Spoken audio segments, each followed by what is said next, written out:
Timberwolves. They've got Julius Randle, Nickeil Alexander-Walker out there with Edwards. Then there's Reed. And it's McDaniels in at the 3 slot. And for the Warriors, we've got Butler. Curry is out there with Kuminga. And it's Green. And it's Post in at the 5, down low.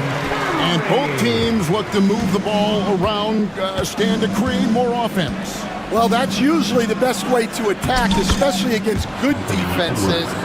Ball movement moves the defense, and when you've got the defense on the move, that's when you can break them down and get high percentage shots. It takes patience, it takes unselfishness. It seems to be the most efficient way, doesn't it? It does, especially against really good defenses. Here is Edwards.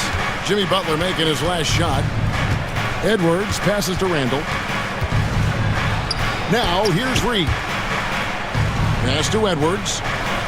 Just 5 to shoot. Wants to get it to Reed, and does. Well, you can see that Edwards isn't trying to do it all on his own. He's also looking for shots for others out there. Here's Post. Oh, and he almost had a 4-point play right there. He'll go to the line with a chance for 3. First team foul. Yeah, you hate to give up a foul on a 3-point attempt. Greg, this is some kind of note. Last year, Minnesota, for just the second time, had ever won a series in the postseason. Yeah, they've been bounced in the first round, 10 of 12 appearances. But last year's team was different. Their elite defense fueled the conference finals run. Now here's Edwards. And finished off by Edwards. Yeah, Edwards has some big bounce in his step. And it's Curry with the ball, bringing it up for Golden State. Edwards against Butler. Right side Curry. Kuminga sends a screen for Curry. From downtown. And again, it's the Warriors missing. The Timberwolves have gotten their first 3 shots to go in for them to start off this game. Edwards kicks to Randle.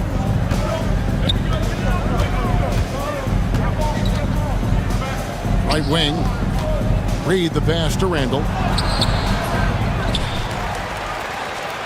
Out to Edwards. Second chance shot. Warriors with the rebound. That's a defender doing just enough to cause a miss on the layup. Kuminga the pass to Butler. Good on the triple. Butler's got 5. And that's the ball movement you're looking for, and Butler drills it. Over to the wing. Randle from outside. The rebound by Post. Warriors leading by 3. Here's Curry. Up and in. Off to an efficient start. 2 for 3 from the field. Great work inside by Curry there. So clever and composed in the paint. Randle finds Reed for 3. Off the mark. His first miss of the game. 1 for 2. The Warriors have gone 4 of 5 from the field so far. Green with a screen on McDaniel. Curry passes to Butler. 3-pointer. And another 3 for Golden State. And don't look now, but they're starting to extend this lead. Well, look, we've seen that no lead is safe these days. You got to keep scoring and extending that margin. Now, here's Reed. No good. That's miss number 2. He's 1 for 3. Green deciding where to go with it. Pass to Post. Here's Butler. A chance to extend the lead to double digits, but it's no good. And Greg, it didn't take long for Anthony Edwards to prove himself in the NBA. There's so much to like about his game. As outstanding as his offense is, his defense cannot be overlooked. He is a lockdown presence when he needs to. It's his first trip to the line. No good on the free throw. Julius Randle taking 3 shots. And the second free throw, good.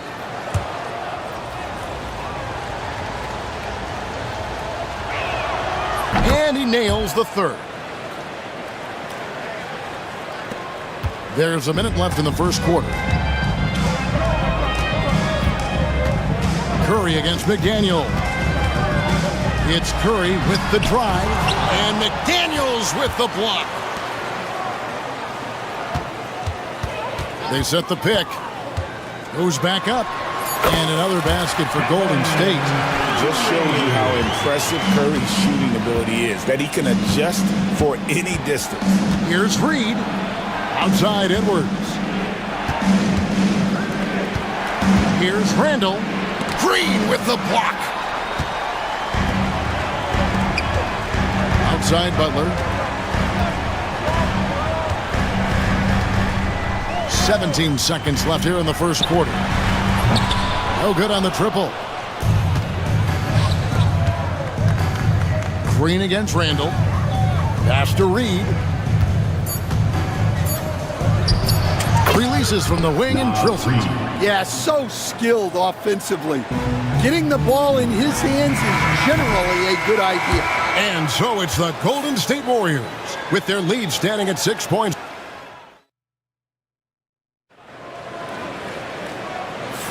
And hope you've enjoyed the broadcast so far. Halfway through the first half in this one.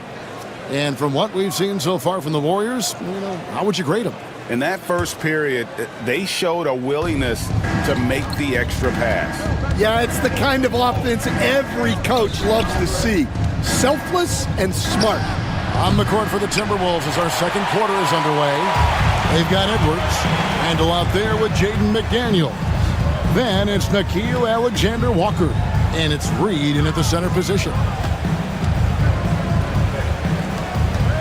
Outside, Kuminga. Kuminga sends a screen for Curry. Makes the bucket. Now he's got 5 field goals, 5 for 8 in the game. Yeah, I'd call this ideal scoring distance. It's almost too easy. Here's Edwards. There's a little extra right there from Edwards. Well, just look at that power. Edwards is unbelievable. Butler feeling out of it. That one goes in. Butler's got 7. Well, that's easy pickings for him. Unless the defense is all over him, he'll take that all day long. Pass to Reed. Reed with a screen for McDaniel.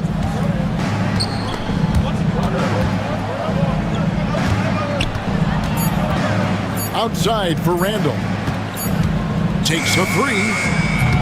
The rebound by Post. Warriors leading by 8, and so they choose to intentionally foul. You're not sure what that was about. I mean, talk about a brain cramp. And the Timberwolves making a change here. DiVincenzo's checked in. Number 0, Dante DiVincenzo. Pass to Post. Back to Curry.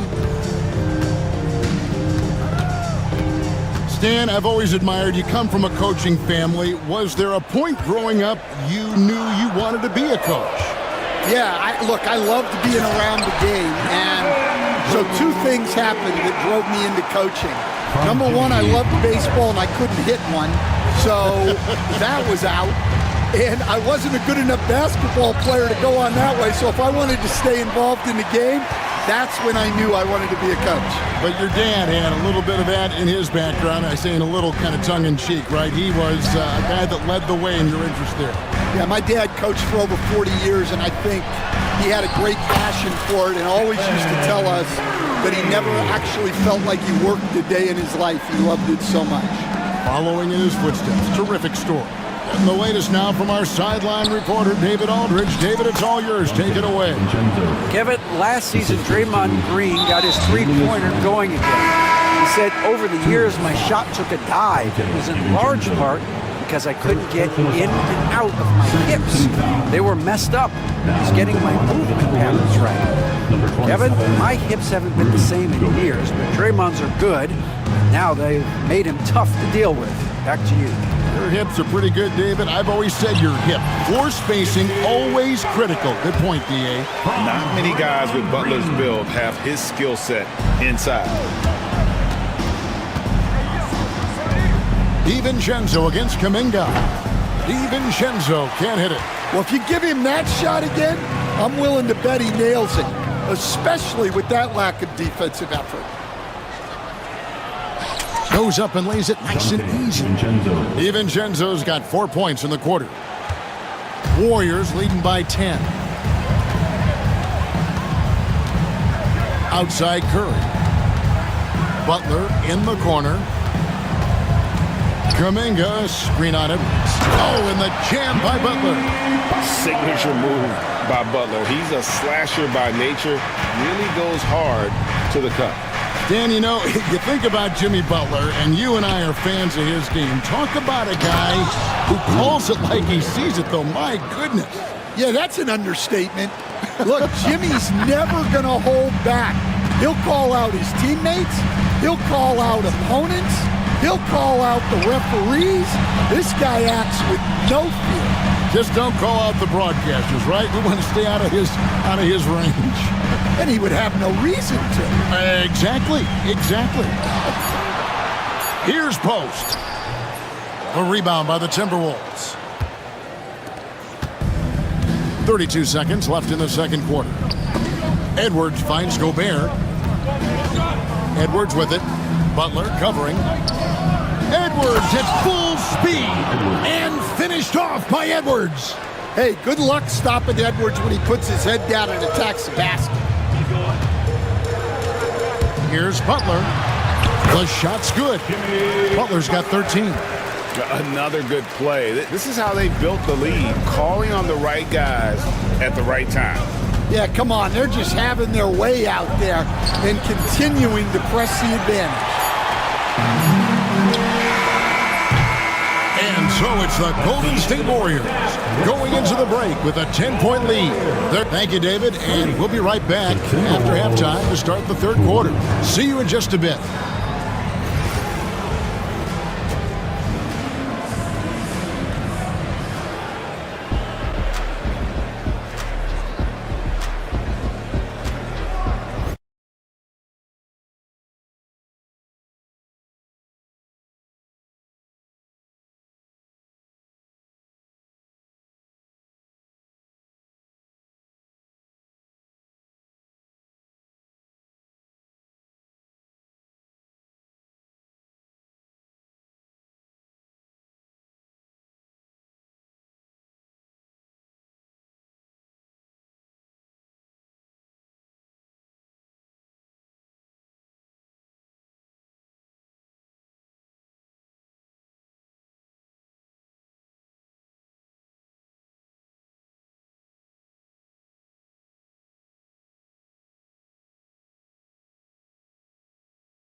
For those of you just tuning in, thanks for being with us. The second half of this game still to play. Really an incredible game from Stephen Curry. Man, he's been running wild on him through that first half. Absolute dynamite on offense. Yeah, and in terms of slowing him down, I think they're going to have to change things up. Give him some different looks. The post pair for him. It's Green and Looney. Payton is out there with Stephen Curry. And it's Butler in at the small forward spot. That's Steve Kerr's 5 as we get into the second half. Curry is just lethal from outside. Clark outside. Back to DiVincenzo. That's a 2 from Butler. And the Warriors tack on 2 more. Yeah, he's in such a great rhythm right now. Makes sense to get him the ball any way you can. Yeah, when you have a guy playing like he has been recently, he's got to be the first option on every possession. No one near Payton as he lets it go. A three-pointer, no good. Defensive breakdown there, and they got lucky. He's not going to miss too many of those. And here's Curry, who brings it up for Golden State. They haven't given up any points here in the second half. Green passes to Payton. Green with a screen on DiVincenzo. Kept alive. No good on that one. Timberwolves trail by 15. Here's Clark. Just over a minute and a half have passed here in the third quarter. And DiVincenzo is good for 3. DiVincenzo's got 7 points in the game. Warriors have gone 2 of 5 shooting here in the third quarter. Curry with it. Guarded now by Clark. Curry against Clark. Green inside the three-point line, and the shot goes in. And Curry isn't just a lights-out scorer. He's also efficient at moving the ball and getting it to his teammates. DiVincenzo kicks to Randall. 20 feet out. It's picked off. Here's Butler. That's good.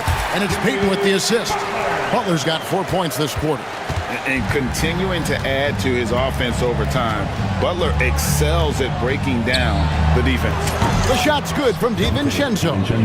How about that move? Is this guy special or what? Just love watching him operate inside. And that's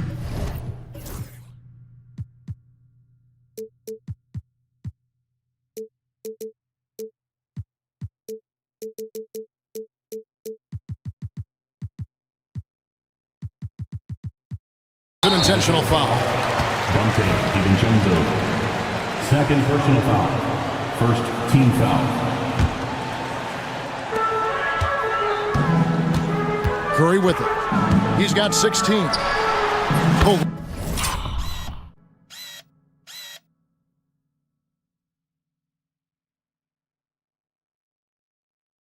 Long distance three is barrel. Curry's got 19 points. And you got the feeling that was coming. Curry loves coming back with a three of his own. Here's Randall. And again, it's Minnesota converting. Wow, what a pass there. He made that a very easy basket with that setup. Well, their pass it to Payton. There's the screen. Shot from the top of the key. Minnesota with the rebound. You know, when Rudy Gobert is down low, it strikes fear into the opponent. This is a guy who has led the league in blocks and rebounds at different times. Inside the paint, he is just a nightmare to battle against.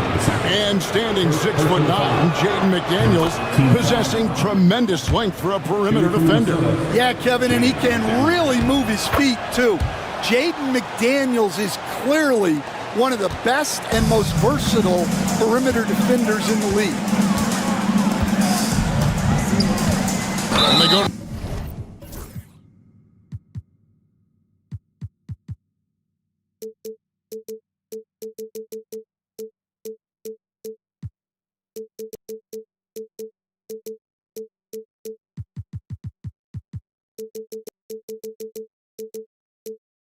The intentional foul. Dante DiVincenzo. Third personal foul. Second team foul. Just over 3.5 minutes through the third quarter of play now. It's Curry outside, and another three for Golden State. And you can tell he's looking for his shot. He just believes in it. Well, yeah, and the defense is going to have to respond to that and chase him off the arc. Gobert, and slam dunk by Gobert. And the slam, if Rudy gets that ball anywhere near the rim, he is going to finish it. And a closer look here at the scoring breakdown for the Warriors. Well, they've been absolutely on fire from deep. And until the defense offers more resistance, the coaches are going to keep encouraging them to let it fly. And the other thing that stands out is just how well they have moved the ball. Everyone's touching it and having a chance to create. Gobert finds Clark, lets the three fly. Offensive rebound, and finished off by Gobert. And Gobert showing how much he wanted that basket. Curry against McDaniel. Now here's Curry. He's covered closely. Pocket 6. Green, the pass to Payton. Lets it go from 14. And they recover it. to the inside. Curry gets it to go inside. Man, just adding insult to injury. He just waltzes inside and extends this lead. Well, it's not going to get any easier if they can't improve their defensive intensity. They got to show some fight. And as we end the third quarter, a double-digit deficit will make it tough to come back. And a quick look now at the State Farm assist of the game. And the winner today, the big fella here with the sweetest of dimes. What a plus it is to have a post player who's got this ability to find. Yeah, it's pretty to watch. It's great to have so many big men in the NBA who can dish it like this. And 1 quarter to go in a game that to this point has not been an evenly fought contest. And so in the game for the Timberwolves, Randall out there with Rudy Gobert. Then there's McDaniels. Then there's Dante DiVincenzo. And it's Clark in at the 2-guard spot. And an intentional foul right there. And the NBA, right or wrong, Stan, has been called a copycat league before. If something works, it catches on quick. Is that a fair statement? Well, I think it is to some degree, Kevin. Certainly, we all watch each other and learn from each other, and you're always looking to see what someone else does in their system that would fit into what you do, but you can never fully copy another team because the personnel is different. Yeah, every roster's different, isn't it? And you've got to tailor things you want to do with what you've got. That's exactly right. So if my personnel's not the same as yours, I might be able to take a little bit of what you do, but I can't take it wholesale. Pass to post. Shot from the wing. And a little luck that time, but it drops. Curry's got 31 points. On the offensive end, Curry both prolific and efficient. And here's Edwards from the arc. And again, Minnesota with the triple. And I don't care how far from the bucket he is. You've got to have a man on him. He's just too good from deep. And the basket by Curry. Well, this is what you're trying to do. Put the game away. Yeah, but you can't let up now. We've seen too many wild comebacks in this league. Randall a screen on Butler. No one near Edwards as he lets it fly. And the 3 off target. Warriors leading by 13. No one near Curry as he lets it go. And the 3 ball is good. Curry's got 36. This is why you gotta be right up on Curry, because he's a dangerous threat off the dribble. Reed misses. And on an open look like that, he's very gifted at making the weak coverage pay. 3-pointer, Butler. Minnesota with the rebound. Randall passes to Edwards. The Timberwolves working the ball around now. Randall outside. Over to the left wing. And the wide open shot from Reed. It's good from about 19 feet. A fantastic decision-making big. Randall with the right choice there, finding the open man. Curry outside. Reed with the rebound. And you could tell he thought that triple was going to fall. Here's Edwards with the drive. And the rebound goes to the Warriors. Post has got his 4th rebound with that last one here tonight. It's Curry outside. He's off on that one. Timberwolves trail by 14. And now the fast break. And it's a great finish! Oh, my. Talk about a guy who runs the floor. Edwards gets down there on the fast break so quickly. Curry deciding where to go with it. Randall against Butler. Green inside the 3-point line.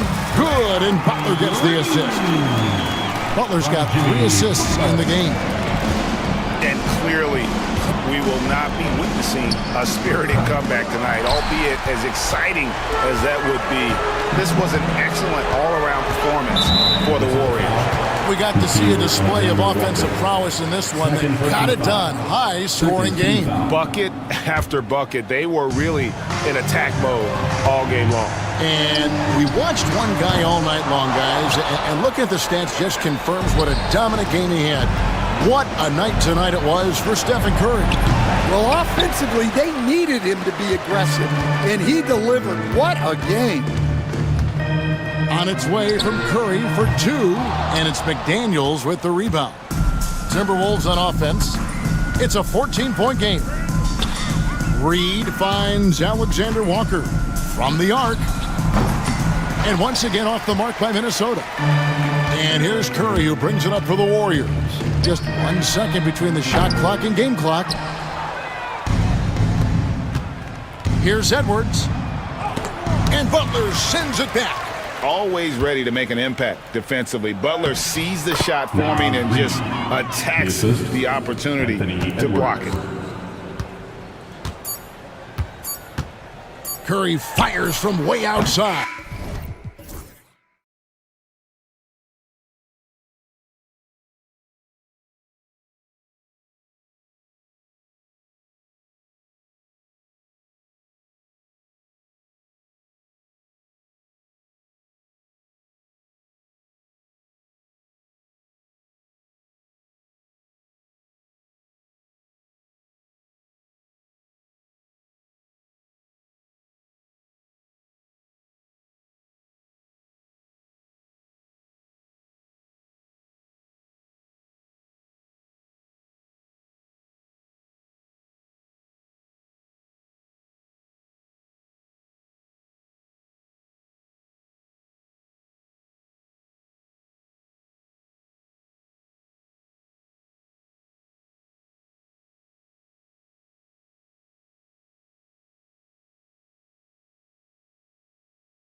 Both these teams feature an impressive backcourt. No question, BA. And I get the sense that bragging rights are on the line here. Everything you can do, I can do better. Expect some exciting back-and-forth action in this one. Here are the five for Philadelphia. Kelly Oubre out there with Edwards. Then there's Paul George. Then it's Joel Embiid. And it's Maxey in at the point guard position. Well, you know, there's only so much you can do against Embiid, guys. I mean, he's such a terrifically skilled offensive player with great size. I mean, he plays pretty much through any kind of contact. Maxey with it.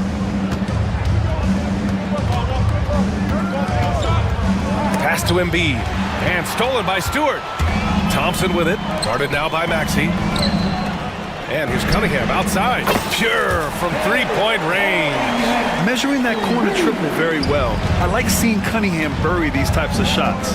Let's check in with our reporter, Allie LaForce. A bit ago, JB Bickerstaff and I were able to chat. Facing off with Paul George tonight, I asked them what makes PG such a special player. Coach said, quote, well, he has a huge effect on the game. Paul can shut down your best scorer on one end and then put up 30 or 40 on the other. Tough to beat that. Paul George, he will have a lot to say about this one, guys. As always, Allie, we thank you. And finished off by Stewart. I'll tell you what, his vertical is awesome, off the charts. A short center who still makes his presence felt. All right, Grant, I have to ask you, has there ever been a more intimidating team than the old bad boy Pistons? Well, they were fancy, but they played hard and they played physical basketball. Every team that faced those Detroit teams knew they were in for a battle. Here's Ivy. Philadelphia getting their last shot to go. And that one's good. Thompson. And I'll tell you what, that's what being unselfish is all about. Ivy finding the open man. For three, Maxey nails it from beyond the arc. That's how you up the ante. Come right back at him. A little back and forth from long range. I love it. That's a terrific answer there. Cunningham. And there's Thompson on the assist by Cunningham. Thompson's got 5 points. Good work down low. I mean, I like how confident Thompson is from this area. First quarter of ball, almost 2.5 minutes in. Here's George. And so he draws the foul, headed to the line to shoot a pair. That one on Harris. Well, Grant, you often hear about how smooth Paul George's game is. Yeah, I'll tell you this. Young players can learn a lot by watching his footwork. His timing, his ability to find the space he needs, it's just tremendous. Paul George, one of the most versatile and dynamic players in the league. I mean, he does a lot for his team offensively and defensively, which I think frees up the other guys to do their thing. Now here's Maxey. Embiid a screen on Thompson. For three, Maxey. The rebound by Stewart. And you just can't afford to give up that kind of look very often. Inside, here's Harris. And Harris throws it down. Not settling for the layup. Sometimes you got to go strong, and Harris gets the chance to stuff it there. He didn't let it slip by him. Embiid a screen on Thompson. Maxey passes to George. Over Cunningham. The rebound by Detroit. Hey, sometimes the best looks don't equate to points. Edwards against Harris. To the inside. Here's Thompson. And the slam dunk by Thompson. Flying high, Asar Thompson. I wish I still had hops like that.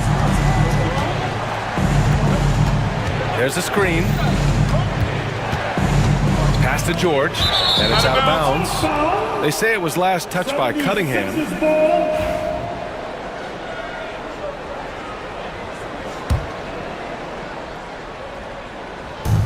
1:10 left in the first quarter here. Fires the three. And it's Paul George with the three. Cannot let George get his feet set out on the perimeter. He'll bury it. Here's Ivy. And a strong finish with two hands. With two hands on the rock, he powers it through. Totally in control, protecting the ball the whole way. And he should be. I mean, remove all doubt. Get it down hard and simple. Now here's George from behind the arc. Another three for Philadelphia.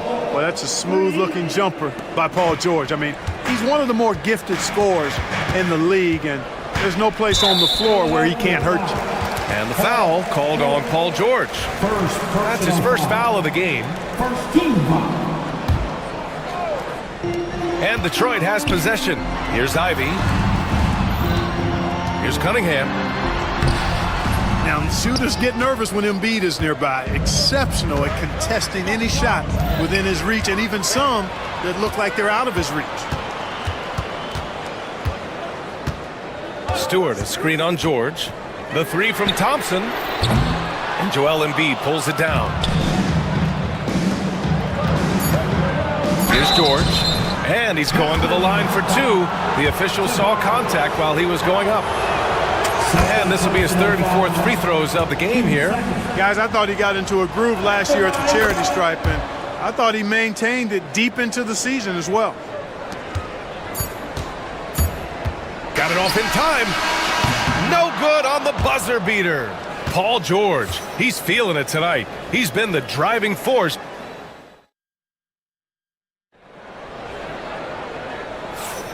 And if you're just joining us, it's been a pretty even game through the first quarter. And looking at what we've seen from Philadelphia, what do you guys think? Well, it's simple. I mean, they started off strong, and they've been hot from beyond the arc since the get-go. Well, the player and ball movement has been excellent, finding space, operating in space, and when they've gotten open shots, they've knocked them down. And the 76ers, looking at who they've got. Edwards out there with Kelly Oubre. Then it's Joel Embiid. Then there's Tyrese Maxey. And it's George in at the two. Yeah, what a feed from Ivy. These are the type of passes you love seeing from him. And so here is Philadelphia following the score by Detroit. For three, Maxey. Kicks it to George. Fires from deep. Knocks down the triple. George has got 12 points.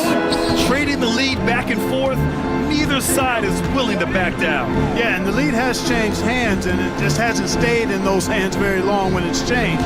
Back and forth we go. And keeping us updated from the sideline, Allie LaForce.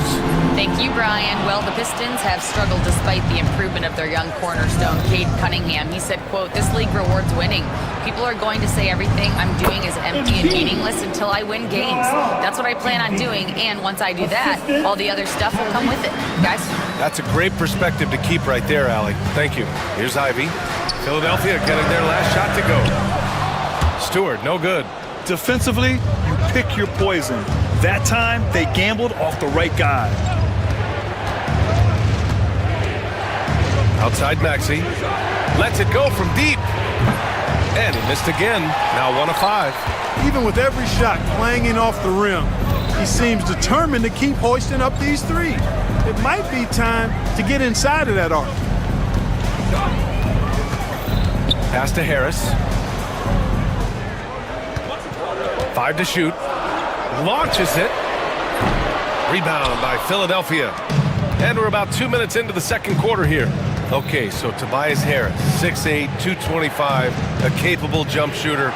That sound familiar, Clark? Yeah, it's got some of my same profile. I was about the same size when I played back in the ancient days of the early 80s. I see a few similarities: solid, consistent, pretty mobile, can put it on the floor, can do a lot of good stuff. He came into the league so young, only 1 year in college, and he's had a long, productive, steady career, a pro's pro. And that's high praise when you've done it for as long as Tobias has. That's how you stay connected to a shooter. Was right in his jersey. For three, Maxey. Yes, and it's Embiid picking up the assist. Maxey's got 6 points. The numbers testify. Tyrese Maxey is one of the best three-point shooters in the NBA. And they pick up 2. Oh, nice feed. On time and on target. The Sixers lead by 6. Outside Maxey. Shoots over Thompson. And there's a whistle. He'll head to the line to shoot two. That's on Isaiah Stewart. What a 22-23 season it was for Joel Embiid. Named MVP with the Sixers, Clark. Yeah, and that was Philly's first MVP since the answer. Allen Iverson back in 2001.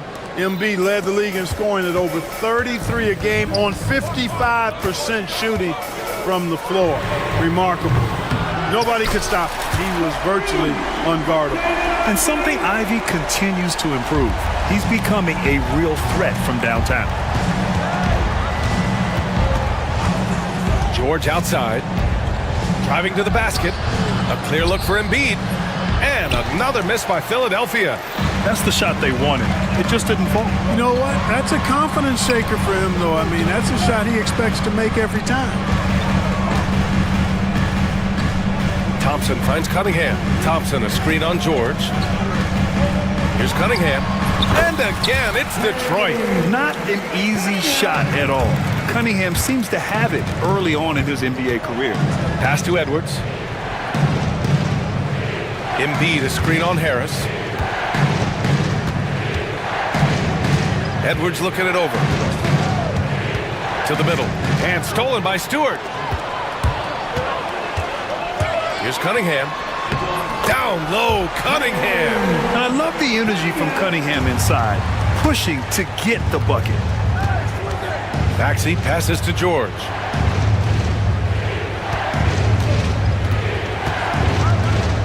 Lets a floater go. And he makes it. George has got 14. He's a go-to guy for them because he's that consistent. Time and time again, he delivers. And a foul called on Paul George. That's foul number 2 for him. Second personal foul. First team foul.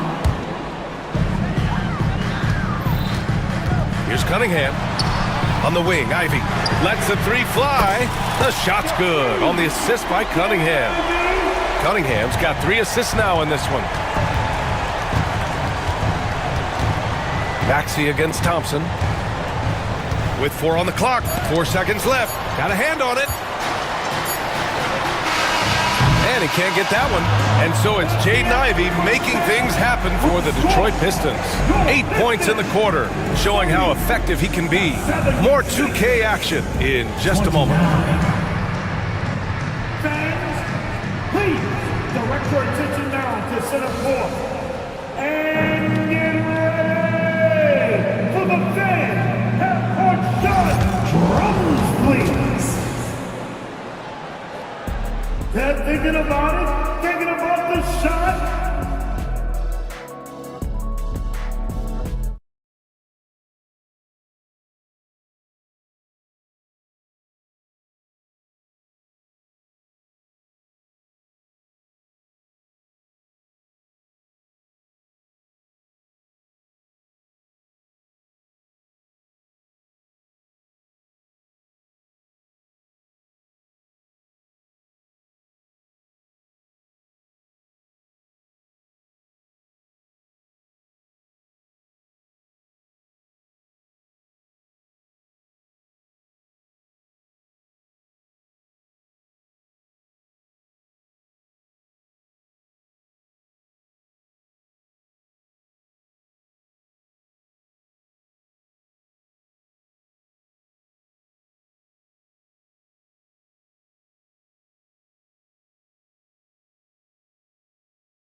The first 2 quarters, he's been on fire. Explosive offensive performance. And you know what? I'll be interested to see just how much he's got left in the tank. That first half had to take a lot out of him. Thompson and Harris are the 3 and the 4.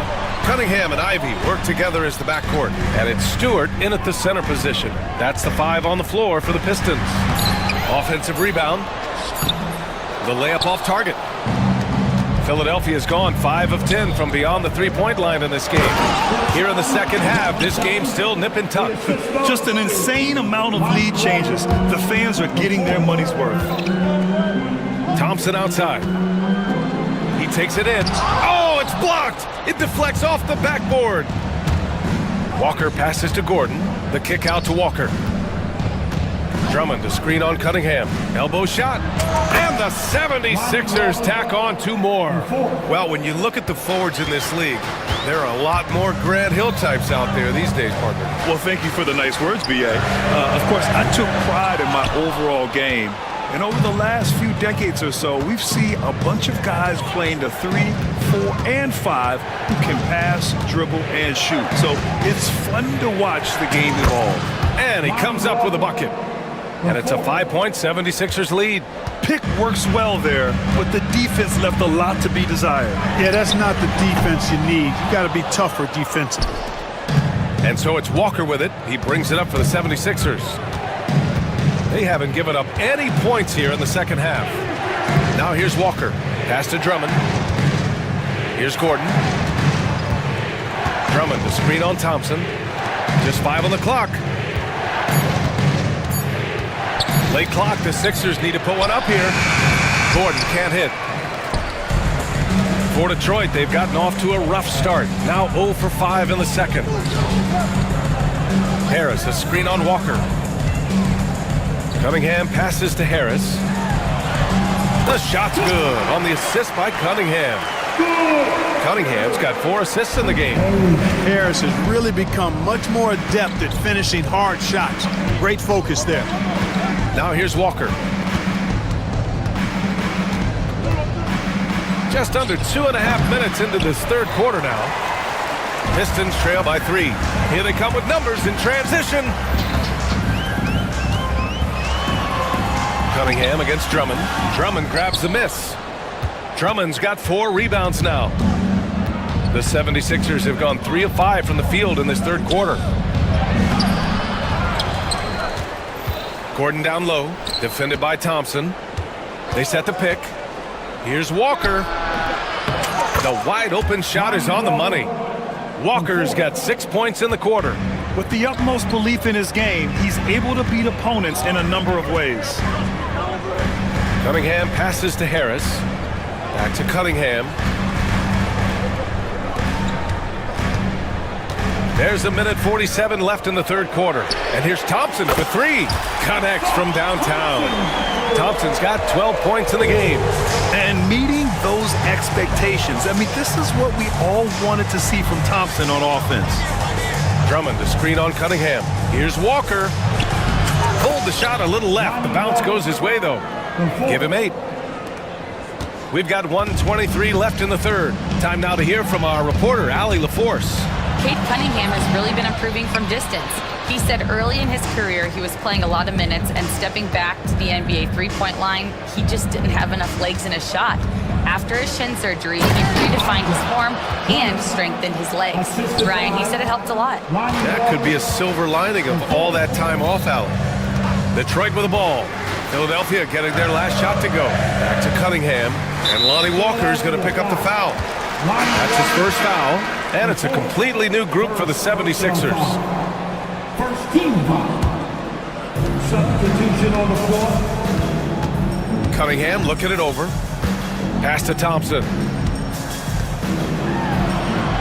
And he's 6 for 12 after that one. Assertive move. You can tell the game's heating up a bit. Philadelphia leading by 4. Embiid a screen on Thompson. And Maxey, here we go. Second chance shot. Here's Embiid. Oh, gotta get a body on Embiid. Boxing out Embiid has to be a focal point for them, or else he'll continue to eat them up on the offensive glass. And here's Ivy from the arc. The rebound by Embiid. The 76ers have gotten 7 of their first 11 attempts to go in this half. Thompson against Maxey. Embiid a screen on Thompson. Maxey passes to Edwards. Just 5 to shoot. Here's George. And here's another one for the Sixers. And he can take over in a nanosecond. I mean, once he catches fire, it's difficult to squelch it. That one no good. And so it's the Philadelphia 76ers finishing the quarter with an 8-point lead. And it's mostly due to their superb shooting. They've wasted very few possessions. Time for a quick break, then back to the action.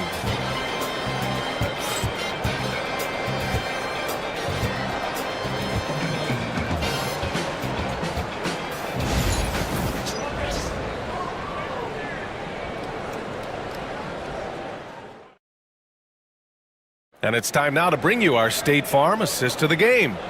And just a selfless decision from your two-guard, showing his ability to get his teammates good looks. Yeah, and as a two-guard, he's typically not a reluctant shooter, so it was really nice to see him orchestrating for a teammate instead. Fourth quarter action is upon us. Thanks as always for joining us. On the court for Philadelphia to start the fourth. They've got Tyrese Maxey, Edwards out there with Kelly Oubre. Then there's Paul George, and it's Embiid in at the pivot spot, manning the middle. Ivy uses the glass on the layup. And he is a hard charger. Ivy only plays at full speed, a great burst on his drives. Outside Maxey, screen by Embiid. To the paint. Fires it. And it's good. Off the back of the rim and in. And the 76ers lead by 8.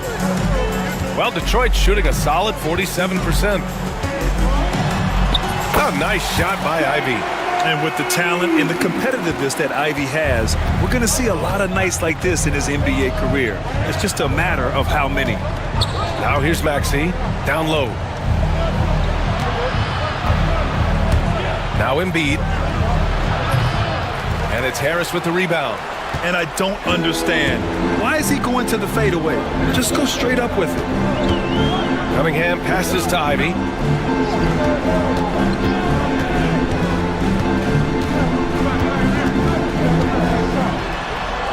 Oh, that bucket gives him his 7th field goal in 12 tries. And once Ivy starts rolling, he's like an avalanche. I mean, really tough to slow down. Screen by Embiid. Maxey, that's good. Now here's Ivy. We're about 2 minutes into the fourth here. That one's good. He's now 8 for 13.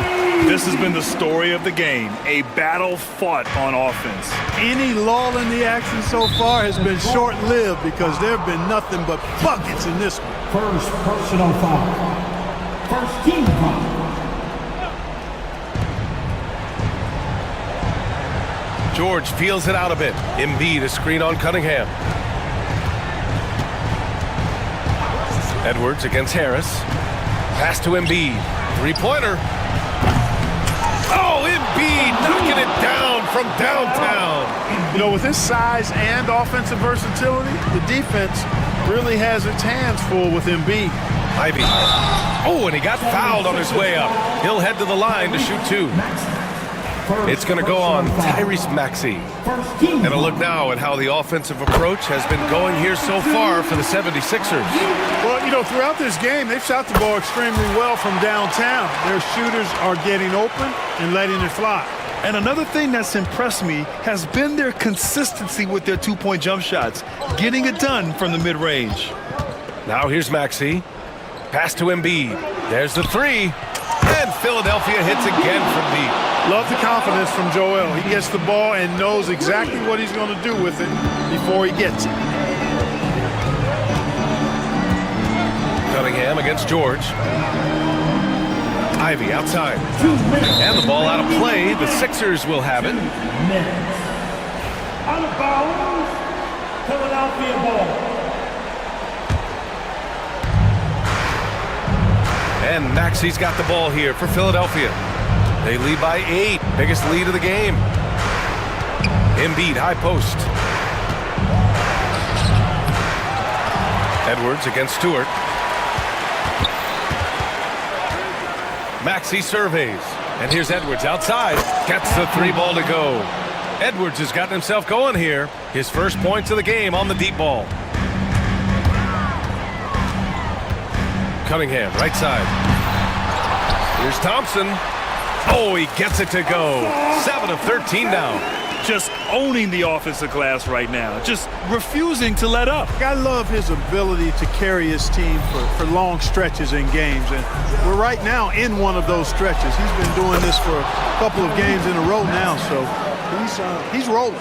Even with the score as it is, he just keeps coming at you. Well, he only plays one way, and that's full throttle, all day, all the time, cold-blooded, and lethal. sinks the tray. Continuing to improve his jumper. Ivy's teammates encourage him to take shots like that. Outside Maxey. Takes a three. Here's Embiid. Embiid elevates. Well, now it's just a matter of watching the sand fall through the hourglass. This game is wrapped up in a strong showing for the 76ers. They were the more accurate club, and in the end, that made the difference, Grant. Yeah, BA, you have to love their strategy. And even more, you love the execution. And what a huge performance it was for Joel Embiid. It's hard to think of a part of the game where he didn't play a major role. Mentally, physically. I mean, he showed us what he's capable of when he's feeling his best. 23 seconds left in the game. Left side, Oubre.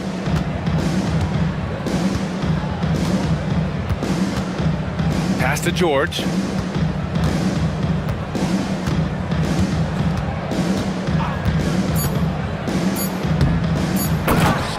Paul George.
One thing, Doors, that should attract a lot of attention in this game, that matchup at the guard position. That is going to be special. Well, that's the point of attack on both ends of the floor, and it's always fun to see skilled and capable guards duel it out. It is like watching a great chess match. Well, so quick off the pass. I mean, Crowder timing that shot perfectly, staying one step ahead of the defense. Edwards passes to Randall. Picked by Reed. Count that one. And the lack of effort to fight over the screen there makes that an easy shot. You know, we see this all the time. You're basically, as a defender, hoping the man misses rather than... The power on that throwdown. Wow. Body control, flair for the dramatic, Levine in style. Let's check in with our reporter, David Aldridge. Hey, Kevin. Well, I briefly spoke with Minnesota's head coach. I asked him what plan he had, if any, for Zach LaVine. He said, my focus is making sure he doesn't get any easy shots. We have to contest every attempt. It's about mitigating the damage, not preventing it. So it looks like he'll settle for just making LaVine work as hard as possible. Guys? Okay, David, much appreciated. Pass to Reed. Back to Edwards. The shot. And it's out of bounds. Last touch by Ellis.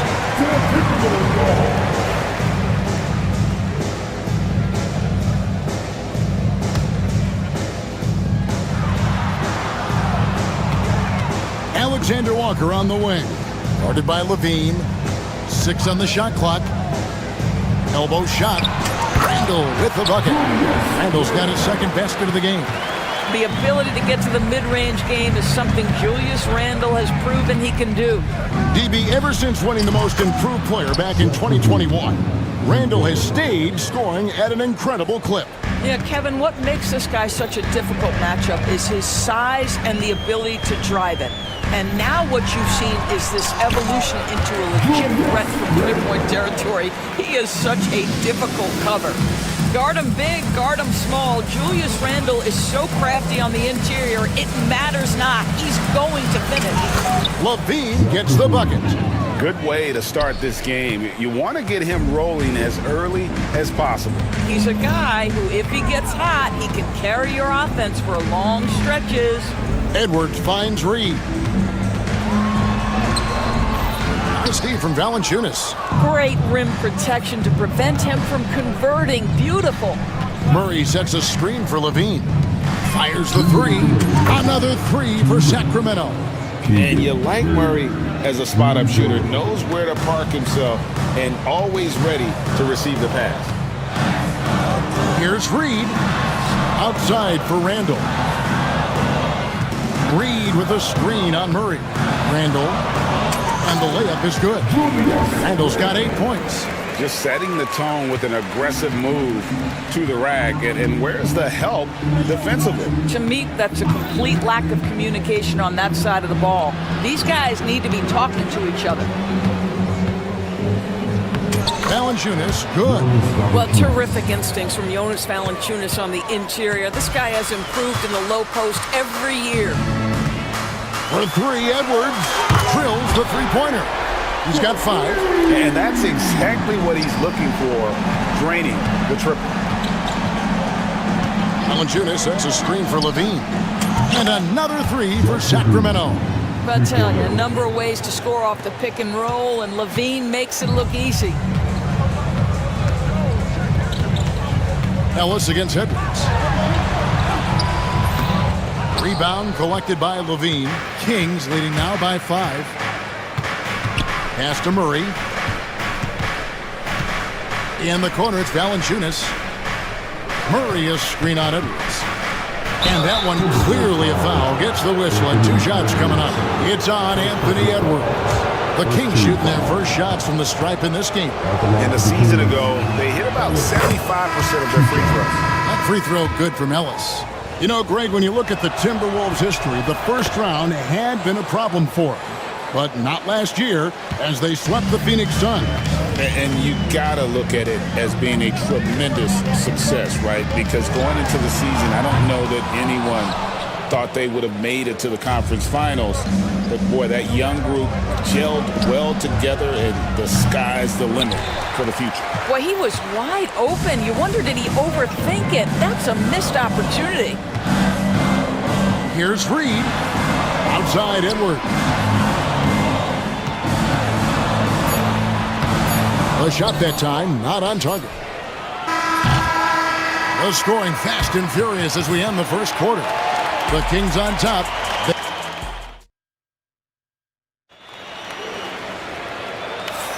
And thanks again for tuning in. If you're just joining us, we've played through one quarter of action so far.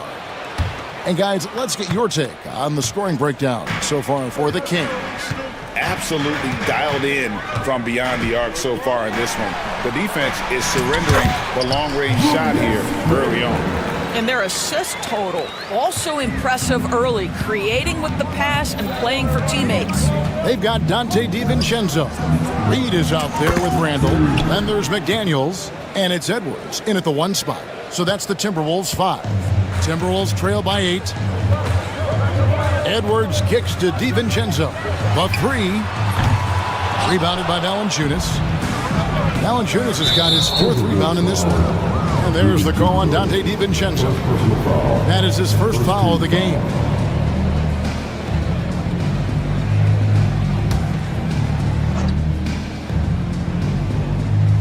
On defense, the Timberwolves.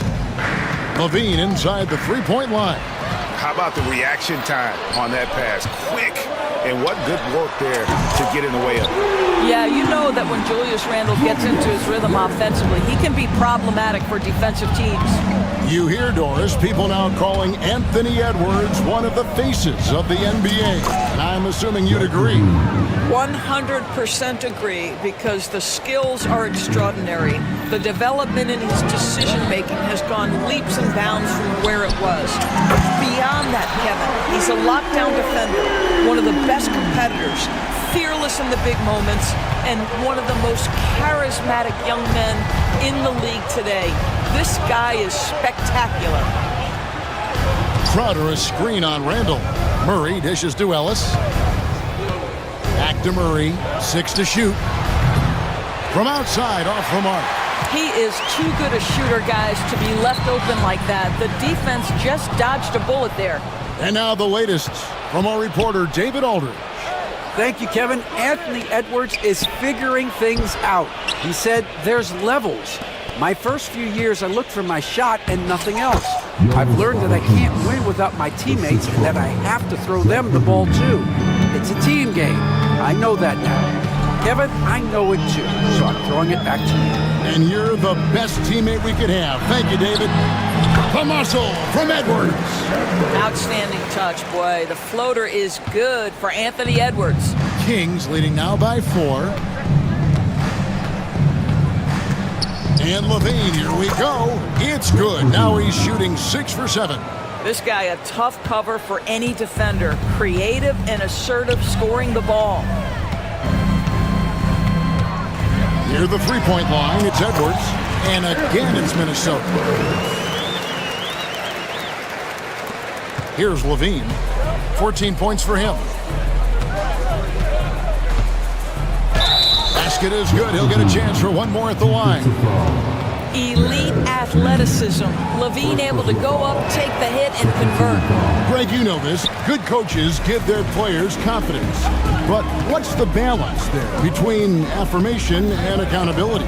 Well, when you believe in a player, that also comes with expectations. So a coach has to boost them up and also demand that they deliver. The kick out to Crowder. Rebounded by the Timberwolves. 1:46 left here in the second. The 3 for DiVincenzo. Rebounded by Valanciunas. And here's Levine, who brings it up for Sacramento. 6-point game. It's good. 8 points for Keegan Murray. Head always on a swivel. Levine making things happen with his passing. Here's Randall. Rebounded by Valanciunas. Valanciunas.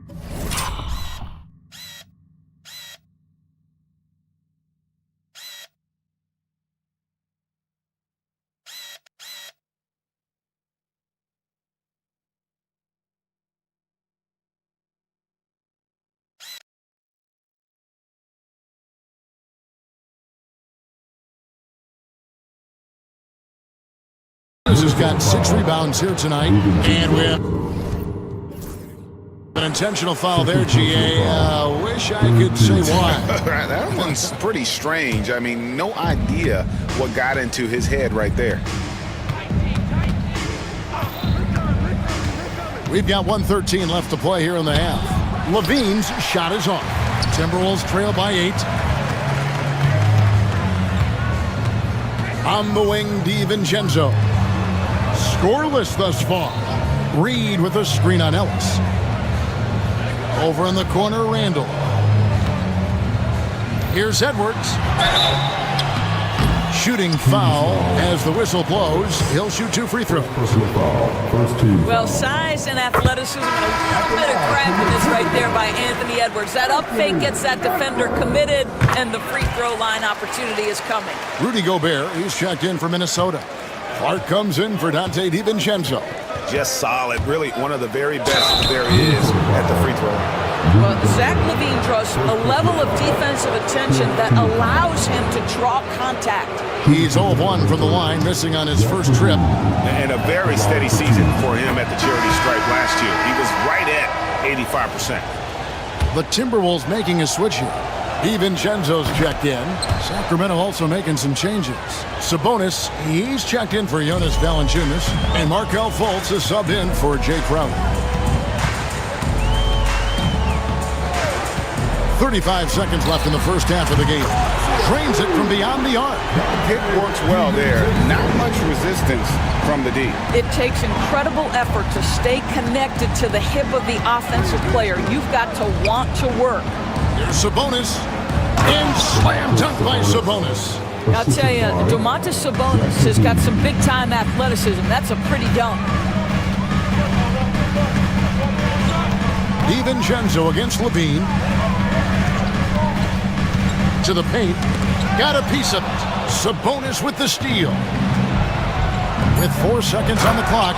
And it's Murray with the jam. That's a double whammy, guys. That's right. A great defensive play. Then the emphatic dunk. Let's see if that serves as a momentum builder. What a great sequence for this group. Okay, David, much appreciated. And now time for halftime. So we'll be back in just a bit to get the third quarter underway.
Halfway through the game, you look at Zach LaVine, he's really been playing well. No problems fighting his way to the rim in this one. A lot of points in close. And part of that has to do with his mindset. He has been looking to push the action at every opportunity, and he has been in attack mode all night. Here's DiVincenzo. On the floor for Sacramento. The post pair form will be Murray and Sabonis. LaVine is out there with Ellis, and it's Fultz in at the 3. Out that one, and the Kings' lead has been cut down to 7 on the bucket from Gobert. Sacramento's gone 5 of 9 when they put up the three-point shot tonight. And those advanced numbers, Doris, they show Rudy Gobert is historically great. Kevin, I love that you are an analytics lover, but for me, it's about the eye test. Rudy Gobert has won the Defensive Player of the Year on more than one occasion. He's played on winning teams, and he's been an integral part of their success. He is one of the all-time great defenders we've seen. And here's DiVincenzo from the arc. Well, put all that size to good use. Rip it off the backboard. Levine inside the three-point line. And he banks in the layup. And it's a 12-point Kings lead. Boy, hard to keep up with the quickness of Zach Levine. To get that first step off the drive, and it's over. Yep, that one goes in there. Clark's got his first 2 points. Well, check out that assist. That's a pair of teammates that are clearly on the same page. Here's Levine, and the jam by Levine. Levine cooking right now, and if I'm the defense, I'm trying to make sure I knock him off balance. Gobert in the corner. Rebounded by Ellis. Sacramento leading by 12. Levine looking around. Here's Sabonis. Misses the three. And you don't want to give up that kind of look too often. Near the three-point line, it's DiVincenzo. And that one, good. DiVincenzo's got his second basket of the night. Sacramento's gone 1 of 2 from beyond the arc since coming out of the break. And it's Jaden McDaniels with the foul. That is his first foul of the game.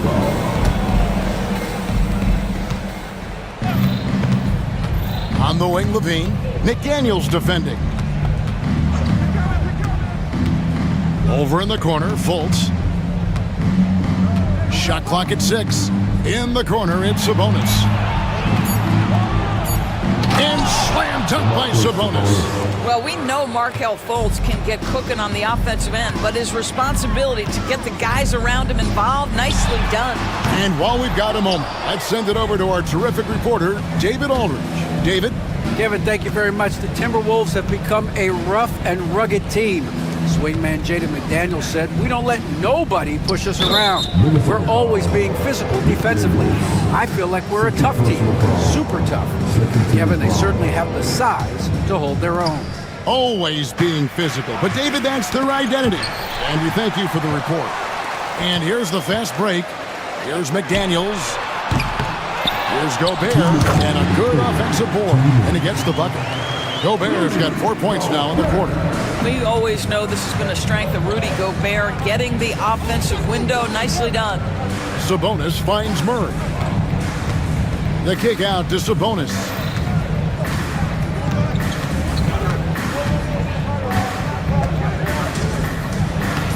Randall grabs the board. And Clark has got the ball here for the Minnesota Timberwolves. Trailing by 10. It's DiVincenzo, top of the key. The three ball.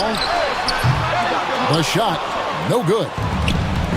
The Kings have gone 4 of 6 from the field since the start of the third.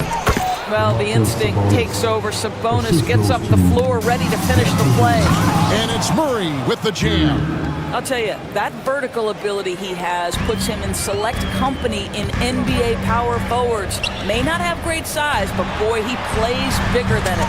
And that one is good. And he's been passive today, but maybe that's what he needs to get him going, because for them to be successful, he's got to be a little more selfish. A shot by Sabonis, nobody around. Off target with his three. Timberwolves trail by 12. Randall outside. Back to McDaniel. It's stolen by Fultz. And here we go. Murray heading to the hoop. And slam dunk by Sabonis. You gotta love his hustle, leaving the defense no time to react. The finish in transition, nice and easy. And here's DiVincenzo from the arc. Nothing seems to be going his way this quarter. Well, not at the offensive end, certainly. He cannot buy a bucket right now. Murray sets a screen for Sabonis. Sabonis can't get that one to go. Here's Randall, rejected by Murray. And here at the end of the third quarter, it's a double-digit ball game. Kings lead by 14. And how about a look at today's State Farm assist of the game? And the winner today, the big fella here with the sweetest of dimes. What a plus it is to have a post player who's got this ability to find. Well, we have some elite passing big men in the NBA, and you love that skill. Wow. And there may not be a lot of drama down the stretch as we head into the fourth quarter, but stranger things have happened. They've got Edwards. Randall out there with Reed. Then it's Nickeil Alexander-Walker. And it's McDaniels in at the 3 spot. So that's the lineup for Minnesota. Here's Edwards. And the call on the shot that sends him to the line. Guys, you have to put a body on Anthony Edwards. This guy is too skilled and too strong. Both shots good from the stripe. Sacramento leading by 14. Sabonis' screen on McDaniel. And it's good for 2. Levine's got 24 points. I tell you what, how high Levine gets on the jump. This guy's such an effective scorer on the inside. A nice shot by McDaniel. Well, if you offer no resistance defensively, he's going to knock down the 3. It's really that simple, guys. Sabonis sets the pick for Levine. Driving in, lays it up off the glass. Levine's got 4 points now in the quarter. And over the years, Levine has put on the muscle, which helps him on those challenging finishes at the rim. For 3, Edwards. Can't get it to go. He's made 4 and just missed his 4th. It's stolen by Edwards. From past the arc. Rebound by Murray. For Sacramento, they've got all 3 of their shots to drop here in the fourth quarter. They came out of the break on a roll. Timberwolves trail by 15. Randall finds Reed. And here is McDaniel. Now, Alexander Walker. Pass to Randall. We're about 2 minutes into the fourth quarter in this one. Good for another basket. He's put up 10 shots and made 7 of them. Well, that's Randall working in his comfort zone. You can see how confident he is on his ability to score inside. And it's Jaden McDaniels with the foul. And that'll be his 3rd foul so far. Here's Levine. Sabonis sets the pick for Levine. Sabonis inside. Guarded by Reed. Clock at 6. Here's Fultz. And as a defender, Edwards' speed and agility make him tough to shake. No easy shots with him on you. And so Edwards will bring it up for Minnesota. It's a 13-point game. Reed kicks to Randall. And stolen by Murray. Right there, the defender clearly trying to inhibit a fast break. I think that's a transition take foul. And a moment now to quickly take a look at the offensive approach for the Kings. They're still slashing and attacking the rim, and the defense yet to make the adjustment and keep the ball in front. I also like how they've played in the painted area. They've made an effort to work on the inside and convert those chances. Here he comes, and there he goes. Look at him punish that rim. Sabonis sets the pick for Levine. He takes it in, and the jam by Levine. Looking to close it out. That one might have been the backbreaker.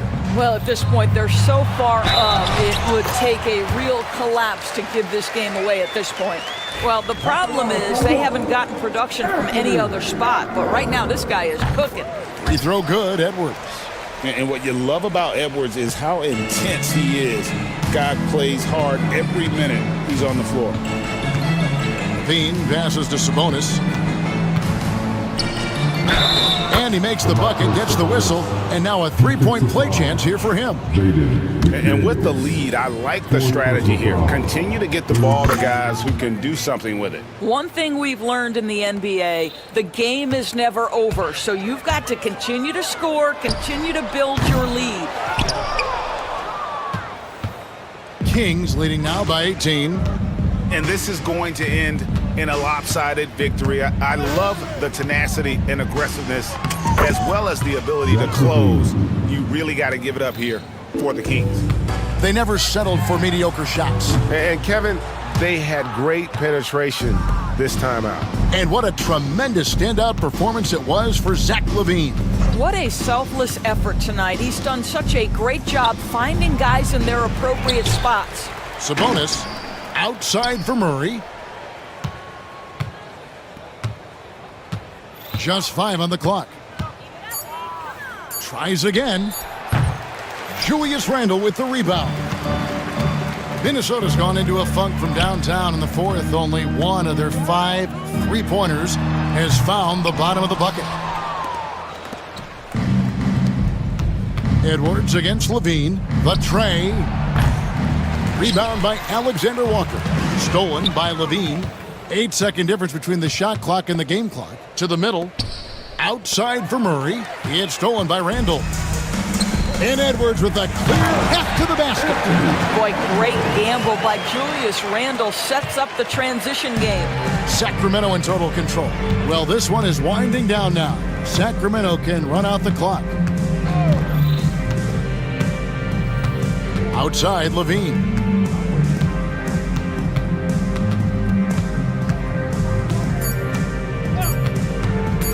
Lets it fly. Off the mark.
Golden State's opening lineup. We've got Butler. Gary Payton II is out there with Stephen Curry. Then there's Draymond Green. And it's Post in at the 5, down low. And for the 76ers, Paul George out there with Maxey. Then there's Kelly Oubre. Then it's Joel Embiid. And it's Edwards in at the 4. Both of these teams tonight with a fair share of veterans on their roster spread. Yeah, a lot of guys coming into this one, BA, just ready for what the game offers up. They have young guys that are watching and getting experience from observation. But the guys on the court tonight, they're going to understand where it is that this game in a 6-minute stretch can be taken advantage of, and that could be the difference in the win. Green, the pass to Payton. Down to 5 on the shot clock. Golden State needs to get off a shot. And there's Green on the assist from Curry. Well, we see Draymond Green take a lot of threes. He doesn't make a lot of threes, but we see him take him. That time, knocks down the J. Now here's Maxey. Inside. Here's Embiid. Oh, and there's the whistle on the shot. So 2 free throws for him coming up.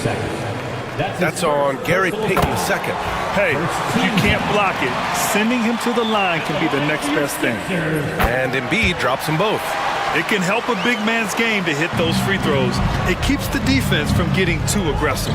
You know, not too many teams have the stability at head coach as the Warriors have had, Brent. Well, I'm not sure there's ever been a more perfect fit for a team than Steve Kerr with the Golden State Warriors. There's been a magical run in the Bay Area, and you just look at the type of connectivity he has with his players, and again, how much joy these Warriors play with.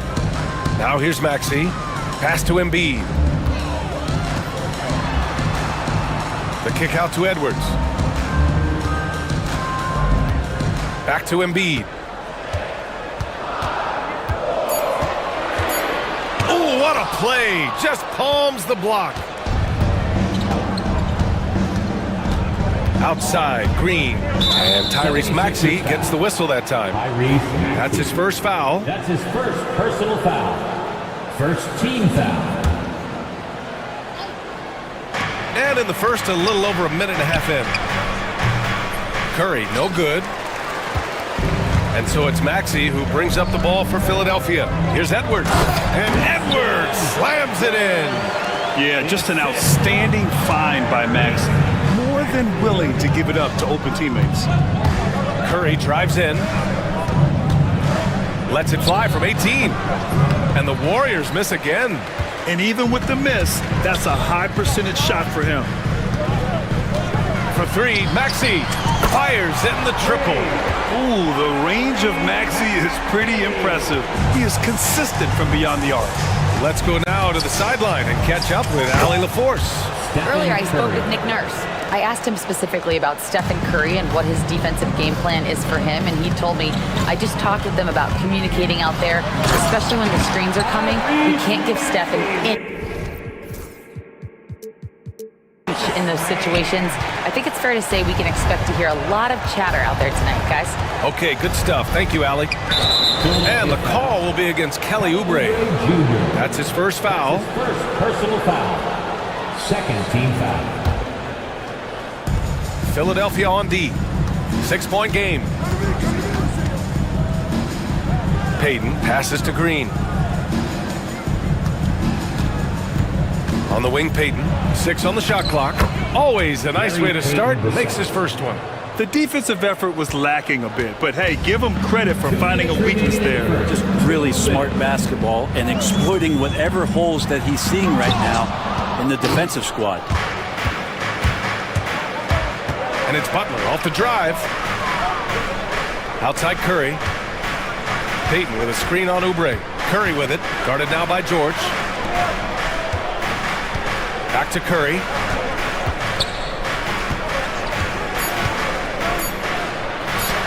And he makes it on the layup. Curry's gotten his second bucket. A great execution. Steph just ripping the defense right now to shreds. What a great screen and roll action that was. And let's talk about Draymond Green for a moment. Certainly one of the most outspoken players in the league, Brent. Well, Draymond has never held back, whether he's talking about his opinion or the way that he sees the game, which is remarkable and a revelation to his intelligence as a defender on the floor. Draymond Green has been special on the defensive end throughout his career. Oh, very clever from Curry there, attracting the defense and then just giving it away.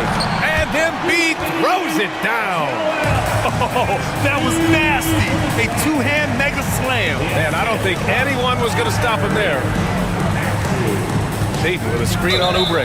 And they call an illegal screen here. You can get away with one once in a while, but it looked like he wasn't completely set on that pick. Yeah, a quick little lean like that is going to get the ref's attention. Foul call. Philadelphia leading by 4. And it's Gary Payton II with a foul. That's his 4th foul of the contest. And yeah, he still was moving at the point of contact. 43 seconds left in the opening quarter. Out of bounds, it'll go to the Warriors. And the Warriors making a switch here. Hield's checked in. Number 7.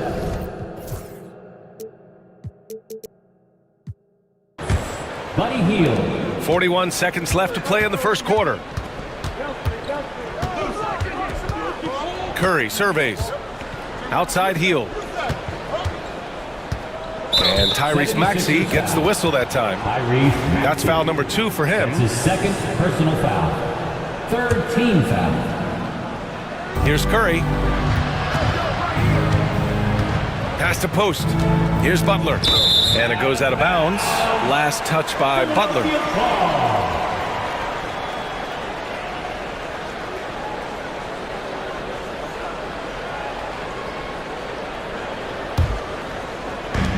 And so it's Maxey who brings up the ball for Philadelphia. They lead by 4. Embiid with it.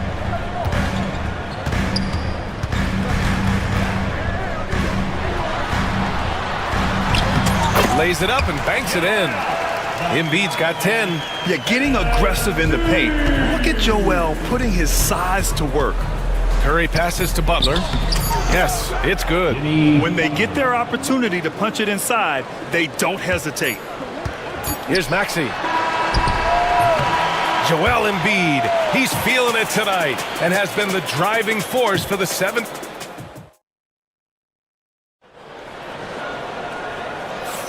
Hope you've enjoyed the broadcast so far. Halfway through the first half in this one. And let's quickly check out the scoring breakdown here for the 76ers. They've done a great job facilitating shooters. Their early game has seen a lot of hot passes and has kept the defense guessing as well. Getting to the inside is really important, but it's how close you can get to the basket. It feels like these guys are all around the rim in their attack tonight. On the floor for the Warriors. Inside, it's Green next to Jackson Davis. Curry and Hield to the sharp-shooting backcourt. And it's Butler in at the 3 slot. Maxey passes to Embiid. Back to Maxey. Beyond the arc. Good.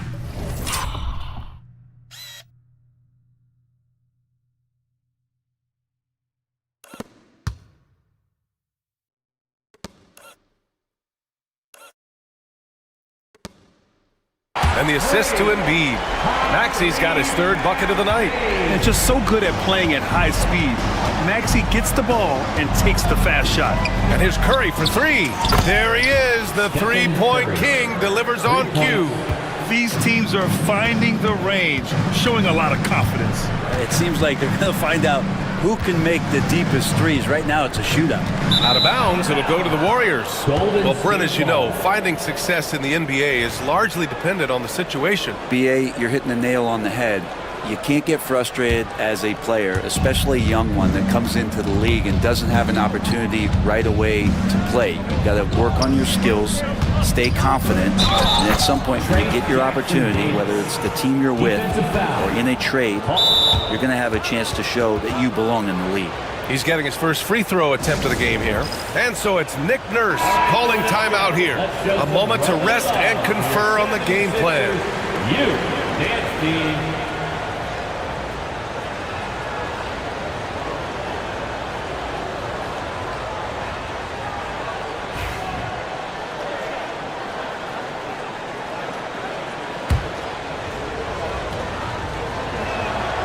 And the free throw is good. Now leading by 1. Here in the second quarter, a little over a minute of play. The kick out to Edwards. And Philadelphia hits again from deep.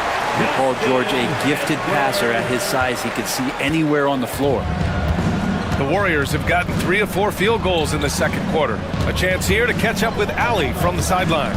Joel Embiid is setting records with his scoring, but he said, when I get stuck into just being a scorer, that's not the best version of me. I like sharing the ball. As you've seen the last couple of years, the teams that have won, they move the ball. Nothing is static. So that's how we should play. Pretty simple, Brian. Yeah, great understanding, right? Thanks, Ali. Maxey passes to Embiid. 6 to shoot. Embiid just too tall inside. Yeah, good things happen when Embiid has the ball in his hands. I mean, this guy can do it all. Butler against Oubre. Butler, good. Butler's got 6. Credit their discipline. They've been working for high percentage shots. Maxey against Butler. Pass to Edwards. And the foul called on Buddy Hield. That's his first foul. That's his first personal foul. First team foul. Here's George. No made baskets yet. Outside Edwards. And Edwards slams it in. Making sure of it with the two-hand slam, B.A. Yeah, I don't blame him. With the score this tight, you cannot take a chance here. Well, when you talk about a classic 3-and-D guy, Paul George is one of the first to come to mind, Brent. I agree, B.A. I think he's been a little bit underappreciated. But this guy, both ends of the floor, with the ability to score and defend, is elite. Kuminga, he's checked in for Hield. And that's Jimmy Butler with a great finish there. Good hands to catch the pass and throw it through. Draymond Green. Embiid, a screen on Butler. Pass to Edwards. 2 minutes. Out to the right wing. 5 on the clock. To the middle. It's stolen by Curry. And here's the fast break. Ooh, can't tie it up as that one's no good. He's so good at getting to the rim. Maybe tries to get a little bit too cute with that one. I thought he'd lay it straight up and in. Oubre finds Edwards. Pass to Embiid. Here's Embiid. The kick out to Edwards. Good. And the assist to Embiid. Edwards has got 8 here in this quarter. Yeah, the passing has only gotten better from Embiid. It adds a huge element to his game. Butler against Oubre. On the wing, Curry. And the foul called on Paul George. Paul George. That's his 3rd foul so far. Personal foul. 3rd team foul.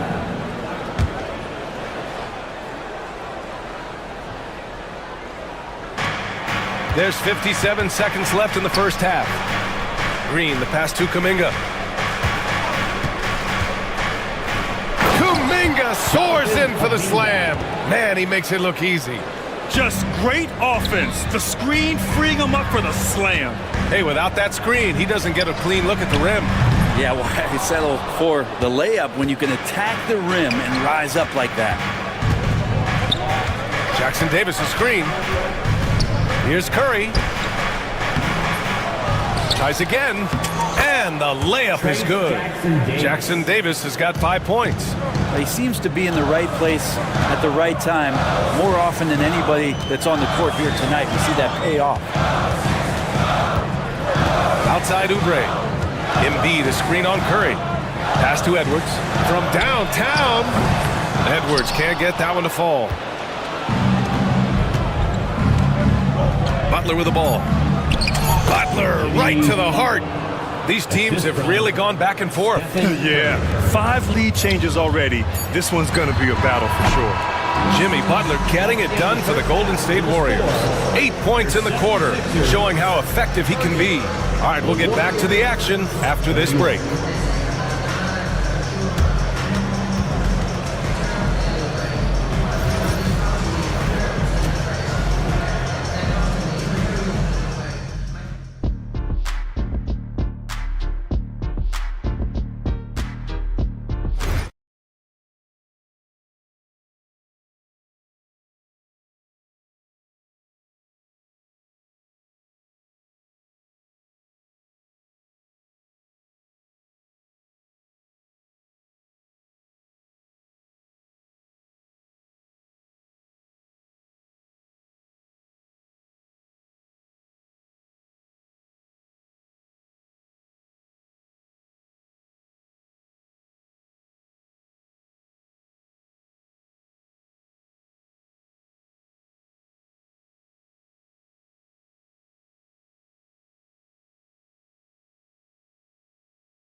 we've seen so far. Neither team able to create much separation on the scoreboard.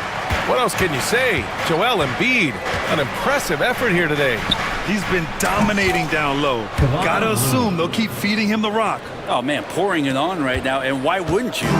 We've got Walker. Eric Gordon is out there with Andre Drummond, and it's Yabusele in at the four-man position. That's the group on the floor for Philadelphia. And Andre Drummond is going to pick up the foul. That's his first foul. And just a great job of getting there first and absorbing the contact. The Warriors lead by 4. To the wing on the left. Looney. Three-pointer off the mark. And so it's Walker with it. He brings it up for Philadelphia. Drummond, the screen on Butler. Walker passes to Drummond. Curry against Gordon. Clock at 6. Late clock. The Sixers need to put one up here. There's McCain. And a foul called on the way up. So he'll take 2 from the free throw line. Philadelphia shooting their third and fourth free throw shots of the night. At the line for 2. And so he makes both from the line. At this point, you might as well go ahead and chalk up the points when he's at the free throw line. Pretty much automatic. Here's Curry. Oh, nice job in the paint from Curry. Like to see it when Steph has the confidence to try the floater just over the top of the defense and that soft touch, and it goes. Well, Brent, it's been a blessing to watch Stephen Curry in real time. But he's the kind of player, his highlights will stand the test of time for years. The best shooter that's ever played the game. Yes, it's been a real treat, BA, to watch all of that happen. But credit to Steph. The early part of his career, shaky with the injuries, the confidence never wavered, and then all of a sudden, behind these magical hands, the game had changed. Brent, you could hit the three back in your day, and no doubt, Stephen Curry is the best three-point shooter in league history. What makes him so good from deep? To me, BA, it comes down to the way that Steph goes about his habits in practice. If you ever watch footage of him in pregame warm-ups or in the off-season, there is so much variability in what he does in terms of preparing his feet and hands to shoot the basketball. There's no one that practices the way that Steph does, and there's no one that produces the way that he does either. Looney passes to Butler, and the call will be against Kelly Oubre. That's foul number 2 for him. They're having a hard time with fouls. It's still early, but one more and they'll be over the limit. On the wing, Curry. George defending. To the right side. Here's Looney. Great defense from Andre Drummond that time. An immovable object that has some length. Edwards, the pass to Maxey. And here's Oubre from the arc. The kick out to Edwards. Oubre, a screen on Kuminga. Back to Drummond. Fires for 3. It's rebounded by Golden State. Well, we're into the third quarter, just over 2.5 minutes played. Here's Looney. And again, no good by Golden State. 76ers trail by 5. Outside Maxey. Drummond, the screen on Kuminga. For 3, Maxey drops in the 3. Maxey's got 11. Such a critical part of how their offense is going to flow. Things are only working when he seems to be on the floor. Outside Butler. 1:46 left in the third quarter. Butler with emphasis. And Butler giving you the full buffet of the things he can do. Philadelphia has gone 1 of 4 here in the third from range. Maxey against Butler. Drummond to screen on Green. Curry against Maxey. Shot clock at 5. Pass to Drummond. Outside Maxey. Three-pointer. That one's in there. Drummond with the assist. He's got 14. Just incredible. I mean, he's really making it rain out there, knocking them down one after another. Kind of like he's in his living room right now. He's found a comfort zone. Once he gets that, the defense knows they're in trouble. Curry against Edwards. Outside for Green. Green with a screen on Oubre. And here's Butler outside. Offensive rebound. Here's Looney. Looney shrugging off the contact. Looney in the right spot there. Good presence on the inside as he boxes the defense out and sends the ball right up. Drummond, a screen on Butler. Here's Maxey to the inside. Here's Drummond. Looney grabs a miss. Looney's got 4 rebounds now. Outside Curry. Looney, a screen on George. And here's Curry for 3. He buries it from 3. And now it's a 6-point Warrior lead. I mean, he's like a magician how quickly he gets that shot off. Was it ever there? And so it's Nick Nurse calling timeout here. Coach wants to speak to his guys, maybe alter some of the game plan.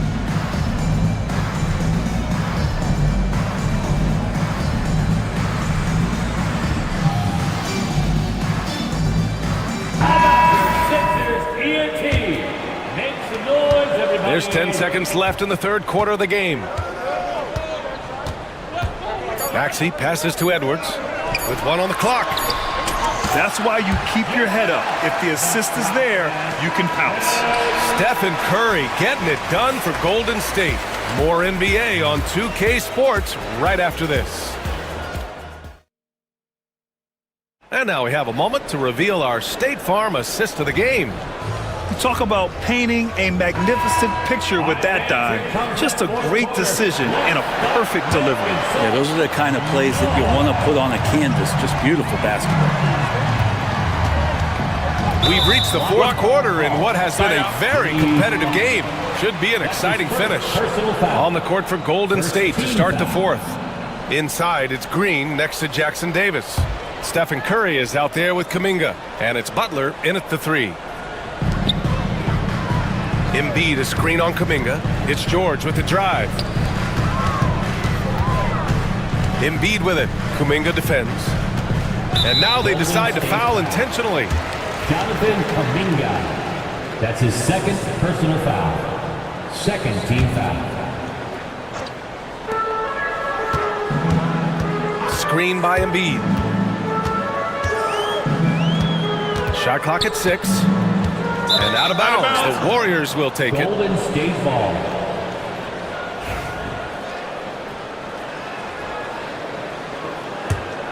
The Warriors lead by 4. Outside Curry. And the foul called on Paul George. That's his 4th foul of the contest. And just wasn't able to set up in time. Here's Curry. Oh, Curry just weaving his way through traffic. Still knocks it in. That's tremendous balance. Steph's ability to keep his composure in that tough situation, work in a tight space, that's impressive. For 3, Maxey. Hey, he's now 6 for 6. He is cooking right now. And any decent look from distance, he's taking it. He has that locked-in mentality right now.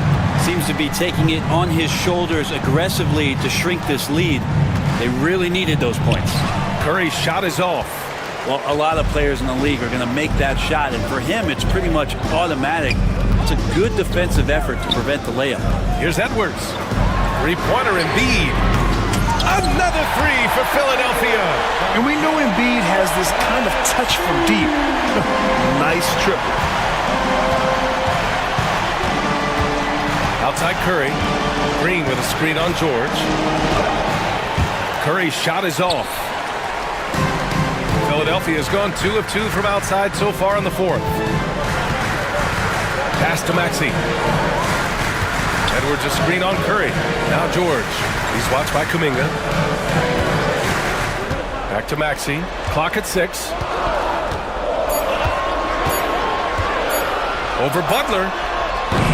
And it's Maxey missing. And Curry's got the ball here for Golden State. Pulls it from 20, and he sinks that one, hitting the back of the rim on the way in. Curry's got 4 points now in the quarter. He can score on you in bunches. Curry doing it all in this one. Maxey with it, working on Green. Outside Maxey to the paint. Here's Oubre, and there's the slam dunk to finish it off. Oubre, big time stepping up, poised in that moment. The Warriors have gotten half of their attempts to fall in the fourth. 2 for 4 now. Curry against George. And the basket by Curry. Curry's got 14 points now in the second half. And none better, Steph stepping up. What a great feel for the moment. Steph Curry. Bingo. Pass to Embiid. Deflects the pass. Oh, and a fast break for the Warriors. Here's Kuminga. Wow, Kuminga gets back in a flash. So many guards that have great handles on the offensive end have great hands on defense too. That time, Steph Curry. Here's Maxey. Shot from the low post is good. Maxey's got 19 points. Oh, commanding the ball in big spots. Maxey is so fearless. Up top, Curry. Pass to Butler. Down to 5 on the shot clock. And that's out of bounds. Golden State will retain possession. Warriors ball.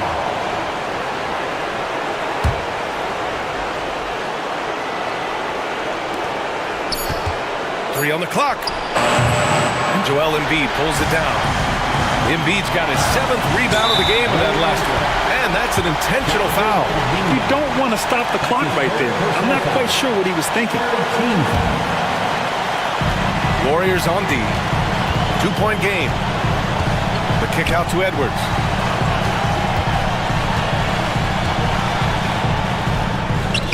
To the left wing.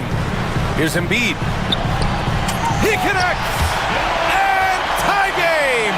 Huge basket right there! There is absolutely no fear in his eyes. He loves the moment. Love seeing that there. A huge possession. Oh, Kuminga! Pops for days! The great read between those two guys. The defense didn't stand a chance, B.A. These two teammates right here, Grant, they are connected. Maxey surveys. And they go to the intentional foul. Trace Jackson Davis. That's his first personal foul. Oh, the first of 2, no good. A heartbreaker. And he does get the second one. And that narrows the gap to 1. 29 seconds left in the fourth quarter. Golden State with the ball. And he commits the intentional foul. Edwards. That's his first personal foul. Second team foul. 23 seconds left in the game. Pass to Jackson Davis. And an intentional foul right there. Joel Embiid. That's his first personal foul. Third team foul. Shooting for Golden State. And he cannot get the first one to drop. Tough one to miss. At the line for 2. So he can't get either to fall.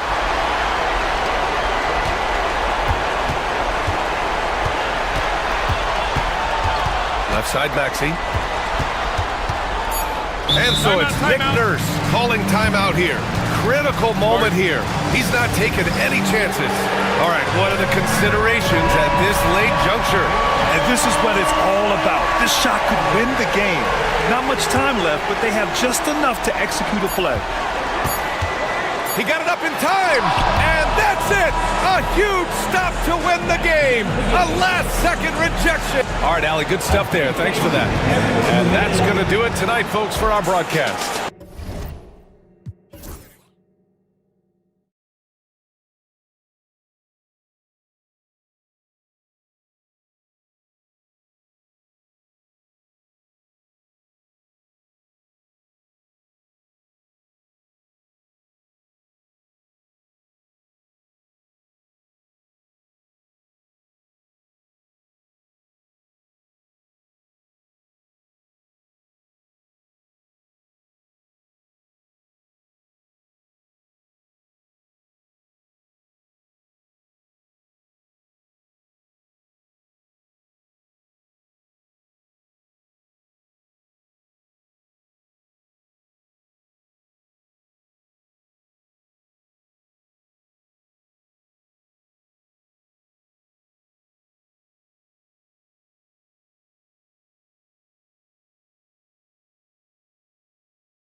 And the wealth out there.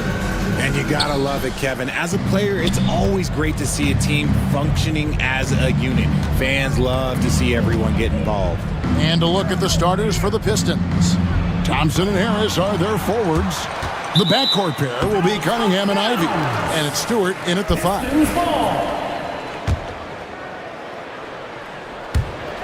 Here is Cunningham. Down to 5 on the shot clock. A nice job of affecting the shot there by Valanciunas, using those long arms to just frustrate the shooter. Down low. The shot goes in. First shot, first basket. And that'll start us off already. You can feel the tension in this arena. And sometimes getting that first bucket puts momentum in your corner, but we'll just have to see. Now, here's Cunningham. Stewart with it. Out to Harris. Lets it go with a 3. Drills it from outside. Harris normally steps into shots that he wants. He has a high quality of shot selection. And he may never be an all-star, but Richard, Tobias Harris has a big impact on the game. And he came into the NBA as a 3-man. But in a lot of ways, he's become the prototype modern power forward. Able to hold his own inside, but also space the floor from 3. Here's Cunningham. After the made shot from Jonas Valanciunas. Out to Harris. Beyond the arc. Off the mark. His first miss of the game. 1 for 2. Here's Levine. And he drives in. Uses the glass to finish the layup. A ridiculous athlete. I love when Levine puts it on the deck and goes through the lane like that. Here's Ivy. Pass to Thompson. Cunningham with it.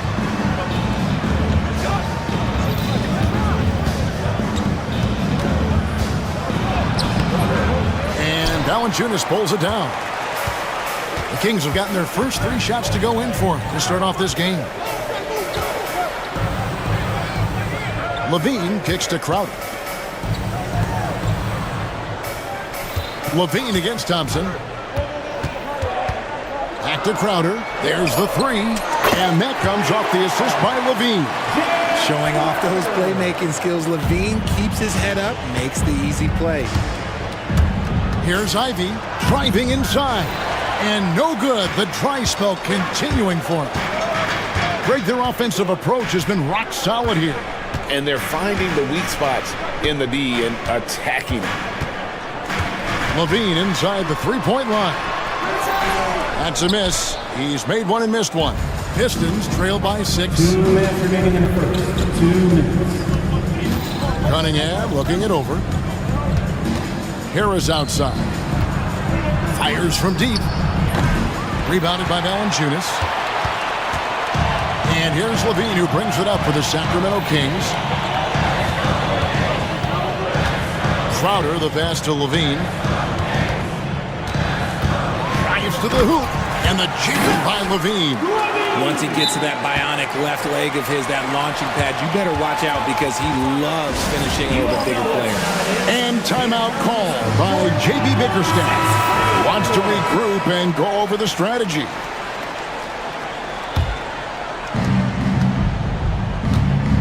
Detroit's gone just 1 of 4 from 3-point range here in the first. Harris setting the pick for Cunningham. Pulls up. And he can't bank that one in. Sacramento leading by 8. It's time now to hear from our Hall of Fame reporter, David Aldridge. What's the latest, David? Hey, Kevin. The Kings head coach gave me a few minutes. He talked about how dialed in he is on Cade Cunningham in this matchup.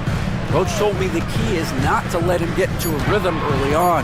That might mean we have to throw different defenders at him. Maybe send them double teams, too. Everything is on the table tonight. Let's see what they come up with for Cade.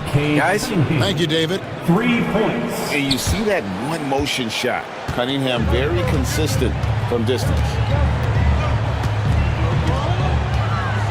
And here's Levine. Here's Valanciunas. It's blocked. And that's out of bounds. Sacramento will retain possession. Levine for 3. Pistons trail by 5. And Thompson slams it home. And his athleticism is really off the charts. Love seeing Thompson punch it home like that. And the whistle blows. It's going to be on Asar Thompson. That's his first foul. There's a 4-second difference from the shot clock to the game clock. Levine kicks to Ellis. And that comes off the assist by Levine. Levine's got 3 assists tonight. Detroit's gone 2 of 5 from three-point land here in the first quarter. Here's Ivy. And slam dunk by Ivy. And man, can Ivy fly. I mean, a big-time finisher. Here's Levine. Drops in the layup for 2. Levine's got 6. And a nice job here early of establishing an inside presence. And so it's the Sacramento Kings with their lead standing at 6 points here at the end of the quarter. They've been playing some ferocious defense.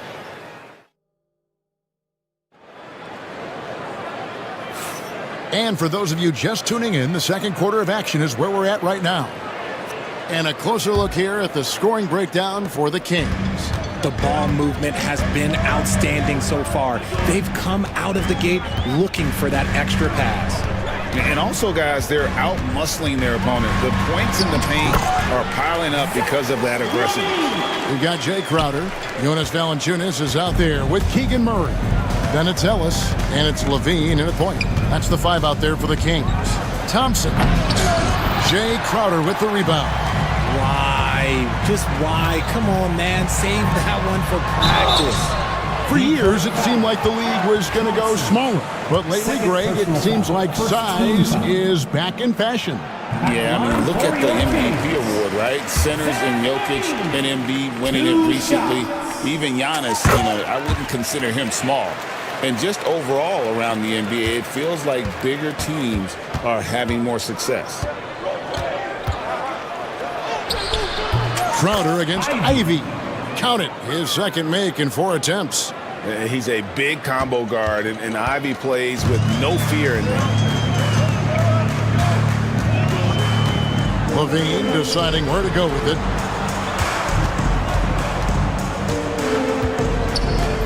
On the wing, Murray. Up again. It's good on the putback. Valanciunas has got the lead up to 10 now for the Kings. And one way Valanciunas generates offense, using that big body to snare the board and keep the play alive. Thompson in the posts, guarded by Levine. Basket, good. Thompson's got his second basket of the night. We're about a minute and a half into the second quarter now. On the wing, Levine. He's got 10, and he's good on the 3-ball. Well, Levine is fired up tonight and having no trouble finding points for his squad. Ivy with it, now guarded by Murray. Now Ivy puts up a 3. That shot no good. A moment now to hear from our sideline reporter, Hall of Famer David Aldridge. David. Kevin, thank you. Tobias Harris, over the course of his career, has played a lot at both forward positions. He says, I'm comfortable playing both of them. I'm not big on the position thing. I'm versatile. Kevin, he's just a basketball player and a very, very good one. I would agree, David. I know you like him. We like him as well. A very skilled one at that. Thank you very much. And how about the aggressiveness from Cunningham? Reading the defense and then just punishing them with that pull-up. And Levine, here we go. Had enough room to finish, and that's one he'll usually make. Here he goes. And it goes down 2 points. Murray's got his first basket of the night. And first step quickness that time for Murray. Pistons trail by 12. Cunningham outside. Played in with a nice touch off the glass. Cunningham's got 5 points now in the quarter. And those are the kind of nice inside looks they've gotten here in the first half. Here's Levine. On the wing, Murray.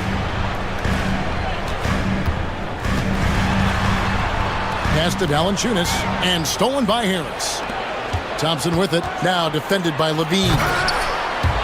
And they get it back.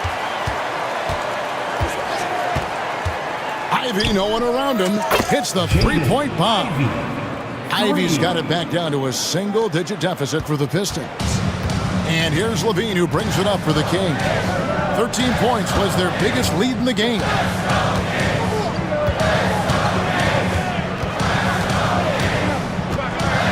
With the teardrop, here's Valanciunas, and the dunk by Valanciunas. And it's not everybody who needs hops to finish at the rim. Valanciunas just needs to be an arm's length of the bucket to throw it down. Now, here's Ivy. He's got 7. Cunningham outside. Out of bounds. Sacramento takes possession. That was an, okay, let's say that was an odd play. You don't see misconnections like that too often. And so here's Sacramento. 9-point game. Levine passes to LaRavia. Takes a 3. Rebound by the Pistons. We've got a 9-second difference between the shot clock and the game clock. Cunningham on the wing. He's guarded by Ellis. Chalk up 2 there. Cunningham's got 10 points. And smart choice by Cunningham, using the floater to get that one done. And the whistle blows. It's going to be on Asar Thompson. That's his 3rd foul of the game. Into the lineup for your Kings. Number 11. Levine with it. 15 points in the game.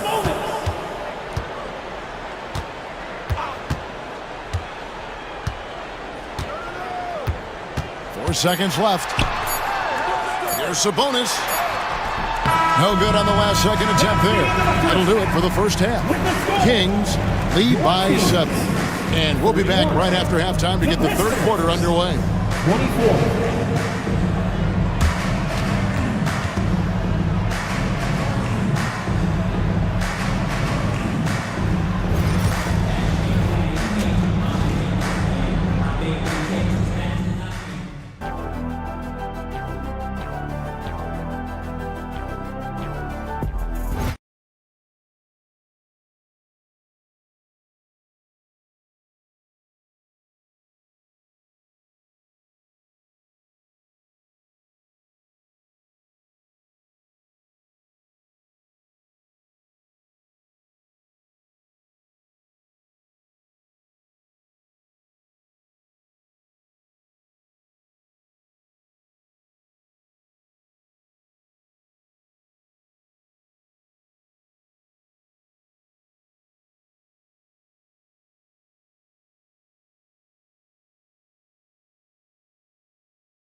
Levine, he's really been playing well.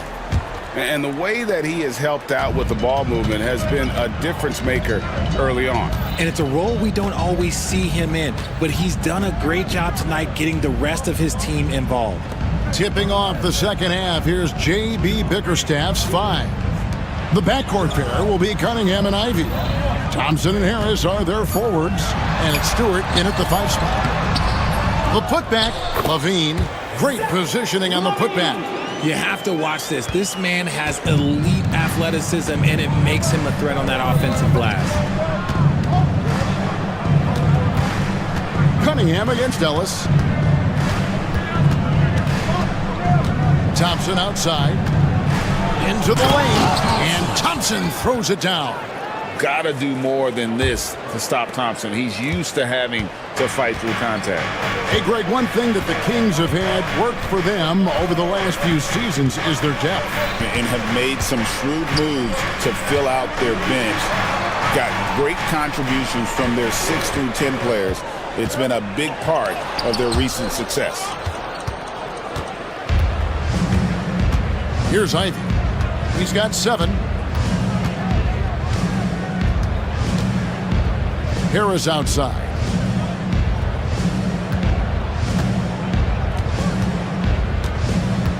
Six on the shot clock.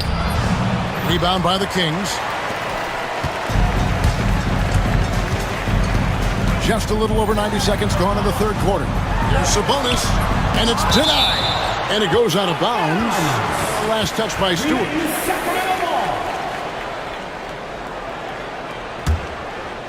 Here's DeRozan. Still scoreless. And that combination of length and instincts, that's what makes Cunningham so competitive at the defensive end. Out to Thompson. Fires the 3. That shot off. Kings leading now by 7. And the basket by DeRozan. Well, that's one way he can finish, but far from the only way he gets it done. He's got all kinds of tricks up his sleeve. Ivy against DeRozan. Cunningham outside. Ivy finds Cunningham. 5 to shoot. Stewart with the screen on DeRozan. Ivy. The kick out to Cunningham. Another shot, and the layup is up and in. Cunningham's got 12 in the game. And you can see why they continue to call Cunningham's number. Once he's flipped that switch, let him go to work. Here's Levine. Basket number 8 for him on 13 tries. That's 62% so far. Yeah, the D has not been able to keep the ball out of the paint at that end of the court. Oh, nasty dunk there by Cunningham. This is why he went first overall. Cade's got length, skill, and athleticism. Levine kicks to Ellis. Levine passes to Sabonis. Too open that time. Made it look too easy. Sabonis has got his first points of the night. Well, you like guys who can work that in-between area. Really keeps the defense honest. And when we talk about the numbers, the analytics for great shooters like him, pretty much any shot is a good shot. Back to Ivy. 2 free throws coming up, and they call the shooting foul. And you can see that quick twitch athleticism. Ivy is likely to spend a lot of time at the line in this league. And some changes here for the Kings. Jonas Valanciunas, he's checked in for Sabonis. Murray comes in for Trey Lyles. And Jake Crowder's subbed in for DeMar DeRozan. Levine against Thompson. It's good. 10 points for him. And he's pretty relentless inside. Valanciunas gets after it down low. It might not always look pretty, but he makes the most of his chances in the paint. That should give him a nice little jolt. Yeah, it has to. They need a jolt, GA. And they need more where that came from. They're not out of this hole yet. Gotta take care of the ball. They'll punish you if you're that careless. That's right, and that's severe punishment right there. An important 2 points, not just on the scoreboard, but also for a little bit of momentum. Here's Thompson, and Thompson slams it home. So fast of foot, on the run, Osir, tough to catch. Sacramento leading by 3. 32 seconds left in the third. Here's Crowder. On the wing, Murray. Thompson against Levine. Floats one. Thompson with the rebound. Thompson's got rebound number 5 here tonight. That's a 2 from Cunningham. Again, the Pistons score. And obviously his momentum from the last game has carried over here tonight. He's just riding the wave of momentum right now, getting to his spots and keeping things simple on the offensive side. And man, is he in a zone right now. Seems like he can't miss. The points coming in bunches as we wrap up the third quarter. It's been a good one. Well, what a terrific game it's been so far, with this fourth quarter sure to bring more pressure-packed basketball. And here's Cunningham. We've got Murray. Ellis is out there with Zach LaVine. Then there's Jonas Valanciunas, and it's Crowder in at the small forward. So that's the 5 in the game for Sacramento. Out to Harris. Connects from three-point range. You can just see how decisive Harris is, effective at catching passes and just firing quickly. And the whistle blows. It's going to be on Asar Thompson. That's his 4th foul of the contest.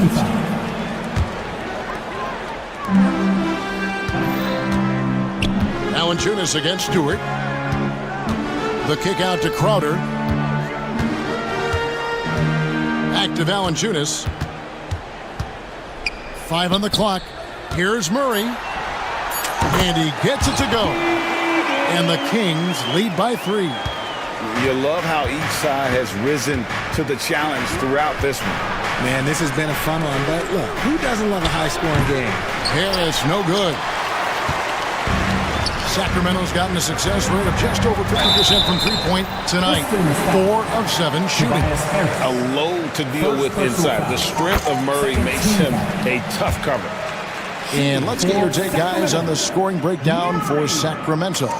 They've been hitting consistently from mid-range all game. It's been a big part of their offensive production in this one. And on top of that, they've really been dialed in from deep, just dropping triple after triple. Shots good by Ellis. You'd love to get the ball this close in every trip where you can almost just not miss. Ivy passes to Thompson. Again, the miss by the Pistons. And I thought that was going to drop. It looked good from here.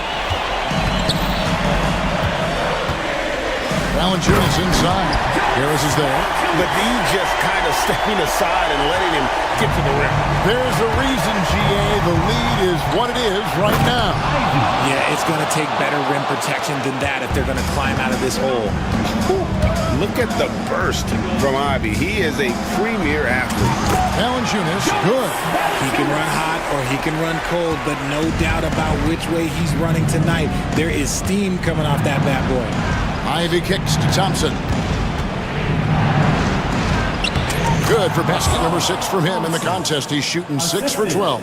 An explosive player. Thompson has serious leaping ability, and that comes in handy around the basket.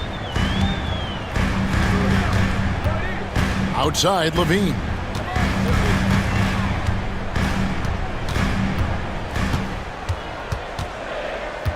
Pass to Valanciunas. He can't get it to go. Good D by Thompson. And here's Harris from the arc. Rebound by the Kings. LaVine's got 4 rebounds in this game. It's tipped and stolen by Thompson. Cunningham kicks to Thompson. Back to Cunningham. For 3, Harris. Sacramento grabs the miss. Valanciunas has got rebound number 9 now.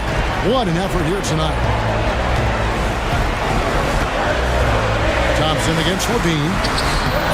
Good D by Thompson. That is some tough defense there against one of the better finishers in our game. Ivy passes to Thompson. Here's Harris. Jacks up a 3. Harris missing again. Nothing seems to be going his way this quarter. Yeah, straight up, guys. Like, he's ice cold, like freezing. What's colder than cold? But you don't have to shoot it, my guy. It's okay to pass the ball. Ellis kicks to LaVine. Ellis with the screen for LaVine. And the rebound goes to the Pistons. 1:09 left in the 4th quarter. Cunningham. It drops. That's his 9th field goal of the contest. A blistering hot 9 for 11. Oh, that is big time by a big-time player. Cunningham loves the moment. And there's the foul on the shot. He'll go to the line for 2. Personal foul, third team. Good on the first, and that increases their lead to 6. So he goes 2 for 2 at the line, and it's a 7-point game. And as long as they can keep doing that kind of work at the foul line, this lead will be safe. Cunningham passes to Harris. Thompson a screen on Murray. For 3, Harris. They get it back. Thompson looking for an opening. It's in! Oh, and that cuts the lead to just 5. Monster points from Thompson. No fear in the big moment. Outside, Levine. The kick out to Crowder. 20 seconds left here in the fourth quarter. Here's Valanciunas. Got it. Good job in the low post. And every team loves getting a night like this out of their big man. Valanciunas is the biggest lion in the Serengeti. It's deflected.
Timberwolves. Nas Reed out there with Julius Randle. Then there's Anthony Edwards. Then it's Nickeil Alexander-Walker. And it's McDaniels in at the 3. These teams like to get into the half-court stand. They like to play at their pace. Yeah, and there's not many teams like that anymore. But it's all about the details and execution for these teams to maximize their possession. Sends it home from three-point land. Yeah, just continuing to unlock his game. If Edwards adds the playmaking component, watch out. Pass to post. To the middle. Here's Green, and it's hammered home by Green. Well, he's a bit of an undersized center. However, his leaping ability can certainly mask that. Randle on the screen. To the wing, right side. And he got the whistle on the way up, so he'll be headed to the line for a pair. You know, a reliable veteran like Julius Randle is so valuable. He provides a foundation for everyone else to play off of because they know he'll be there to score and help out. He makes it easier for other players to succeed around him. That one's no good. Well, that's not the focus we're used to seeing from him at the line. He's usually rock solid from there. Butler with the ball. Now guarded by McDaniels. Post shot, no good. And the defense got away with one there. I mean, that's a shot he typically makes. Here's Edwards. Pass to Alexander-Walker. Butler with a steal. Down low. And he caught that pass in full stride on his way to the big slam. And for his position, Green has impressive vision with the ball, helping him find the wide open man. Edwards, a pass to Alexander-Walker. And the 3 off target. The Warriors have gone 3 of 4, off to a nice start. Kuminga with a screen on McDaniels. Curry, the 3 is up. And there's Kuminga. That one's good on the assist by Curry. Rock solid screen right there. The defender got completely lost. Yeah, you've got to lock and trail hard. You can't allow him a clean look from that. It's Edwards with a drive. Outside, Alexander-Walker. Can they get it? Here he goes. And he sinks the layup. And setting the tempo with an assertive move. Like, where was the defense on that play? Well, when you are the aggressor this early, it is intimidating. Here's Curry. Oh, rejected by McDaniels.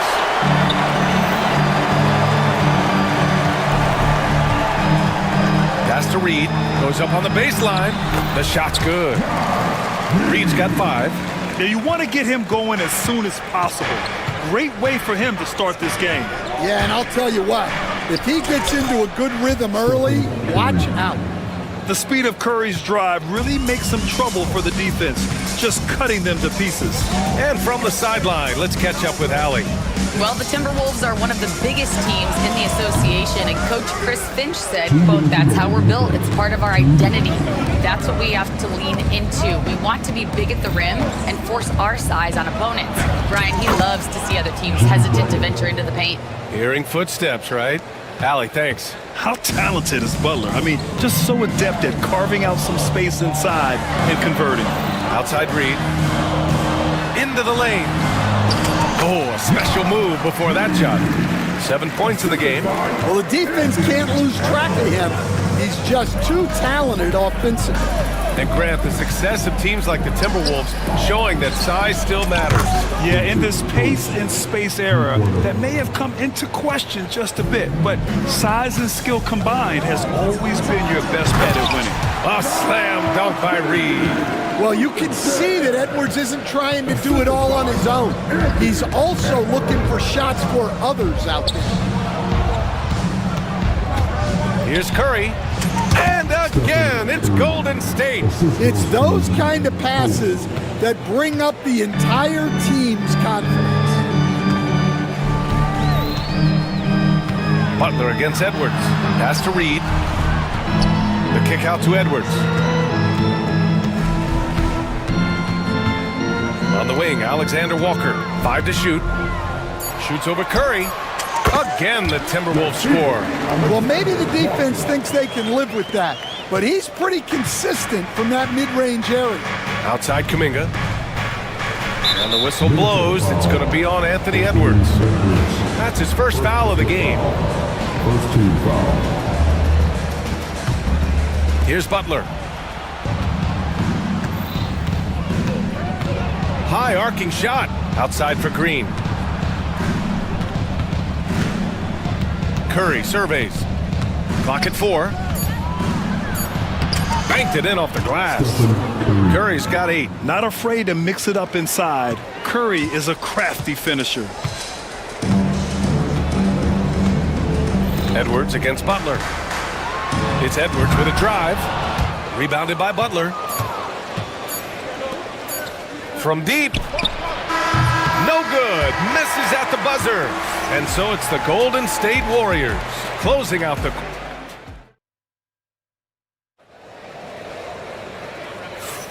And for those of you just tuning in, second quarter action is where we are. And a closer look here at the scoring breakdown for the Warriors. Well, yeah, early on, the mid-range jumpers have been an important part of their attack. They're going old school. And another thing, they found the open man. Really playing unselfish basketball, moving the ball around there on the perimeter. We've got Julius Randle, Dante DiVincenzo out there with Edwards. Then there's Naz Reid, and it's McDaniels in at the 3. That's the 5 to begin the second quarter for the T-Wolves. Butler goes for it inside. I wouldn't say Butler seeks contact, but he sure doesn't turn it down. Now well into his 30s. Is it fair to start wondering how many seasons Jimmy Butler has left, Grant? Well, it's a fair question, B.A. But at the same time, Jimmy's hunger is just so different than everybody else's, which I could see helping prolong his career. Kuminga, the pass to Green. Kuminga with a screen on Edwards. Here's post. Pass to Curry.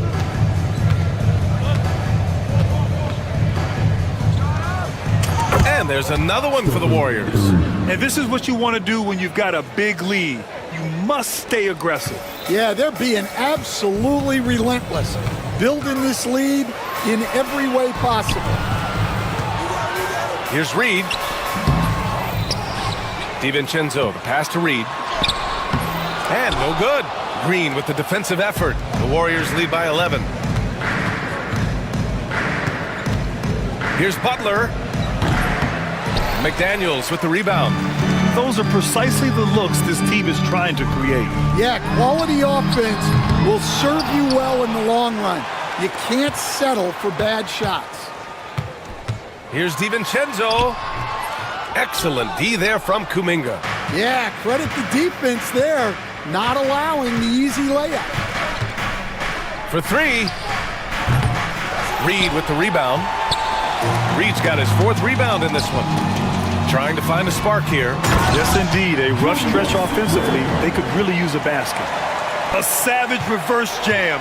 That takes great body control. No question. He was making a statement right there, man. To the cup, Curry. Ooh, making his presence felt here. He's now 6 for 9 in this game. Well, guys, I'm happy I'm not guarding Steph right now. On nights like tonight, Curry can do no wrong. To the inside. Here's Reid. A slam dunk by Reid. He put a little flair on that one. Yes, he did. Man, he's a strong finisher, huh? And so they choose to intentionally foul. You don't want to stop the clock right there. I'm not quite sure what he was thinking. Rudy Gobert is checked in for Minnesota. Clark comes in for Anthony Edwards. Jackson Davis is checked in for the Warriors. He drops it from range. Stand back in your early coaching days. What was the dynamic working with the front office? Well, I was in good situations, and so you need the coach and the front office in sync, where you're all working toward the same goals and you understand what the process is going to look like. And how in sync were you when Stan was the coach and Stan was the front office? We had problems then because the coach didn't like the front office very often, and the front office was always unhappy with the coach. Nice. And here's Clark for 3. Jackson Davis grabs the miss. The Warriors lead by 14. Outside Kuminga. The rebound by the Timberwolves. Closing in on 4 minutes played here in the second quarter. DiVincenzo against Kuminga. McDaniels from long range. Nails it from three.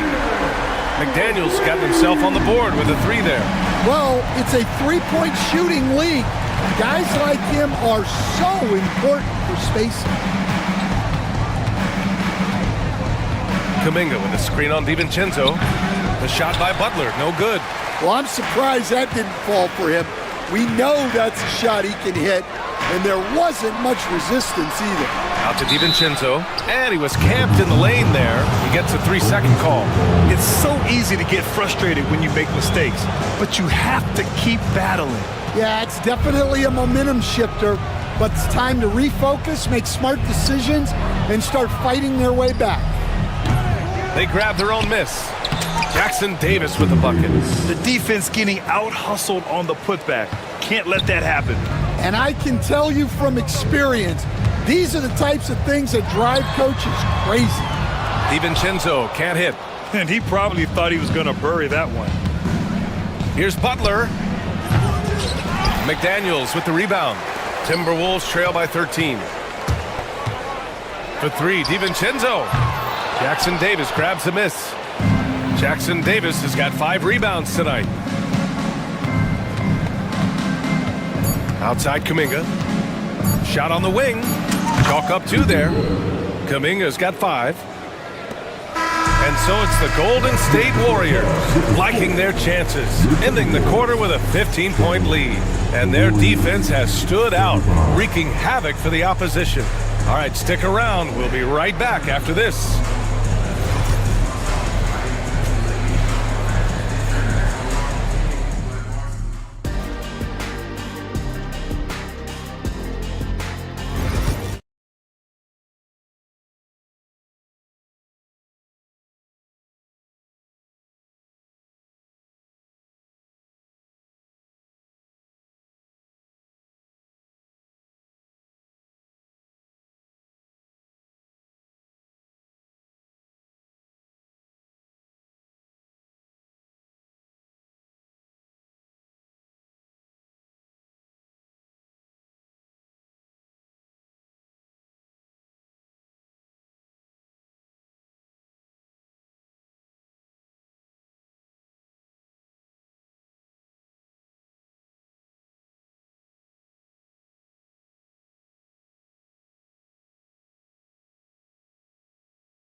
Quickly, Stephen Curry having a dominant impact in this game. What makes him an exciting player is the ultra-aggressive mindset that we saw over and over in the first half. Yeah, he hasn't been settling. He's getting to the rim, and that's him at his best. So on the floor for Golden State, Curry and Hield to the sharp-shooting backcourt. Inside, it's Green next to Jackson Davis. And it's Butler in at the 3, the small forward. Hield from outside. Rudy Gobert with a rebound. Timberwolves trail by 13. Defensive Player of the Year 4 times over, Stan.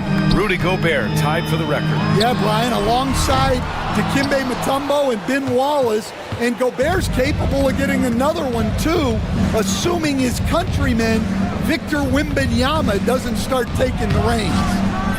Jackson Davis misses. Things just don't seem to be clicking for them offensively. Yeah, they really need to find a way to get back on track.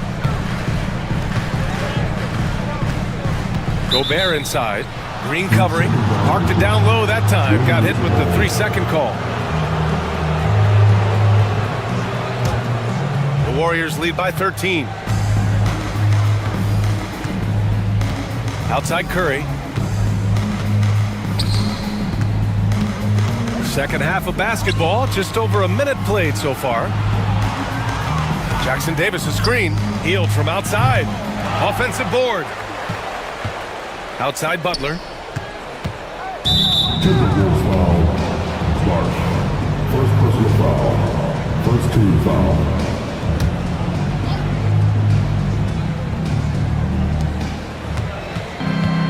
Jackson Davis a screen. Puts up a 3. And Hield gets a three. And the Warriors lead by 16. This is his shot. The defense must chase Hield off that three-point line. For three, DiVincenzo knocks down the long J. DiVincenzo's got 5 points now this quarter. Exchanging buckets from downtown. That's been a staple of tonight's game. Yeah, sometimes you get in a shootout like this, but you just hope that you can get a stop first. Curry against McDaniels. Curry, that's good. Yeah, the sweet-looking jumper of Steph. It just looks so pure coming out of his hands. Butler against DiVincenzo. Clark outside. Randall is screen on heel. McDaniels from long range. Drills it from deep. McDaniels got 6. Easy look when the defender isn't fighting over the screen. Yeah, it's certainly worth it to disrupt the offense. Coaches notice that extra effort. Timberwolves trail by 12. DiVincenzo finds Clark. Jacks up a 3. Can't get it to drop. And so it's Butler who brings up the ball for the Warriors. At one point, they led by 16. And it's Hield missing. The Timberwolves have gone 3 of 5 from the field in this third quarter. McDaniels from long range hits the trifecta. He's got 9. Well, that's what you want. Get him the ball and see if he can close the gap. Curry with it. DiVincenzo picks him up. Curry at the rim. Another shot right in the lane. That's been their MO this evening. Minnesota's gone 3 of 5 from downtown here in the second half. Clark, no good. Yeah, there's really no excuse for missing that one. That's just a blown opportunity. The shot by Butler, no good. All alone from mid-range. You gotta think he's kicking himself. Crosses over. He hits the back iron and sinks it. DiVincenzo's got his 3rd basket on the night right there. That's a move you won't see many guys make. Impressive stuff. Gives us a chance to catch up with Allie LaForce. Well, the slam dunk is arguably pro basketball's signature play. And forward Nicholas Batum said growing up, you have so much joy in dunking. You're one of the few people in the world that can. But Father Time marches on, and like most vets, he's come to grips with the reality. He said, my body told me, no more, bro. Well, leave that to the youngsters now, right? All right, Allie, thanks. McDaniels from long range. The Warriors pull it in. Jackson Davis has got 9 rebounds in the game. Boy, he's getting it done. 41 seconds left to play in the third quarter here. And there it is for him. Jackson Davis has gotten his 2nd bucket of the game. Like a matador. Olé! There was no defense. That has to be one of the easier shots I've seen tonight. An unorganized defense like that is not going to help them close this deficit. Here's Gobert. Kicks it out to Clark. Let's go with a 3. It's rebounded by Golden State. Outside heel. No good with the triple. For 3, DiVincenzo. No luck on that one. And as we end the third quarter, a double-digit deficit will make it tough to come back. And while we have a chance, let's go to our State Farm assist of the game. And he definitely deserves the award. Reading the defense like a point guard. Well, his height gives him the ability to see the floor, and he makes a quick decision and a great pass. Well, there may not be a lot of drama down the stretch as we head into the fourth quarter, but stranger things have happened. Nickeil Alexander-Walker out there with Anthony Edwards. Then it's Julius Randle. Then there's McDaniels. And it's Reed in at the center position. So that's the lineup for Minnesota. Pass to Butler. Back to Curry. And here's Butler. Outside Curry. From deep. And there's Green on the assist by Curry. Curry's got 4 assists now tonight.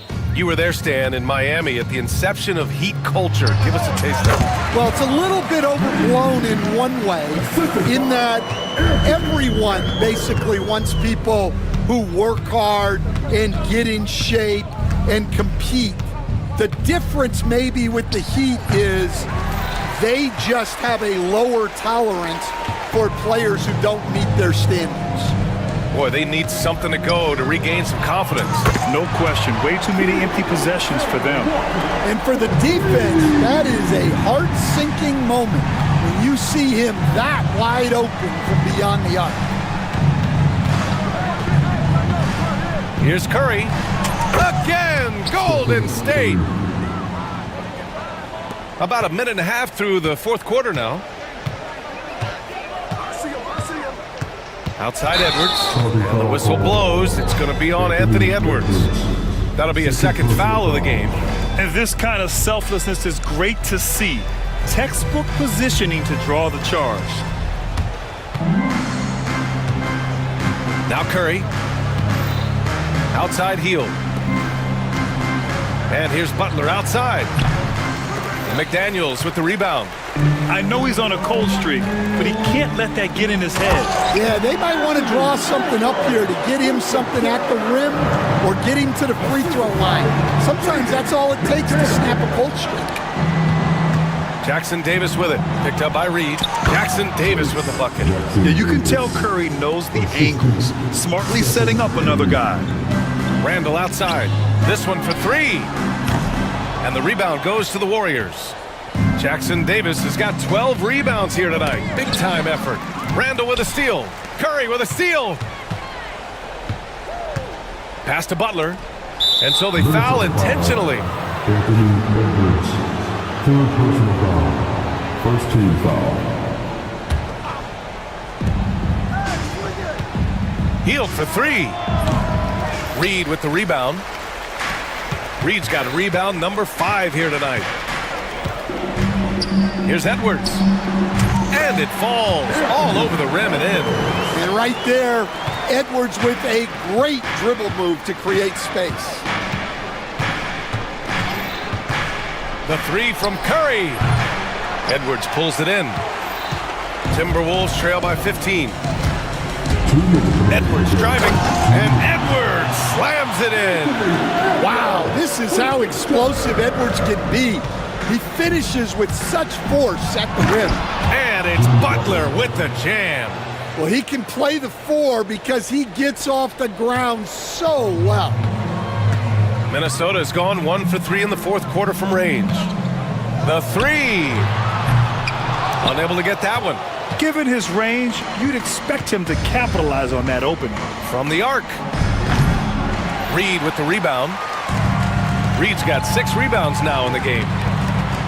Here's Edwards. Rebounded by Green. Green's got 4 rebounds now. It looks like it'll be a big win for them here. Time to just cruise to the end of the game and chalk up the victory for the Warriors. Well, Grant, I don't know if there was one deciding factor in this game, but I'd say shooting accuracy if I had to choose. Agreed, B.A. They really went after quality looks and shot the ball with confidence. And when you look at the game, the one thing that helped fuel this team to victory was the efficiency for Stephen Curry. So impressed with his performance today. He was confident, he was composed, and the defense just didn't know how to adjust. Golden State has gone 3 of 7 from the perimeter during the fourth. And Minnesota has possession, trailing by 13. Takes the 3. Warriors with the rebound. There's 39 seconds left in the fourth. Curry, he's open. That one a tad offline, but it drops in for him. Yeah, they blocked out the noise, blocked out the distractions, kept on grinding, and this is their reward. It is always a special feeling winning on the road. The degree of difficulty adding to that sense of accomplishment. And it goes out of bounds. Last touch by Butler.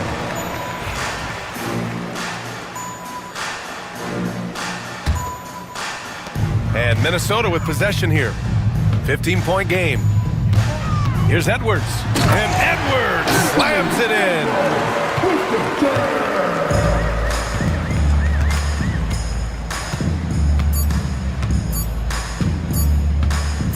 Curry from deep three-point land.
I love to see skilled bigs dueling down low. Kind of a throwback in some ways, but there's still plenty of physicality in the modern game. And now the opening lineup for Detroit. Inside for him, it's Harris and Duran. Tim Hardaway Jr. out there with Cunningham. And it's Thompson in at the three. Three-pointer. They get it again. Duran, the pass to Cunningham. Shot clock at 5. The shot by Thompson, and no one's around. No good from outside. And here's George for three. Buries it from three-point range. George has got the first bucket of the game with the three for the 76ers. And George gets the whistle that time. Paul George. That's his first foul for the Pistons. Stewart checked in for Duran. And it's Jaden Ivey in for Tim Hardaway Jr. Here's Cunningham, now off the inbound. That's in, coming off the assist from Thompson. Cunningham is not shy about mixing it up down low. He's got a great feel around the rim. And what about the evolution of Tyrese Maxey? Greg, according to him, he's just getting started. Well, Kevin, I'd have to agree. I mean, he's got some big shoes to fill with James Harden leaving, but each year this guy has just gotten better. And not only has he matched Harden's production in Philadelphia, I think he's exceeded it. Now, here's Maxey. Back to Embiid. For the three. It's hauled in by Stewart. Detroit's gone 1 of 3 from beyond the arc so far in the game. Thompson for three. Another three for Detroit. If he develops a consistent three-point shot in his first few years, Thompson's going to be scary. Here's Maxey. Rebounded by Cade Cunningham. Now Detroit moving it up. Good on the bucket. Cunningham's got 7 points. Nice play, and you can see they're gathering momentum. You know, they need to stay aggressive here. Build the lead up while they've got the chance. Don't waste this opportunity. George with the bucket. Smooth and consistent. That's how I describe George's three-point shooting. They get a hand on it. Here's Cunningham, and he lays it straight in. 9 points in the game so far.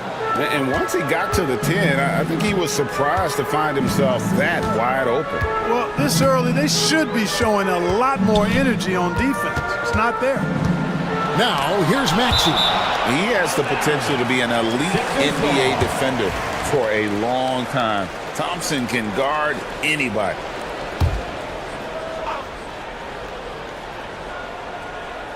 First quarter of basketball, just over 2.5 minutes play. 5 to shoot. Edwards kicks to Embiid. Lets it go from deep. Another three for Philadelphia. Defense will have to get out on Embiid. He's dangerous at all 3 levels. And you know, guys, with Embiid on the floor, it's not just about his individual play. He changes everything for everyone on that team. That's how dominant he is. It's not just statistics. His presence alone propels him. Now, Maxey, following Tobias Harris's three-point attempt. 1:41 left to play in the first quarter. Embiid, the pass to Edwards. Thompson with it. Maxey covering. And here we go with Thompson running it up the court. And foul on the shot. He'll shoot 2 at the free throw line. That's on Justin Edwards. This rookie, Thompson, is special. A talented guard who does a little bit of everything. He hits one and misses one, each at the line. And so it's Maxey who brings up the ball for Philadelphia. Trailing by 4. This one for 3. Another miss by Maxey.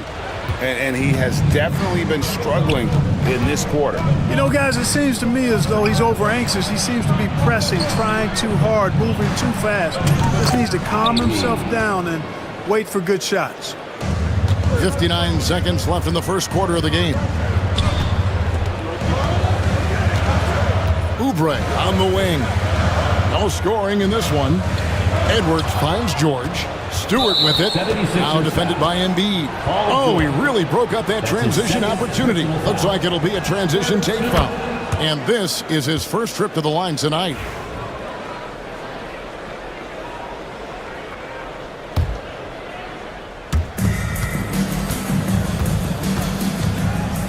.43 seconds left to play in the first. Launches it. Knocks down the three ball. I like their focus coming in. Terrific execution so far. And, you know, it's an all-out effort they've come in with. Very aggressive offense so far. Maxey kicks to George. Embiid with a screen on Cunningham. Edwards passes to George. Edwards a screen on Cunningham. George with the bucket. That last three must have bothered George a little bit. He goes to the arc with a purpose and fires off his answer. And George gets the whistle that time. That's his third foul so far. Bonus situation in effect, so we'll head to the free throw line for two. Pistons have gone 2 for 3 at the foul line in this game. And so Cunningham nails both of them. Free throw shooting is about mechanics, confidence, and your mental approach. He's locked in from there most every night. George passes to Embiid. Nice fake, but the layup off the mark. Boy, that's a look. He has to finish, and he knows it. Blown opportunity. And so it's the Detroit Pistons in control with the 9-point lead to end the quarter.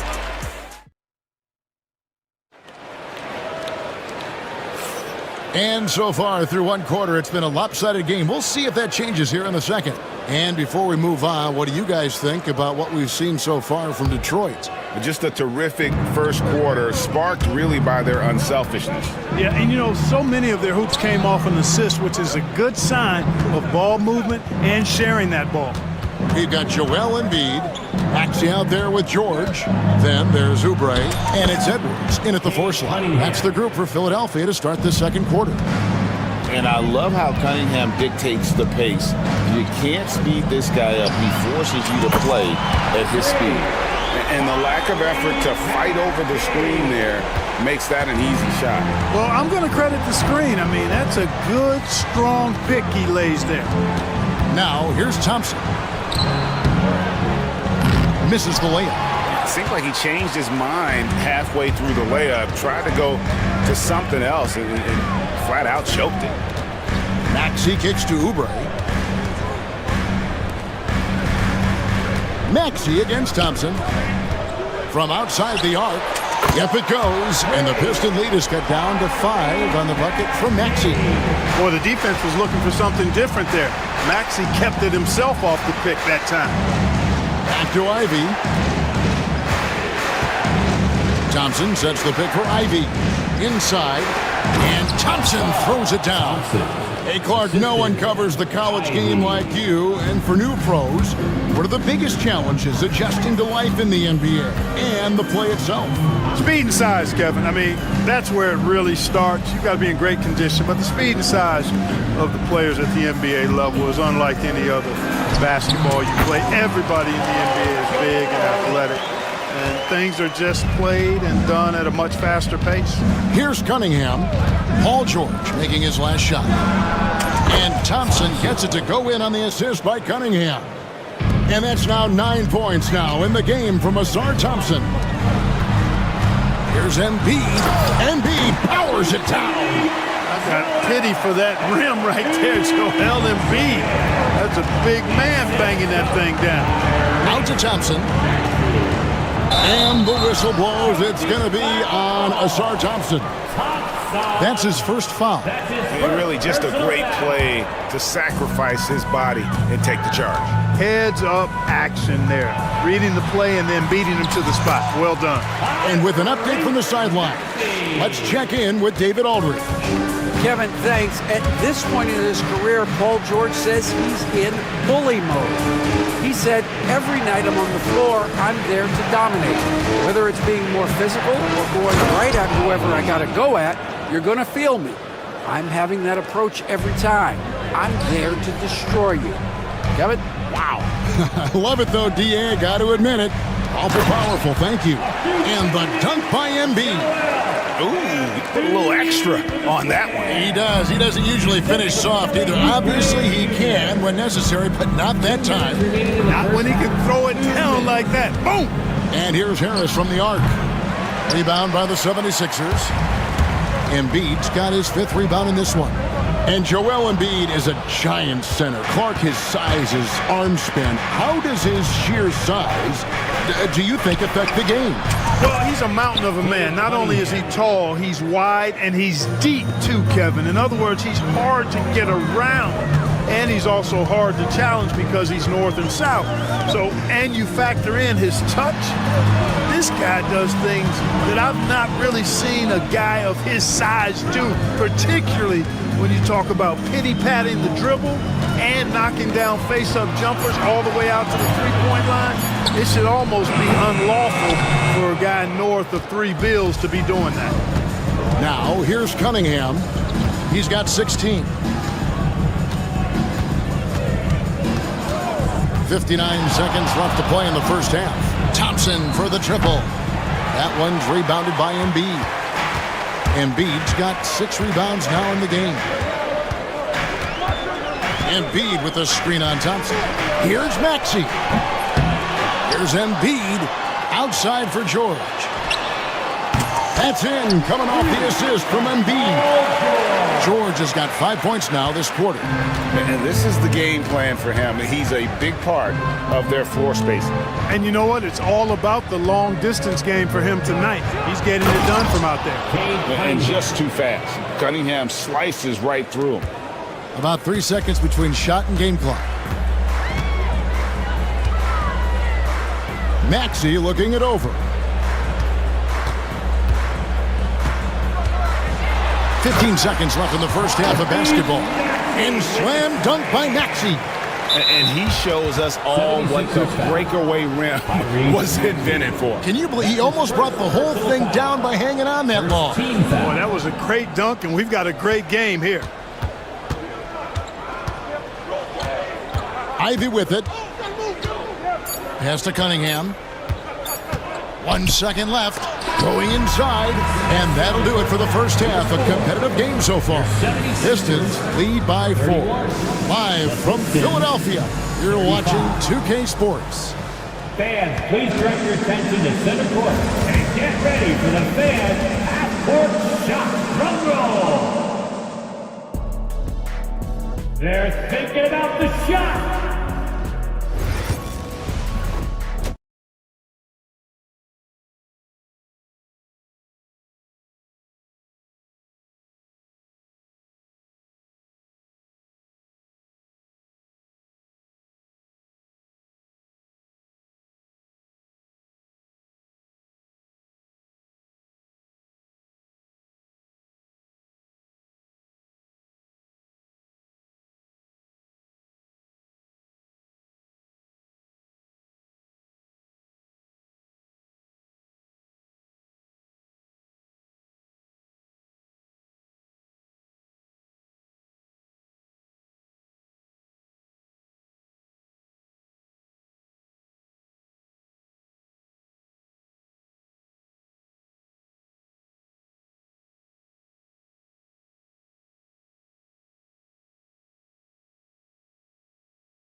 Try to gain an edge.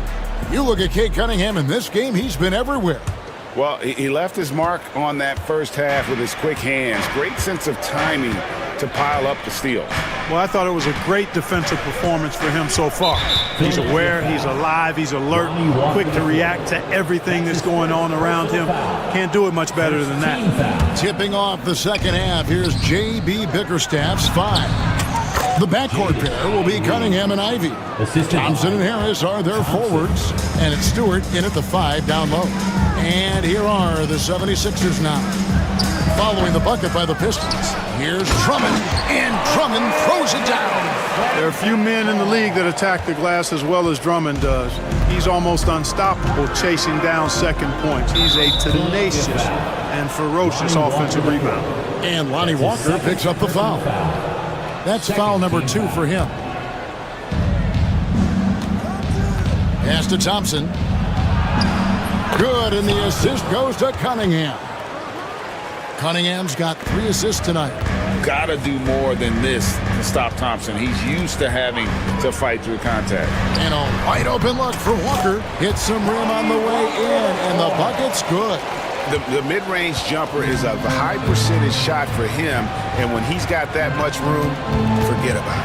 Here's Ivy, and good that time. Ivy's got 8. He's a big combo guard, and Ivy plays with no fear in there. Kicks it out to Gordon. Now, here's Walker.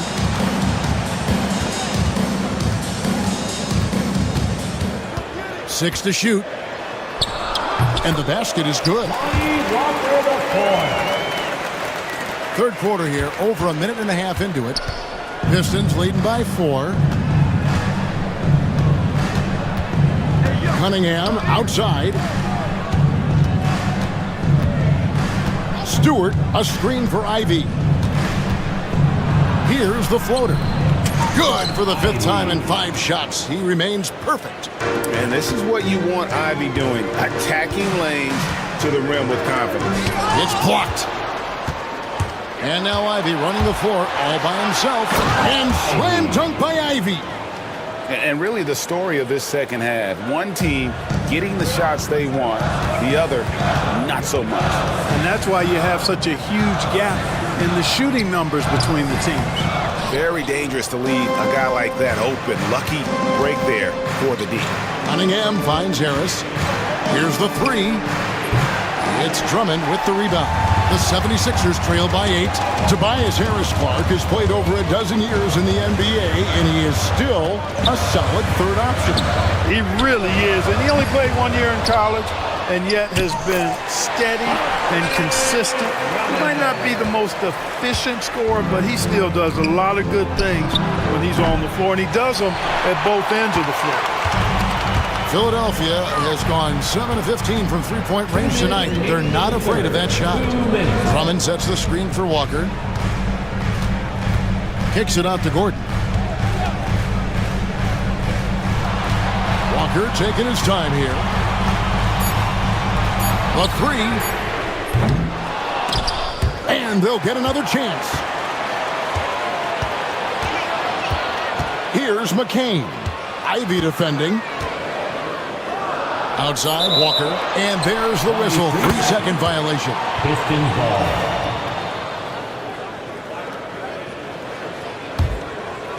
Pistons leading by 6. Here's Ivy. Pass to Stewart. Buries the long-range jumper. Stewart's got his first bucket of the game, and he's on the board for 3. Walker dishes to Gordon. 1:10 left to play here in the third. And it's Cunningham with the ball for the Detroit Pistons. And it's Eric Gordon with the foul. That is his first foul of the game. And the 76ers with a completely new group now. Here's Cunningham. He's got 18. And there's the drive. Out to Thompson. From deep. And it's Philadelphia with the rebound. Embiid's got his 8th rebound here tonight. Here's Maxey. Draws contact on the shot, and now a 3-point play chance as he'll head to the line. Maxey makes things happen with his hard work and determination as a scorer. The 76ers shooting their first free throw of the night here. We've seen Tyrese Maxey and his game go to another level. Clark, what makes him a top-level scorer in your opinion? Kevin, there are a couple of things that really stand out. His sheer speed with the ball is remarkable. His fearlessness and confidence. Every great scorer has that. And then his ability to knock down the three-point shot off the catch or off the dribble gives him an added step of quickness when he's taking it to the rack. And all of that makes him a dynamic scorer. 5-second differential between the shot clock and the game clock. Ivy on the wing. He's covered by Maxey. Thompson, a screen on George to the middle. And Thompson slams it home. And his athleticism is really off the charts. Love seeing Thompson punch it home like that. George passes to Maxey. With 1 on the clock. And it is good at the buzzer. Wow. Resourceful. And as we end the third quarter, a great game. Both teams playing well.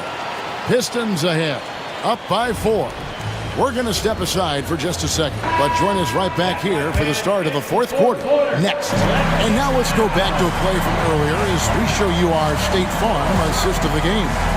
And he may not be known as a pass-first guy playing out of the two-guard spot, but he shows here that he can dole out an assist or two when he needs to. That's right. I mean, that's not his primary duty, but when the situation calls for it, he can do it and does it well. And with these teams locked in a very close contest, this fourth quarter promises to be a good one. Oubre out there with Edwards. Then it's Paul George. Then there's Maxey. And it's Embiid in at the 5.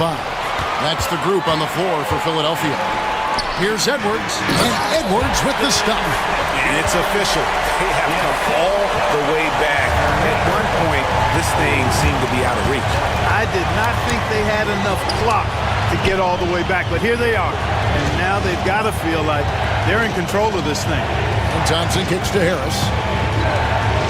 Thompson, a screen on Edwards. Harris finds Thompson. Just 4 to shoot. Fires for 3. Rebound by the 76ers. And they had some botched coverage that turned into no coverage. Embiid, the pass to George. And no good. Had a chance to take the lead there. Detroit's gotten off to an 0 for 2 start from downtown here in the fourth quarter. Here's Ivy. It's in, coming off the assist from Thompson. The assist. Thompson's got 3 assists now in this one. Great awareness by Thompson, wanting to find his open teammates whenever he can. And stolen by Harris. For the finish. And Thompson slams it home. Oh, he got fancy with that one. Yeah, maybe trying to give them the momentum boost they need to break this game open. And I like it. I mean, some coaches might want to see just a sure-handed lay-in there, but for me, I don't mind a little extra. And that's right in his wheelhouse, looking to make an impact when it counts. You know, they want the ball in his hands here because they trust him to hit all the big shots. Here's Stewart. And Embiid pulls it down. Embiid's got rebound number 12 here already in the game. George with no one around. Gets it to go from beyond the arc. He's so clutch. When the pressure is at its highest, that's when he's at his very best. Ivy against Embiid. And here's Harris from the arc. Oubre pulls it in. He is single-handedly dropping the temperature in here with that cold streak. And he's got to find other ways to contribute them because his shot making is not happening right now. Here's Maxey. Another 3 for Philadelphia.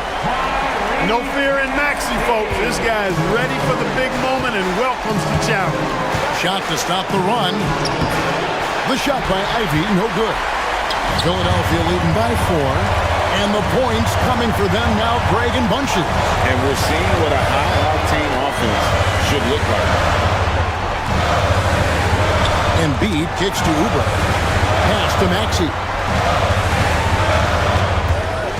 Edwards, a screen on Thompson. Here's Maxey. No good from outside. Got the defender off his feet with the pump fake, but couldn't knock it down. It's Cunningham with the drive. Lays it up and in on the nice reverse. Cunningham's got 20 points. Yes, sir. Kay Cunningham embracing the role of the leader. George against Cunningham. Now, here is George. Defense right on him. Yes! Well, Paul George has been sensational. 58 seconds left to play in the final quarter. Cunningham against George. High post Stewart. Here's Cunningham. It counts. And he has brought them to within 2 points. And you can't get a bigger bucket than that. Well, that was 1-2. He wanted the ball. Nobody else was taking that shot. Embiid sets the pick for Maxey. To the inside. Money! What confidence from Joel Embiid. Knocked that one down in a clutch situation. Harris a screen on Maxey. The shot by Ivy, no good. Now the 76ers with it. They've given up just 8 points in the fourth quarter. Maxey against Thompson. Off target from three-point range.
And for Sacramento, Jay Crowder is out there with Murray. Then there's Zach LaVine. Then there's Jonas Valanciunas. And it's Ellis in at the shooting guard position. These two teams love to share the ball. Now, Doris, you were a gifted passer, a conference assist leader. What makes a great playmaker? Well, look at Brian Anderson doing his homework on his partner here. I think, obviously, you have to have some vision. You've got to have a handle to be able to get to the spots you want to on the floor, to deliver the pass at the appropriate angle. But maybe most importantly, you have to have a desire to make your teammates better. And they're pushing it up. LaVine passes to Crowder. On the wing, LaVine. McDaniels covering. Crowder outside. Just 5 to shoot. Murray finds LaVine. Late clock here. The Kings need to get one up. Here's Valanciunas. Oh, and Reed with a block. And they turn it over. Shot clock violation as the buzzer sounds.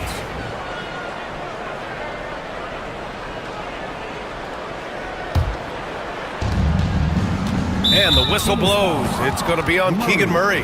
That's his first foul. First team foul.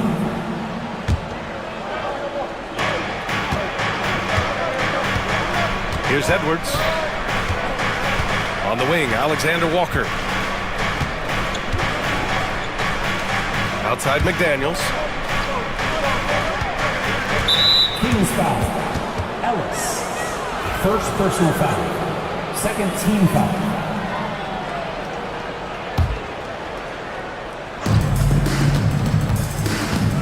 Edwards looking it over. Reed sets a screen. Edwards, a pass to Reed. A slam dunk by Reed. Really nice decision making by Anthony Edwards. If you're going to play in the NBA, you've got to read off pick and roll action. And Naz Reid has proven to be a matchup nightmare for opposing big men, Doris. He has, BA, and the reason is he's bigger and stronger than most 4 men. Traditional 5s are too slow to stay with him. He can space you out to the three-point line, or he can punish you on the inside. Naz has got big-time game. Now here's Crowder. 5 on the clock. Here's LaVine. Anthony Edwards with a rebound. The Timberwolves have gone 1 for 3 so far. Outside, Alexander Walker. And there's the screen. McDaniels got room. Sacramento grabs the miss. And it didn't fall, but still a great look. You know, it can be frustrating when you make the right play and fail to reap the rewards. You just have to stay with it here. I love great defense. Just quick to establish his feet, and he takes the hit.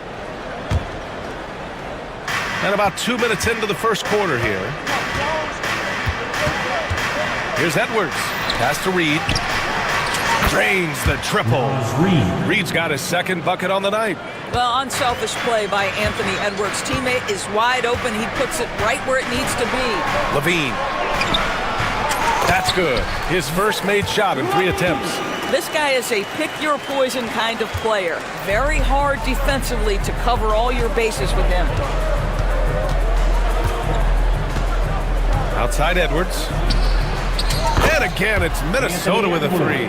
Edwards, such an explosive scorer. You don't want to concede that three-point shot. Boy, that's going to make him feel good. A moment to hear from Allie LaForce. Well, the Timberwolves, no doubt, a team to be reckoned with. Coach Chris Finch said, we come in every single night and compete. No matter what the circumstances are, we expect to win. We root for each other, so I feel like we have all the makings of a tough team. And they have reason to be confident, Allie. Thank you. Now here's LaVine. Murray finds Valanciunas. Oh, and he blocks it off the glass. Wow. Fast break, Minnesota.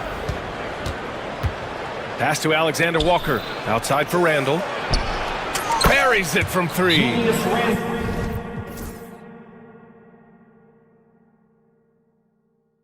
All right, guys, let's get your take on the hustle stats for the Timberwolves.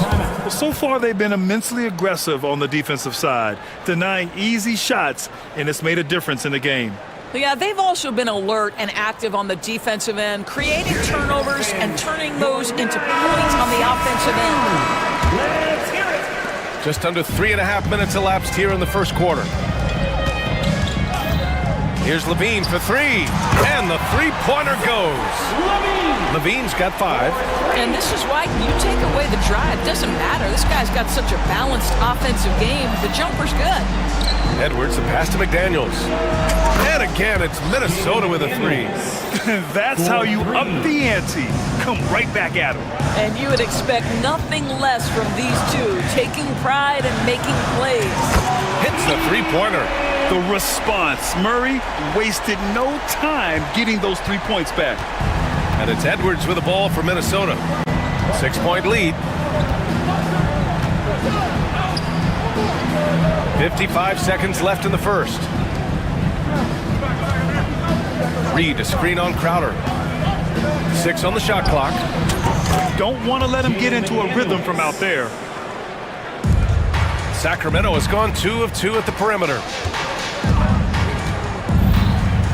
Levine passes to Ellis. And out of bounds, Minnesota will have it. And Sacramento making a change here. Sabonis checked in. There's 37 seconds left in the opening quarter. Outside Edwards. Reed sets a screen. Out to the right wing. And the ball out of bounds. Last touch by Edwards. Yeah, just couldn't make the connection. But you appreciate their attempt at moving the ball.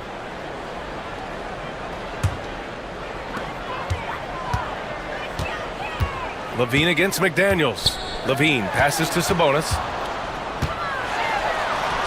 That drops. And it comes off an assist from Levine.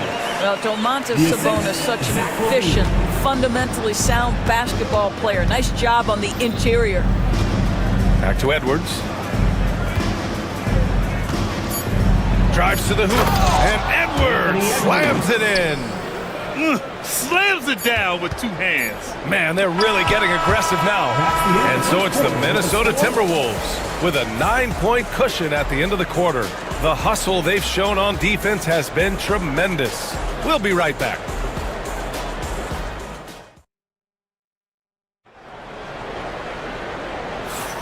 And if you're just tuning in, we've got a wide margin on the scoreboard, but plenty of time left for a comeback.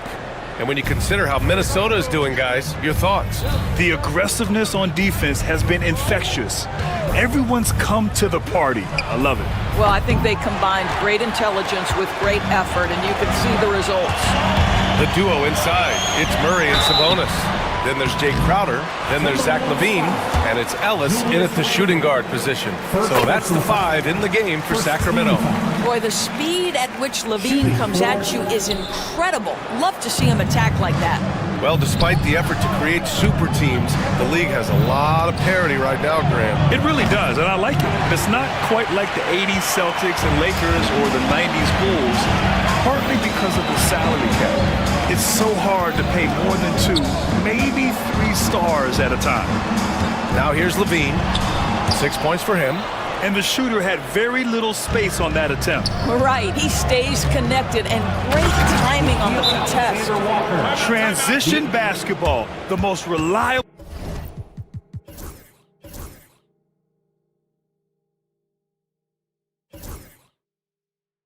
way to generate easy looks.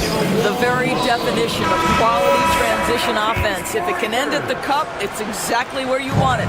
Kings trail by 10. And we played through the first minute here in the second. And here's Sabonis outside. And it's good. Credit Levine with the assist. Levine's got 3 assists now in this one. Edwards, a pass to Reed. And there are the Timberwolves with another bucket. He's been playing great, unselfish basketball. Really putting the rock in the hands of the right shooters. And oh, what a jam! Levine walking on air. Such a big-time athlete. Levine makes the hardest moves look easy. Well, Doris, we've heard Anthony Edwards declare himself as the best player in the league. Well, B.A., when you got the game to back it up, you don't mind putting yourself out there. And Anthony Edwards has charisma, highly skilled, and he's fearless when it matters most. Look out for the Ant-Man. Doris, one of the most physical guards in the NBA, Anthony Edwards. If you want to talk about a prototypical NBA body, it's Anthony Edwards. He's got size, strength, athleticism, but beyond that, he's so skilled. Three-level scorer, versatile on the defensive end, fearless when it matters. Anthony Edwards may be the next face of the league. DiVincenzo, he's checked in for the Timberwolves. Here's Levine. Give him 8 points now. Dante DiVincenzo. Sabonis outside. Edwards against Crowder. Just 5 on the clock. So it'll be 2 free throws. He was fouled in the act of shooting. Jaden McDaniels picks one up. Zach LaVine, explosive with athleticism, with his hops, with his ability to score the basketball. Both free throws good from LaVine. Edwards with it. He's got 7. Pass to DiVincenzo. LaVine with a steal. Not sure why he committed the intentional foul. No purpose. I think everyone's a little confused, but weird plays happen. I mean, I'm just not sure what he was thinking right there. I mean, he needs to get his head in the game. Defense dodged the bullet that time. Total breakdown. Minnesota leading by 7. And now the T-Wolves on the break. And it's Randle with the jam. Well, Julius Randle in the open floor can be a real problem. It shows you that right there. Pass to Sabonis. Fires the 3. Oh, my. Came close to a 4-point play. He'll head to the line for 3 free throws. You know, not the smartest play a defender can make there. And it really feels like the chemistry of this Timberwolves team has taken a step forward. And B.A., you know this. Winning always enhances that energy and chemistry. But beyond that, this is a roster full of players that have had individual success, and now they're hungry and thirsty for team success, because that's the true measure. Reed for 3. Ellis with a rebound. And LaVine has got the ball here for the Sacramento Kings. They trail by 6. And once again, off the mark by Sacramento. Minnesota's gone 0 for 3 from deep to begin the second. Here's Edwards. Oh, Anthony Edwards takes flight. You better get out of the way. So much power from Anthony Edwards on that drive. Look out. LaVine passes to Sabonis. 4-3. And LaVine gets it to go on the assist from Sabonis. LaVine's got 8 points here in the quarter. The Timberwolves lead by 5. Here's DiVincenzo. Inside. Reed. A slam dunk by Reed. He may give up a little size, but has the bounce to hold his own. LaVine passes to Murray. Here's Sabonis. And that one's good. A nice job on the glass as they picked up 2 on the second effort. Boy, that could have been an empty possession, but Sabonis hustle on the glass, turns it into a couple of points. Edwards finds DiVincenzo. Reed to screen on LaVine. Outside Reed. 6 to shoot.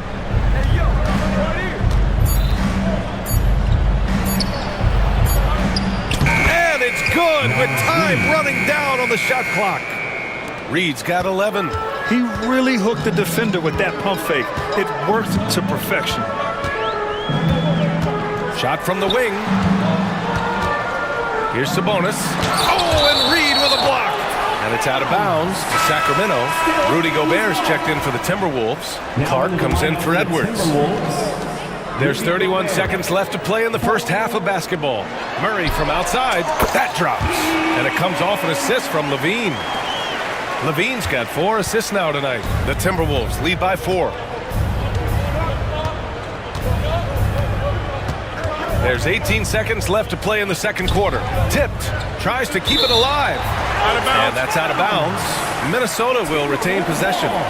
He clipped the ball there, but not enough to nab the steal. But a really good read on his part, being disruptive at the defensive end right now. DiVincenzo with it. Checked by Murray. Just 5 to shoot. Randle, good. Man, this is just fun. These teams are trading threes back and forth. Well, that three-point shot just gives you so much room to operate on the offensive end.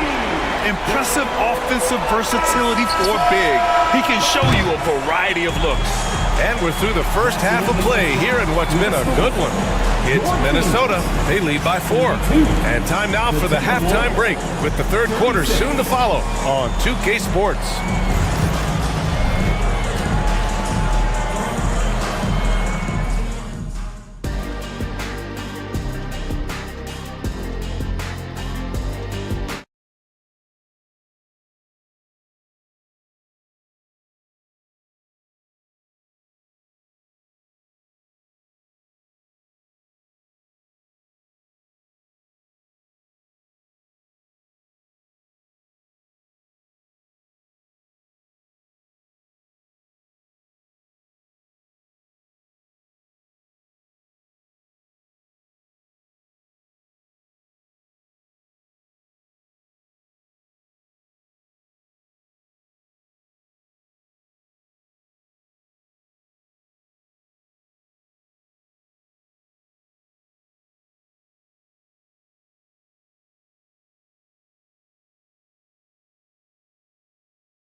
For an exciting finish based on how close of a game we've seen so far.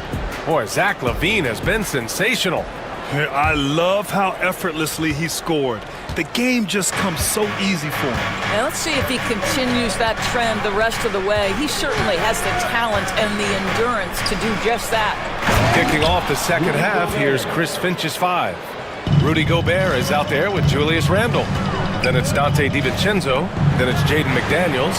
And it's Clark in at the 2-guard spot. To me, you've got to run this guy off his shots. Jay Crowder is a good catch-and-shoot jump shooter. Right wing. Gobert, no good. Well, we love his ability to attack the rim. He just loses a little bit of focus and misses the chippy. Here's LaVine for 3. Gets rebounded by Minnesota. They've led by as much as 10.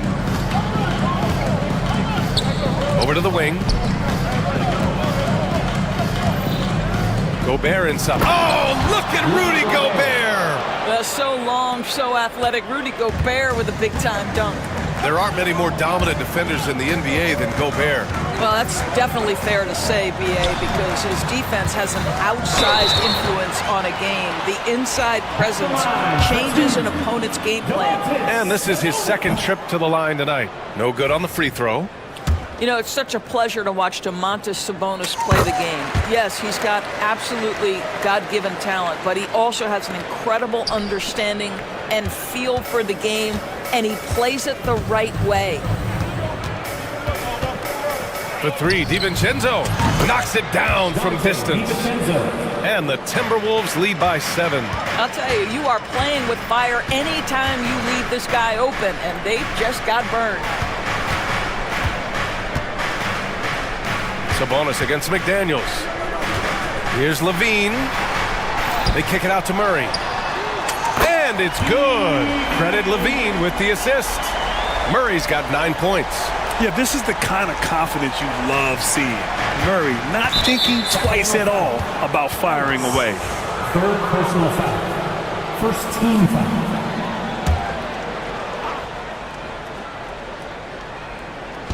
Two minutes gone in this third quarter now. DiVincenzo, the pass to Randle. Back to DiVincenzo. The 3-ball. And again, it's Minnesota with a 3. We know Julius Randle can score, but that scoring ability will be set up by that kind of play. What a pretty pass from the big man. Well, you simply have to shake that one off, right? You can't let that kind of missed opportunity bother you. Pass to Gobert. It's McDaniels on the wing. Offline with a 3. Kings trail by 7. Crowder finds Murray. Oh, Murray! Explosive! And on the fast break, Murray is a threat. We know he loves cutting through any opposition and getting himself a shot. Now Gobert. Good chance here for DiVincenzo. And the sweet roll that time on the rim. That one falls. DiVincenzo's got 8 here in this quarter. McDaniels against Levine. And here's Sabonis outside. The rebound by the Timberwolves. And this is exactly who you want taking that shot. He just missed it. Outside McDaniels. Pass to Clark. Back to Daniels. Randall with it. Here's McDaniels. And he drives in. That's in. Coming off an assist from Randall. Randall's got his 4th assist with that last one. On the wing, Levine. McDaniels covering. And that one drops. Well, there's the versatility Levine brings to your team. This guy can go on scoring runs and keep you afloat. To the paint. Gobert, no good. And so it's Levine with it. He brings it up for Sacramento. 7-point differential. Back to Murray. Shoots over Randall. Murray, no good. Minnesota has gone 2 of 3 from outside so far in the 3rd quarter. Randall, good. Well, that's Randall working in his comfort zone. You can see how confident he is on his ability to score inside. Here's Levine for 3. Here's Sabonis. And it's good for 2. Sabonis has got 16 points now. 2-for-1 opportunity here. Hey, if I'm in their shoes, I go for it. Pass to Gobert. Back to DiVincenzo. Sinks it from distance. He's got 11. Great dime by Gobert. Scans the floor well to find his teammates. Levine passes to Ellis. Here's the 3. And it's Gobert with a rebound. Minnesota leading by 10. Outside, DiVincenzo.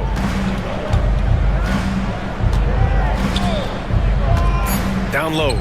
Just 3 on the clock. Oh, ferocious from Gobert. And since the halftime break, their offense has just been on another level. I got to believe that's something the coach talked to them about at the halftime. They have valued each possession. Well, through 3 quarters of play, down double digits. It may be difficult to overcome. It's Minnesota. They lead by 12.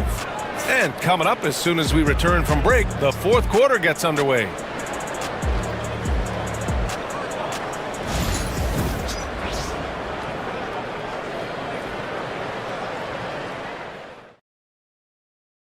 And a worthy candidate tonight as we take a look at our State Farm assist of the game. You know, I'm kind of stoked that this was a choice because I love this pass. A remarkable find. He put his court vision on full display. Well, making the game easy for your teammates. All about putting them in a position to score. That's pretty.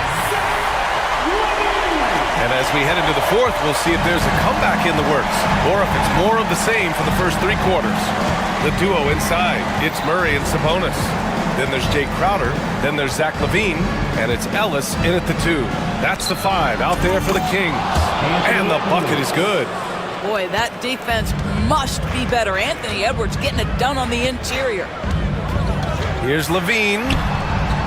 Oh, look at Levine getting it done in the paint.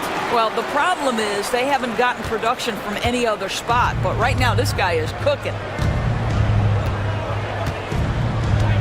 Now Edwards. Outside Reed. It's McDaniels on the wing. Counted from distance. And the Timberwolves lead by 13. Now you have to extend that defense. I mean, you really have to stay connected to him at all times.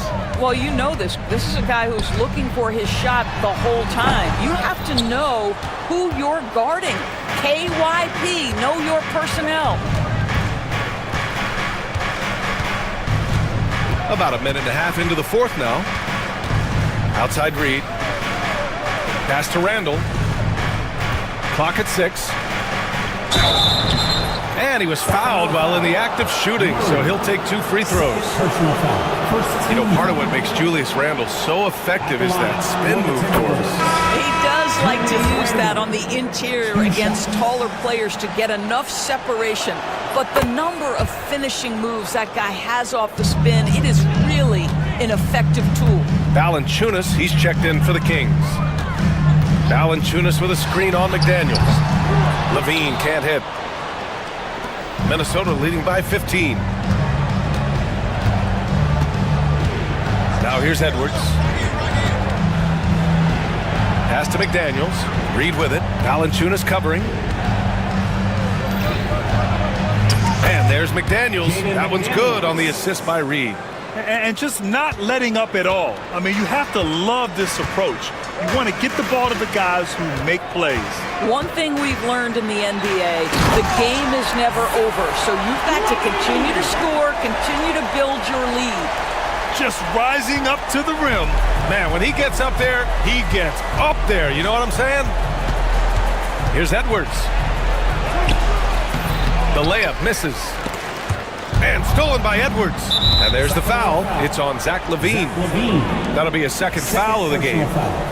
Second team foul.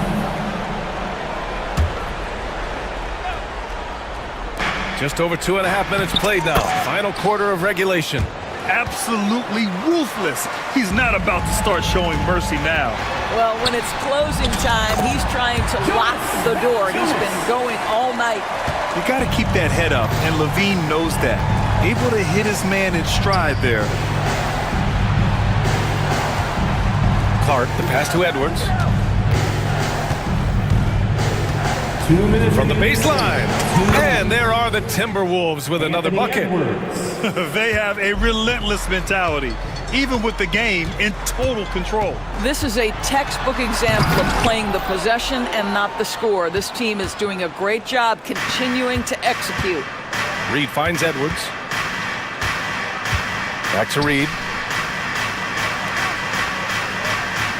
Clark against Crowder. Clark in the post.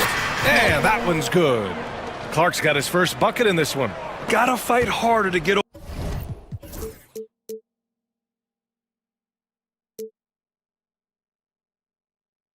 over those screens. You know, we see this all the time. You're basically, as a defender, hoping the man misses rather than putting in the work to get over screens. And they were really able to find the mismatches they wanted and exploit those all night. Great execution from the players and coaching staff for the Timberwolves. Loved how much they moved the ball out there tonight. Yeah, no one got left out. This was a real team effort. Here's Minnesota. They're on a 17-6 run. Reed for three. They get it back. Outside McDaniels. Edwards fires from way outside. Rebound by Sacramento. And pushing it up. Here's Sacramento. A clear look for Murray. The shot goes down. Very quick possession right there. Boy, you love how guys are making plays for one another here. Yeah, just a balanced attack, a total team effort. Here's Randle, takes it inside, and he drains it. A solid 5 for 6 now. And they came in here with some attitude, and it brought out their best play. And I couldn't agree more. What makes it that much more impressive, they're doing it on the road. Now 8 seconds separating the two clocks. Outside McDaniels. Outside Edwards. Shot is up. Valanciunas with a rebound.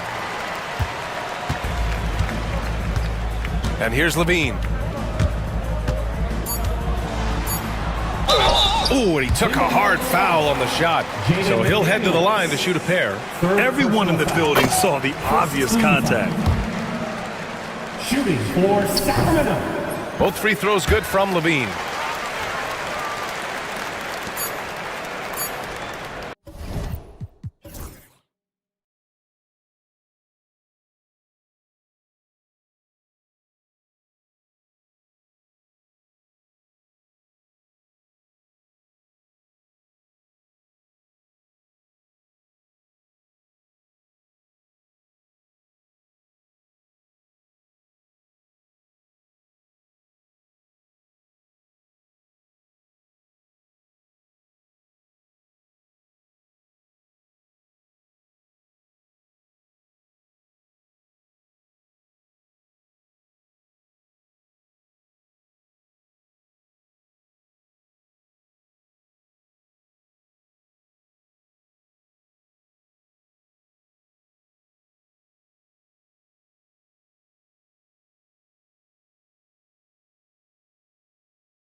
Anthony and Brent Berry, this is Kevin.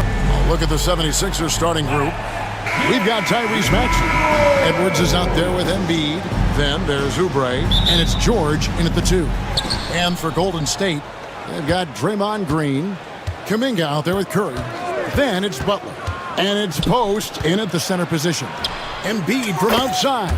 And if you claim to be a basketball purist, and Greg, I know you do, one thing you gotta love watching is great ball movement.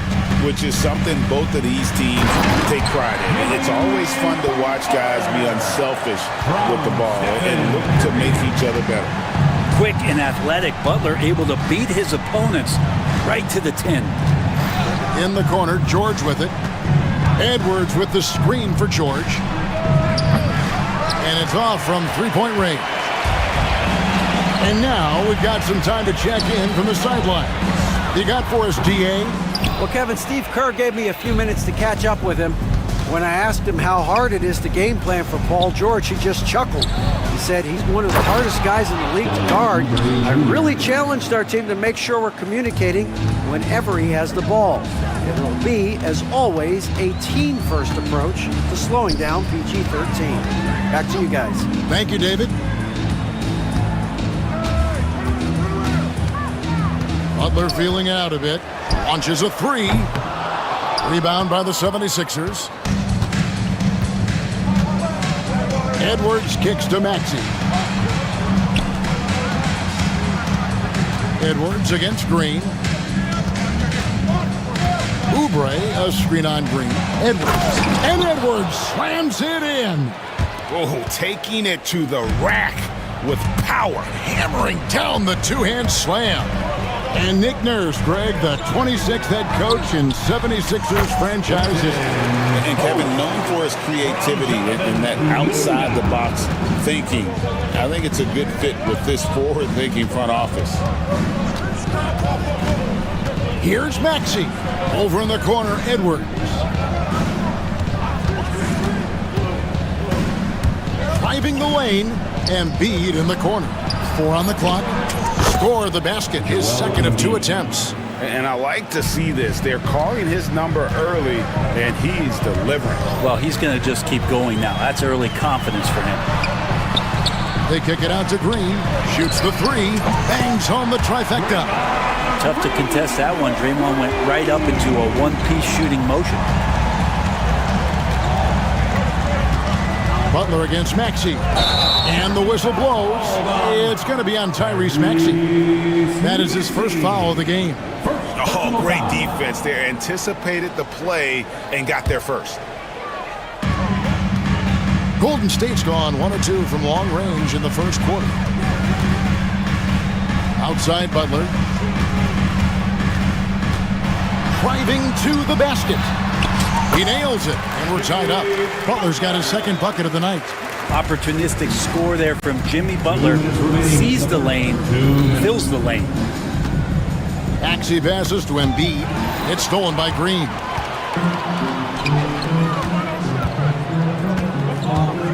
Green with a screen for Butler.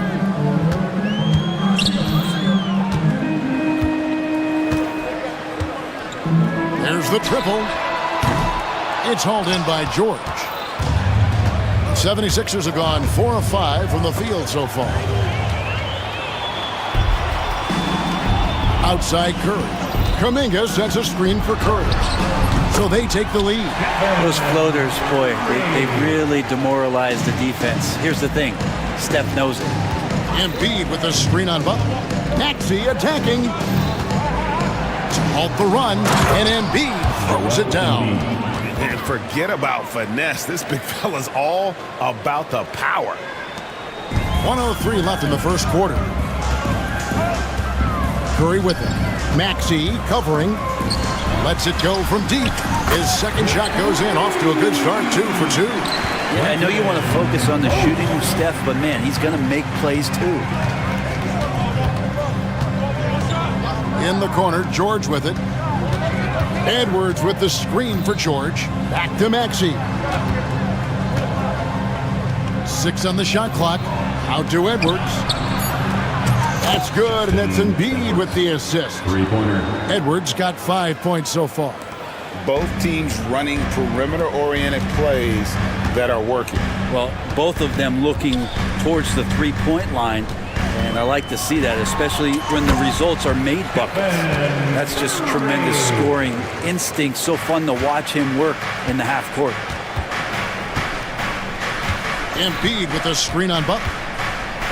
Green with the block. I like the extension there from Draymond Green, reaching out and timing that one.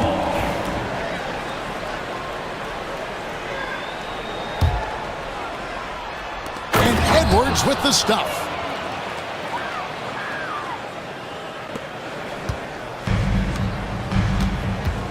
Curry against George.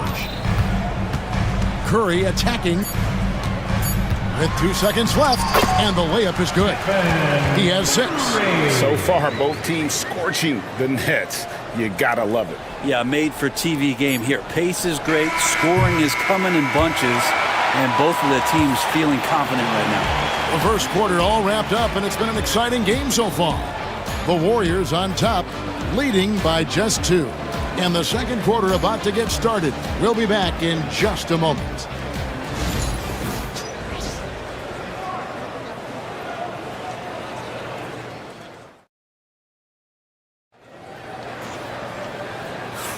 And we hope you're enjoying the game. Both teams tonight keeping things pretty even so far on the scoreboard. And from what we've seen so far from the Warriors, how would you grade them? Well, look at the turnover ratio, then look at the score. Easy to see what happened in that first period. Yeah, hopefully the opposition can recover, because that first quarter defensively was unbelievable, just crippling defense. And so in the game for the 76ers, Joel Embiid out there with Edwards. Then there's Tyrese Maxey. Then it's George, and it's Oubre in at the 3 spot. Greg, since reaching 5 consecutive NBA Finals, the Warriors have missed the playoffs 3 of the past 5 years. And to be fair, lightning. That was incredible. Whoa, whoa, whoa, the solo alley-oop? That's not something we see too often. Timed perfectly, caught the defense totally off guard. Embiid with the steal.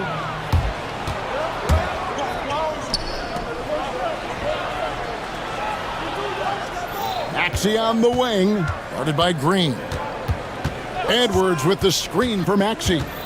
Pass to Embiid. Just 5 to shoot. Embiid throws it down. And you do not want to be on the receiving end of that. Embiid throwing it down with some funk. Here's Butler. Over in the corner, Kuminga. And the whistle blows. It's going to be on Tyrese Maxey. That's foul number 2 for him.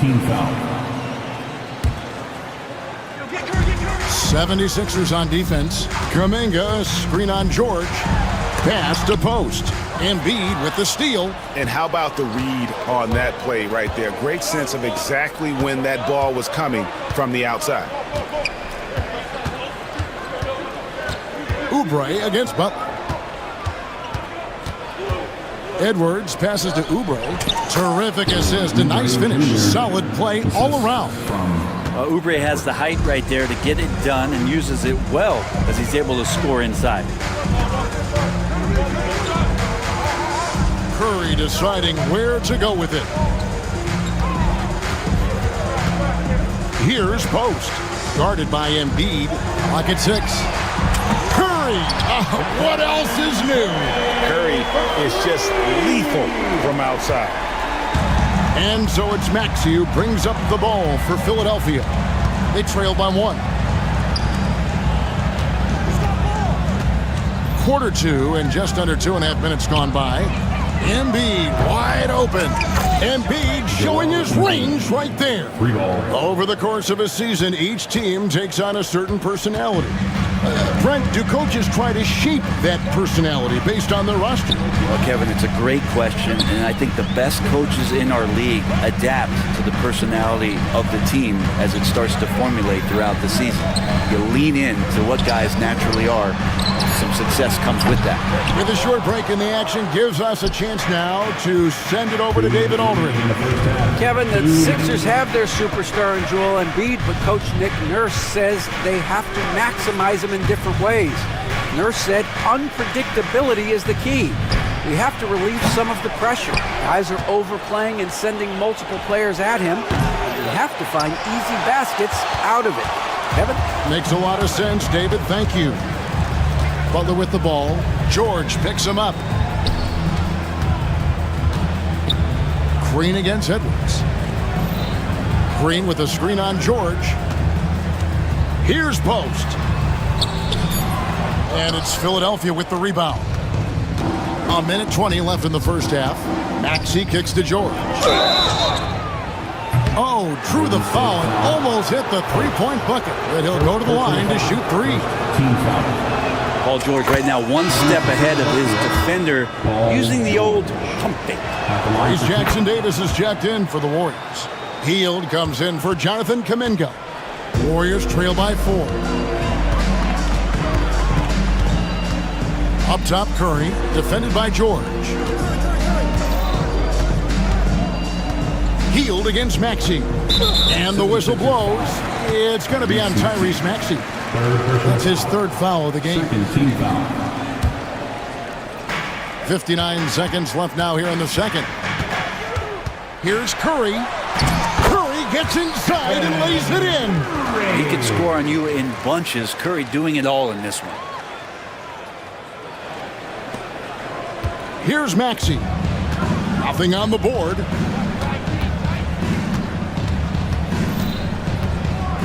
Oubre, right side. And finished off by Oubre. Oubre, that long, slender athlete. You love it when he's on the rise like that. There's a screen. Pass to Jackson Davis. The dunk and the foul, a powerhouse move, and he's got a chance for one more at the line. That one on George. Oh, the big fella throwing it down hard. And he's got his first chance at the line here. 27 seconds left to play here in the second quarter. Maxey with it for the three. Sinks the three-pointer. And the 76ers lead by 4. Take your focus off Maxey for 1 second, and he will let it fly from out there. Here's Curry. Here's Jackson Davis. Banked in off the glass. Jackson Davis has got his second bucket of the night. That's a testament to the effort there on the boards. Never willing to give up on the possession, finding ways to sniff out the ball. And a close game so far through the first 2 quarters as we reach halftime. 76ers lead. All right, thank you, David. And folks, don't go away after the break. We'll see you right back here for the start of quarter number 3. Half-court shot. They're measuring up the shot.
We may be in for an exciting finish based on how close of a game it's been so far. Joel Embiid has been sensational. What a menace he was on defense through the first 2 quarters. Just disrupting everything. Yeah, and that's exactly what he wanted to do out there. Everyone he guarded looked uncomfortable. Some kind of shooting in the backcourt for him. It's Curry and Hield. Up front, it's Green at the 4 with Jackson Davis at the 5. And it's Butler in at the 3, the small forward. That's Steve Kerr's 5 as we get into the second half. Hield outside. To the paint. Here's Jackson Davis. Well, that's good teammate stuff right there. Looking for your guys. Buddy Hield has a strong feel for when to give it up. Butler against Walker. Drummond sets the screen for Walker. And they get it back. Back to Drummond. Tries yet again. Another miss. Boy, they had their chance there, but couldn't get it to go. And here's Curry, who brings it up for the Warriors. A 2-point game. And now we've got the intentional foul. Really no idea why you're fouling in a situation like that. You know, maybe there's some bad blood between those two. They set the pick for the lead. Count that as his 7th field goal in 9 tries. He's shooting 78%. He has perfected his ability in the pick and roll. Curry going to work. Walker the pass to Drummond. Back falls. Nice feed that time from Walker. And the 76ers lead by 1. The Warriors have gone 2 of 3 from the field to start the second half. Butler with the ball. He's picked up by Drummond. And that one, good. Now the combo of strength and quickness from Butler, that's going to help him on the inside. Philadelphia has gotten fewer than half of their three-pointers to go down tonight. They're 4 for 9. Lobbed up there for Drummond. Stolen away. And they blow the whistle for a foul. He was trying to disrupt the fast break opportunity. First trip to the free throw line for him tonight. Free throw drops for Hield. And Hield is a player who you love to see take trips to the free throw line, as consistent as he is there. 2 minutes gone in this third quarter now. Out to the right wing. Back to Curry. Jackson Davis in the corner. All sorts of time. Walker with the rebound. Well, he wants that one over again. I guarantee that. Nobody's even in the neighborhood. Drummond sets the screen for Walker. Down low. Nice move. And there's the nice layup by Drummond. Drummond's got the game tied up here for the 76ers. Drummond has a lot of ways to beat you down low. And his points are coming deep in the paint now. Snatched away. Here's McCain. Jackson Davis defending. Takes the 3. Got a piece of it. Here's Walker. Out left to the wing. And another turnover here by Philadelphia. That's tough because that one's preventable. The defense has nothing to do at all with that turnover. Clock keeps going. 3 minutes into the second half now. And Hield launches it from deep. And again, it's the Warriors missing. 76ers have gone 3 of 7 on field goal attempts here in the second half. And Walker kicks to Drummond. Back to Walker. Shot clock at 6. Pass to McCain. The 3. The Warriors pull it in. Outside Butler. Over in the corner, Green. Back to Butler. Green, the screen. Stolen by Walker. To the wing on the left. Yabusele passes to Drummond. There's a minute left to play in the third. Out of bounds, Golden State takes possession. And the 76ers with a completely new group now. Substitution on the court.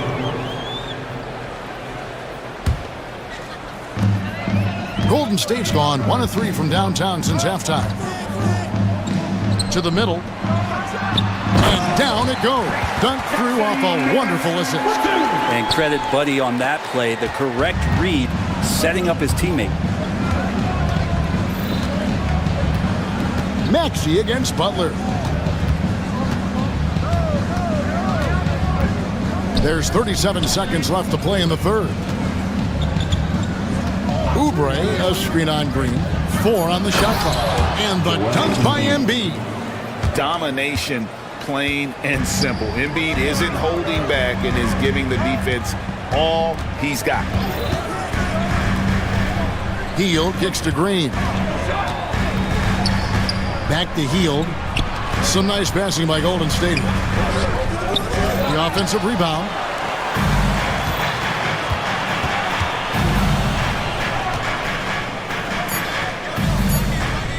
Embiid inside the line. It's off. It's a tie game in the Bay Area.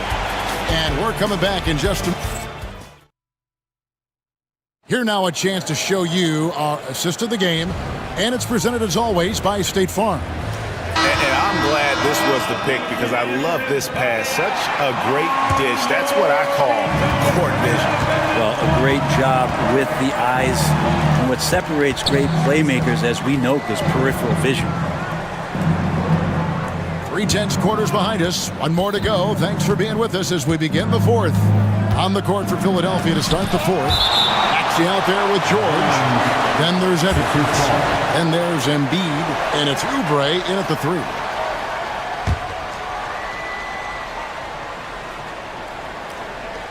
Just 5 on the clock. Edwards with the screen for George to take the lead. That's good from Edwards on the assist by George. And the 76ers lead by 3. And so Curry will bring it up for the Warriors. Curry on the drive. Here's Looney. Outside Butler. Kuminga, screen on Oubre. Here's Butler. Looney kicks to Kuminga. Clock is at 3. Nailed from three-point land. Kuminga's got it all tied up now for the Warriors. Edwards inside. Defended by Looney. And really getting the best of this front court matchup. No doubt about it. They've been way too hard to handle down low. Here's Kuminga. Over in the corner. Looney.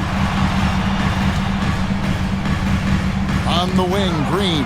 Embiid with the steal. Green against Edwards. Embiid, the pass to George. Back to Embiid from the arc. And it's Looney with the rebound. Golden State's gone 5 of 10 from downtown tonight. 50% exactly. Curry outside. Rebound by Joel Embiid. Well, that's not a shot he's ever going to pass up, and he shouldn't. Despite the miss, no defender anywhere near him. He's got to shoot that one. And George kicks to Maxey. Edwards, a screen on Curry. Pass to Edwards.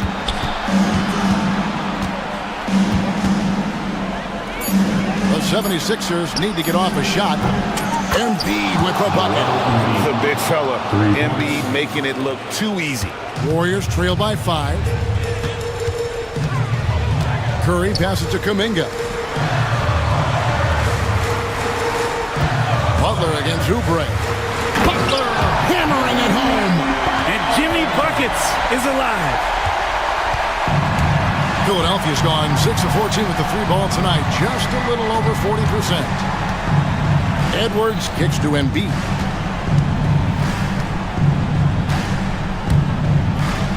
Out to Edwards. Lets it go with a 3. Another 3 for Philadelphia. Nice time from Embiid. The big man showing off his vision there. It's Curry outside. Second shot opportunity, and he gets the whistle. 2 free throws coming up. It's on Kelly Oubre. And you know what? You allow a guy to get right to the rim like that. That's the only option. All right, we'll take a look now at how the points have been generated so far. A scoring breakdown for the 76ers. And they're playing beautiful basketball right now, racking up the assists by playing so unselfishly, just finding the open man. And there's another thing going on right now for them that has to get their confidence up, and that's the 3 ball. I mean, it's been falling for them. They're locked in. That outside shot going, it's a big difference maker. And the shot goes in. Maxey's got the lead up to 6 now for Philadelphia. And with how explosive Maxey is, he's not your average guard in the paint. Pass to post. Fires the three. They grab their own miss. He can't get that one to fall. The 76ers leading by 6. George with the ball. Kuminga picks him up.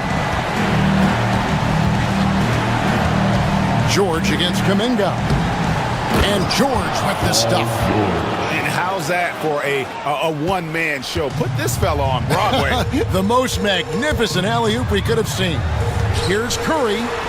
Oh, Curry makes it look so easy. You know he's going to have the ball, and then you feel he's going to come through. He did it there. Butler against Maxey. There's 48 seconds left in the fourth quarter. 5 on the clock. Edwards against Butler. Edwards, no good. Here's Golden State now. They trail by 6. Pass to post. Kuminga, screen on Edwards. Post. Wow, drew the contact, and that three almost went in, so he'll go to the line for 3 free throws. At the line for That's on Justin Edwards. He makes the second free throw, and that shrinks the margin to just 4. And so he's good on all 3 free throws, and that narrows the lead down to just 3. Clutch. Those free throws turn this into a one-possession ball game. And now they decide to foul intentionally. Yeah, you have to do that, though. You can't just let them dribble the game. It's the first. That gives them a 4-point cushion. 2 shots. So he gets them both, and it's a 5-point game. Perfect from the line. It's now a 2-possession game. It's Curry outside, and it's Philadelphia with the rebound. Outside Edwards. Oubre outside. With the fadeaway. And that falls. So the 76ers win it. They seem to relish their role as the bad guy here. Thank you, David. And that'll wrap it up, folks. For Brett Barry, Greg Anthony, and David Aldridge, this is Kevin Harlan saying thanks for watching. And we'll see you next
These guys are lethal one-on-one, but I think the key is to keep their teammates involved, playing unselfish basketball. Let's take a look at our starters for Sacramento. We've got Murray. He's out there with Jay Crowder. Jonas Valanciunas out there with Zach LaVine. And it's Ellis in at the two-guard spot. And with how well LaVine attacks the bucket, defensively, you almost have to give him space to shoot threes. Here's Thompson. And the slam dunk by Thompson.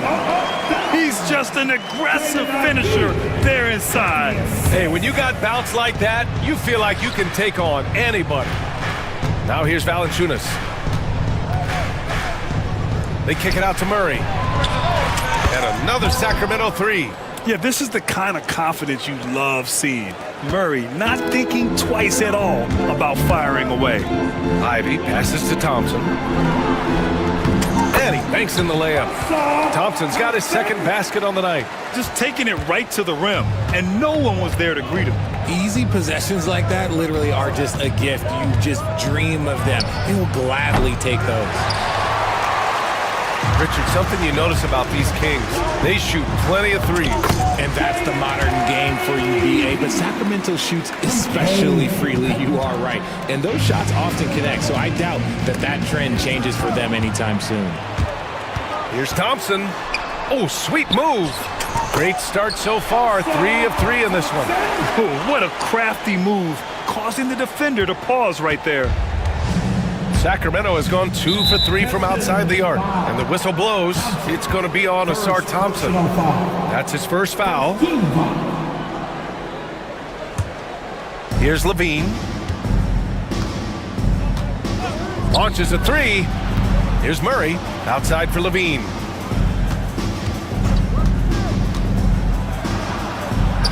Bearing his second of 3 attempts. LaVine uses the pick to just perfection. LaVine knocking it down.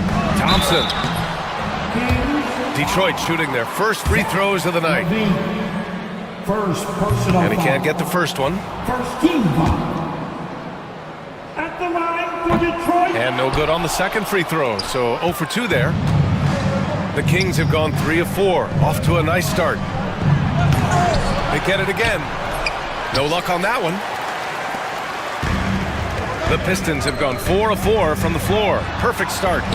That one drops for him. Thompson's got 8.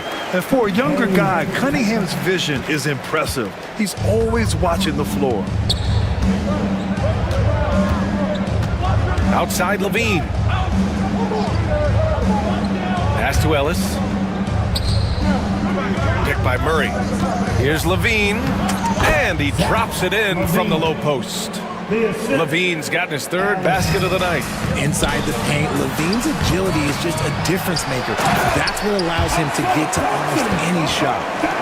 Oh, nothing soft about that. Was not going to be denied. Just took the dunk that was right in front of him. And that's his MO. Be physical, get in position for the putback, and throw it down. The defense got to know that's what he's looking to do. Ivy goes in. Kicks it out to Cunningham. And here's Harris outside. Rebound by the Kings. There's 1:47 left to play in the first. And for Tobias Harris, his priority is to contribute to winning basketball. And he's shown that through his willingness to play different roles. We've seen him as a spot-up shooter. We've also seen him as a go-to scorer. He does whatever it takes. Such a versatile offensive player. Harris using his range this time to strike from the arc. Pass to LaVine. Murray, a screen on Thompson. Here's LaVine. And the bucket counts. And he is on his way to the line. He'll try to make it a three-point play. First trip to the free throw line for him tonight. Athletically gifted, a knockdown shooter. It feels like LaVine is constantly underappreciated for all the things that he does. Here's Ivy. Out to Thompson. The 3. Another basket. He's now 6 for 7 in the contest. He's consistent from out there, especially when you give him that kind of room. Here's LaVine, plenty of space. Here's Crowder, outside LaVine. Pass to Ellis. On target from range. Showing off those playmaking skills, LaVine keeps his head up, makes the easy play. Here's Cunningham, going inside. Good on the shot. That's a guy you want taking shots, a quality offensive player. A chance at a 2-for-1. You have to find ways to use the clock to your advantage. And they take the lead. Levine's got 15 points. Well, Levine is fired up tonight and having no trouble finding points for his squad. Harris a screen. Thompson right side. The shot's good on the assist by Cunningham. Cunningham's got his 4th assist with that last one. There's a 4-second difference between the shot and game clock. To the inside. Here's Valanciunas. It doesn't go for him. Some solid defense from Stewart. Thompson scanning the floor. Stewart finds Cunningham. Stewart, a screen on Valanciunas. Here's Cunningham. Gets it off. That misses. Would have counted had it gone. What a performance for Asar Thompson. He has been the story for the...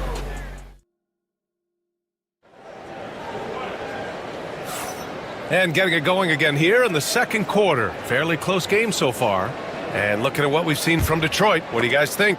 You can really see the strategy coming in. Get the ball into the painted area. And let me tell you, when you establish a physical edge, it gives you a mental edge too. Cunningham and Ivy work together as the backcourt. Thompson and Harris are the 3 and the 4. And it's Stewart in at the 5, down low. That's the group for Detroit starting the second. Oh, one of the better attackers of the rim. Ivy will not be stopped. Here's Levine for 3. Another 3 for Sacramento. I'll be honest, he's having a better quarter than a lot of my nights back when I played. Pass to Thompson. There's the triple. Sacramento grabs the miss. Outside Levine. Oh, and the jam by Levine. Check out Levine getting artful at the rim, leaving the defense just completely clueless of how to stop it. Sacramento foul. Sabonis, he's checked in for the Kings. First personal foul. First team foul. Kings substitution. Cunningham outside. Pass to Ivy. Harris, a screen on Crowder. And here's Ivy from the arc. And again, the Pistons missing. And so it's Levine with it. He brings it up for Sacramento. Off target from 3-point range. For Detroit, they've gone just 1 of 3 to begin the second quarter. Trading the lead back and forth, neither side is willing to back down. I've been on the edge of my seat courtside. Man, this has been a barn burner. And make no mistake, Cade Cunningham is the engine of this team, Grant. Man, his vision and playmaking are crucial to the offense. Coach trusts him to make the right reads and set up his teammates. He has cut down on mistakes and is rounding into an elite point guard. And here's Harris outside. Gets the 3 to fall. Harris has got 8. And boy, has this been a competitive matchup thus far. These teams have swapped leads 7 times already. And we're not even in the second half. Now here's Levine. He's got 22. Count it. That's been the story of their offense so far. Getting a number of looks from point-blank range. And the foul on Jaden Ivey. That's his first foul of the game.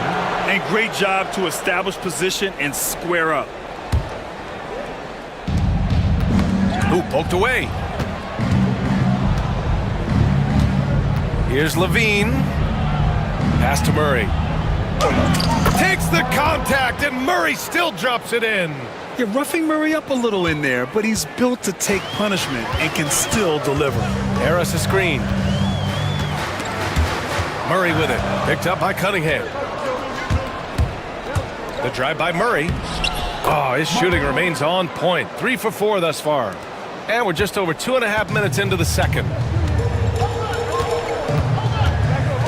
Here's Cunningham. Thompson right side. And the slam dunk by Thompson. And meeting those expectations. I mean, this is what we all wanted to see from Thompson on offense. And the whistle blows. It's going to be on Asar Thompson. That's his 3rd foul of the game.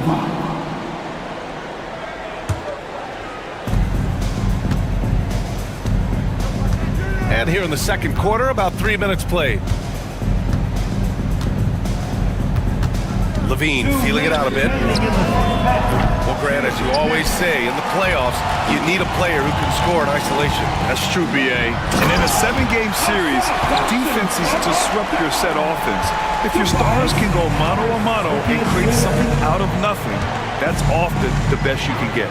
And so here's Sacramento, after the Pistons picking up a basket just moments ago.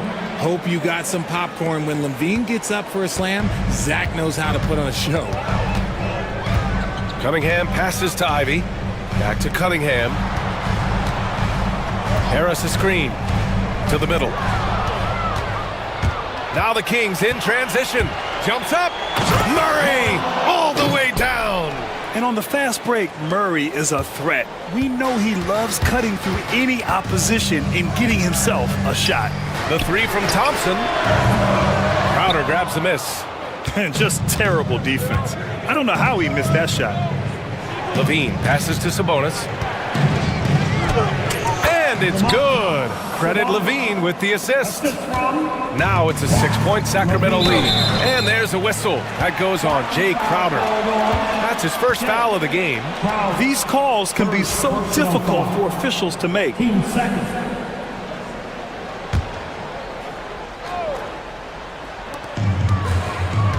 Here's Cunningham. There's the drive.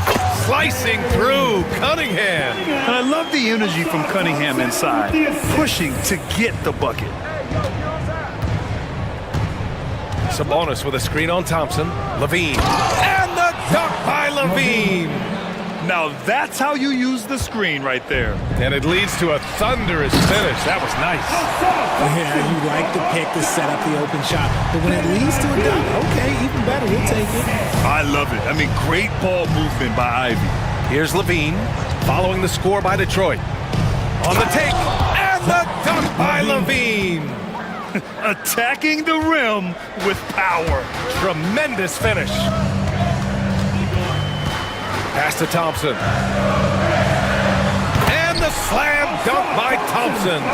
The athleticism of Thompson showing up right there. I mean, just explosive off the bounce. Sabonis with a screen on Thompson. Levine finds Sabonis. 1 second left. Ooh, Thompson with the block. Zach Levine, he's been the guy making things happen for the Kings. He's been an offensive force, now with over 30 points after the quarter. We'll be right back with you shortly.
Similar to the first, this one could go down to the last possession.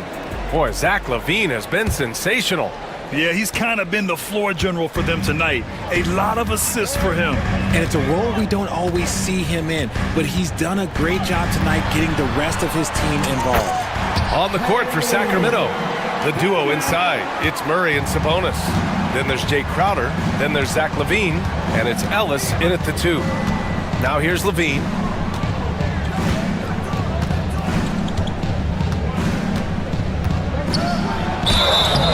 Oh, and he got fouled on his way up.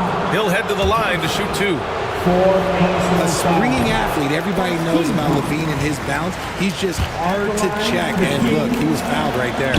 And he can't hit the second. Normally, he sinks all of his free throws. The defense got lucky there. Cunningham passes to Harris. Ivy with the ball. For the tie. Out to Thompson. 5 to shoot. And no good. Had a chance to take the lead. The Kings leading. And stolen by Cunningham. And the Pistons pushing it up now. And here's Harris outside. Rebound by Sacramento.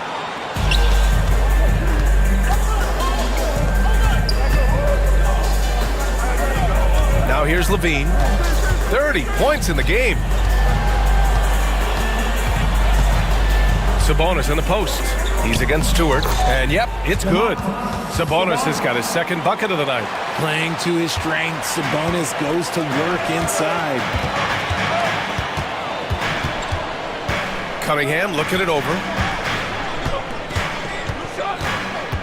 Crowder against Ivy. The 3 is up. Kept alive. The Kings lead by 4. On the wing, Levine. And here's Crowder from the arc. That drops. And it comes off an assist from Levine. Levine's got 4 assists in the game.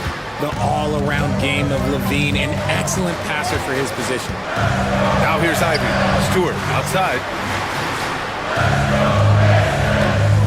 Cunningham outside. Back to Stewart. From outside the arc. And Domas Sabonis pulls it down. And Levine has got the ball here for the Kings. 7-point game. Biggest lead so far. Pass to Ellis. Levine against Thompson. Levine challenging. And Levine throws it down. You can really feel the momentum swinging in their direction. Yeah, but they can't relax. They've got to keep building on this lead because it is not safe. And you got to give credit to the D for never giving up on the play and doing just enough to bother him at the rim. And Richard, whenever Sabonis plays, it's surprising if he doesn't record a double-double. Oh, they're usually monster double-doubles also. Close to 20 points, 13 rebounds, and at least 6 assists. Domas, he is an offensive hub. Oh, I can see some miscommunication on defense there very clearly. They were super fortunate it didn't torch them with that mistake. Ivy's shot is off. The Kings lead by 9. Outside Levine. And there's the drive. Tipped. Sabonis against Stewart. Pass to Cunningham. Now Thompson. Picked it out of midair. And pushing it up. Here's Sacramento. Levine can't hit. And Detroit is shooting 59% in this one. A good average. 3-pointer Stewart. The basket's good. Off the assist from Thompson. Stewart's got his first bucket of the game, and he's on the board for 3. Outside Levine. Pass to Sabonis. Outside for Levine. With the drive. And the dunk by Levine. Explosive drive from Levine. It's tough to stop him when he's rolling downhill like that. Here's Ivy. Out to Thompson. Cunningham outside. Stewart outside. 6 on the shot clock. From 17. And it's Cunningham missing. Shot and game clock separated by 5. Outside Levine. Pass to Sabonis. Here's Ellis.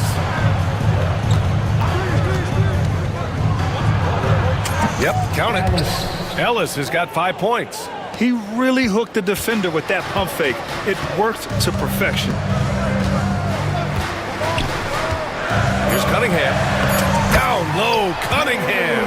Well, the defense allowed that one. He had a clear path to the cup. And here's Sabonis outside. Oh, he got it up in time, but it wouldn't fall for him. Shots continuing to fall as we conclude the 3rd. Both teams putting up some points. Sacramento on top. They lead by 8. And we're just moments away from the start of quarter number 4. Stay with us.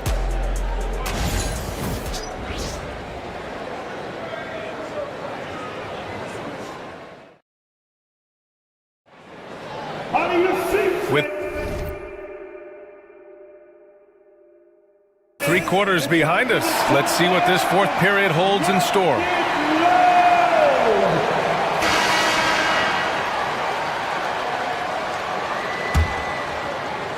And so here's Sacramento. Thompson and Harris are the 3 and the 4. Cunningham and Ivy work together as the backcourt. And it's Stewart in at the center position. That's the group for Detroit right now. Ooh, boy, Zach LaVine. Sheesh, that was mean. They're going at it on offense. Neither team backing down. Man, this has been a fun one, but look, who doesn't love a high-scoring game? Now here's LaVine. Sabonis outside.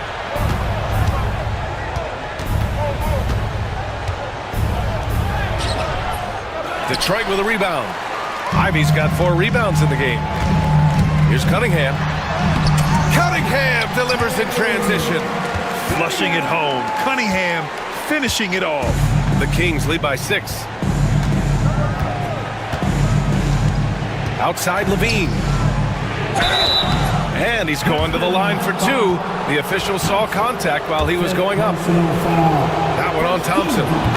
And guys, let's get your take on the scoring breakdown for the Kings. I like how they've been attacking the lane. It's been beautiful. All game long, they've been successful penetrating and getting offensive production.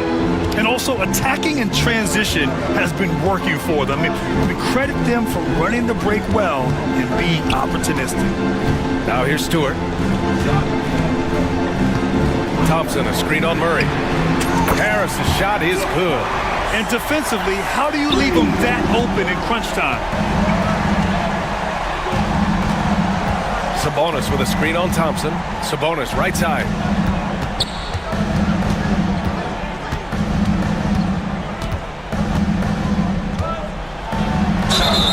Count it and 1. He'll have a chance at a 3-point play.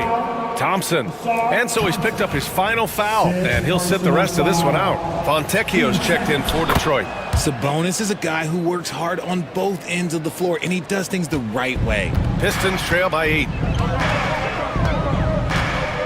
Fontecchio outside.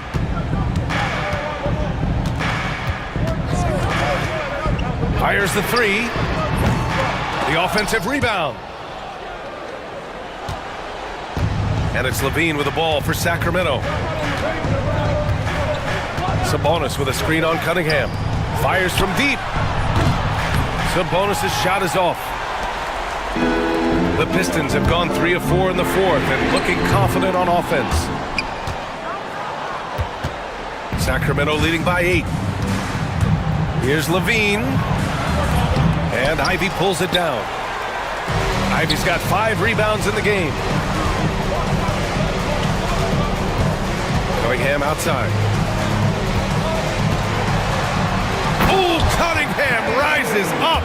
Such an energetic play from Cunningham, going right up for the slam. The Kings have gone 2 of 5 from the field in this final quarter. Here's LaVine. The rebound by Stewart. Stewart's got 6 rebounds here tonight. Detroit has gone 1 for 3 in the fourth quarter from range. Here's Cunningham driving inside. That one's good. 7 for 10 now. Not afraid of taking big shots. Cunningham rises to the occasion and delivers. Pass to Sabonis. That drops. And it comes off an assist from LaVine. LaVine's got 5 assists in the game. Cunningham passes to Fontecchio. That one goes. Count it. Cunningham seeing the floor oh so well in his young career. LaVine against Cunningham. Oh, LaVine not messing around in tight. He is getting everything he wants. The defense is seemingly powerless to slow him down. It's sad. Big-time stuff from Ivy. A prime-time player on display. Out to Sabonis. And Sabonis slams it in. BA, the one-hand dunk just looks so fluid. Yeah, absolutely. Even smooth when he's powering it home like that. Ivy finds Harris. And count it. play. Now 5 for 7. And Harris does not back down on these important possessions. He loves coming through for his guys. Here's Levine. Out to Sabonis. Sinks the tray. And the Kings lead by 7. The way he can elevate over a defender from deep, very tough to contain outside the arc. Ivy outside. And the shot counts. He's fouled, and it's a chance for a three-point play. Beasley's checked in for the Pistons. And the free throw, no good. And when you talk about Ivy, his explosiveness really stands out, especially when he's running the floor. Picked by Sabonis. Here's Levine. Cunningham with some nice D. And here's Detroit. It's a 5-point game. Ivy's shot is off.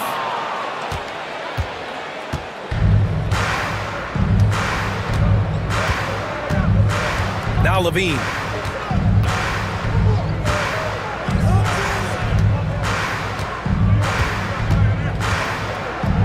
And Levine throws it down.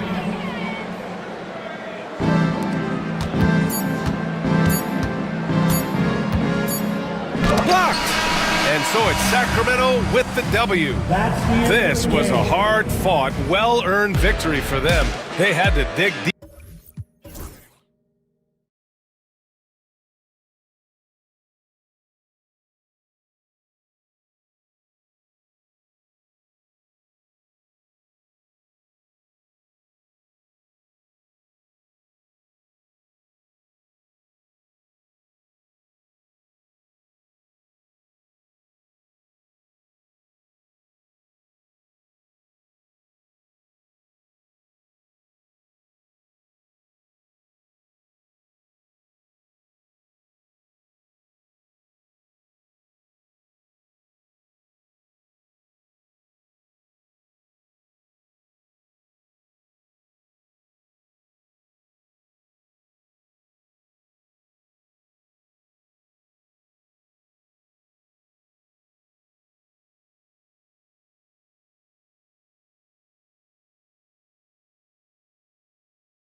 All forward. And for the Warriors, they've got Jimmy Butler. Stephen Curry's out there with Kuminga. And it's Green. And it's Post in at the 5 spot. You know, Greg, so often we talk about depth, but how important is it for these teams to possess it? Yeah, especially with the amount of injuries we see happen every season. It's so critical that teams have players that are ready to step up and produce and really allow you to not have to change the way you play. And so it's the Warriors getting on the board first. And the basket by Edwards. Terrific play by Edwards. Moves like this are what makes him so much fun to watch. Kuminga. Outside, Green. Pass to Post. Clock at 6. Here's Butler. Off target at the rim. And here's Edwards. He'll bring it up for Minnesota. And let's head over to the sideline and catch up with David Aldridge.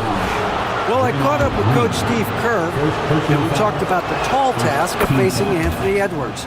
Coach said he is so physical. Ant looks more like a linebacker than a wing, so we can't foul Edwards too much. That's playing right into his hands. So they'll try to play him tight without sending him to the line. Not easy to do. Back to you guys. Thank you, David. And not the most common call you'll see in the NBA, but hard to argue that pick wasn't illegal. Yeah, and that's maybe something that should be called more. We see a lot of moving screens in today's NBA. And the defense of the Timberwolves stand as good as it gets. Well, Kevin, they can compete with anyone when it comes to size, not just up front, but on the wings. They're long and athletic, but it all comes down to execution, and they get it done. Here's Randall following the basket by Stephen Curry. Three-pointer. Randall no good. Well, the defense catches a break there. You expect him to make those. Here's Butler to the wing right side. And the foul called on Edwards. That is his first foul of the game. First team foul. So it's the Warriors now. It's a 3-point game. Butler kicks to Kuminga. 6 to shoot. They set the screen. Pass to Post. Fires top of the key. That's his second shot and his second basket. He's 2 for 2. Minnesota's gone 1 of 2 from long range in the first quarter. Now here's Reed. Back to Edwards. Three-pointer. Green with the block. No matter what night it is, Green seeks to intimidate and more often than not succeeds.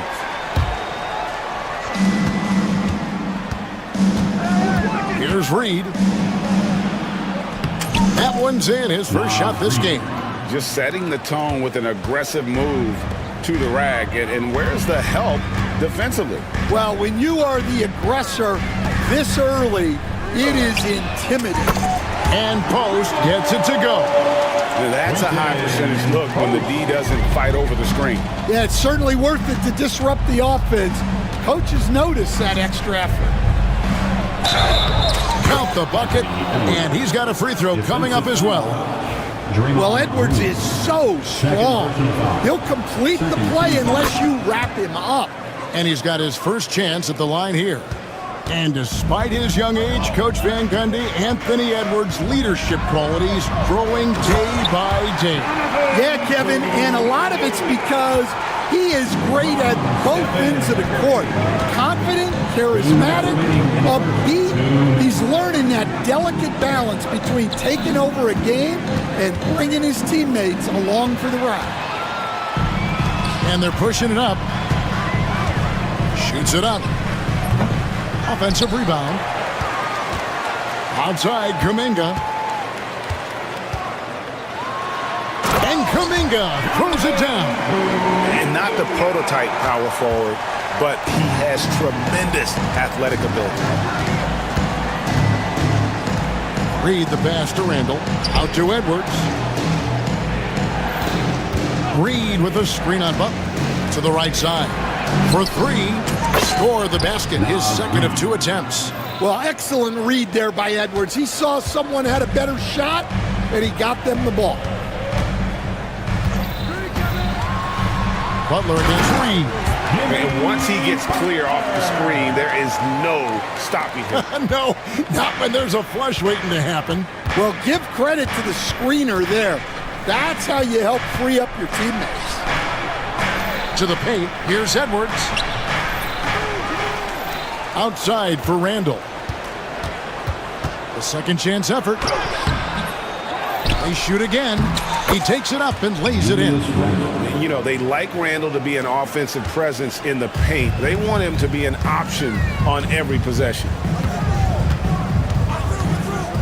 Out to the right wing.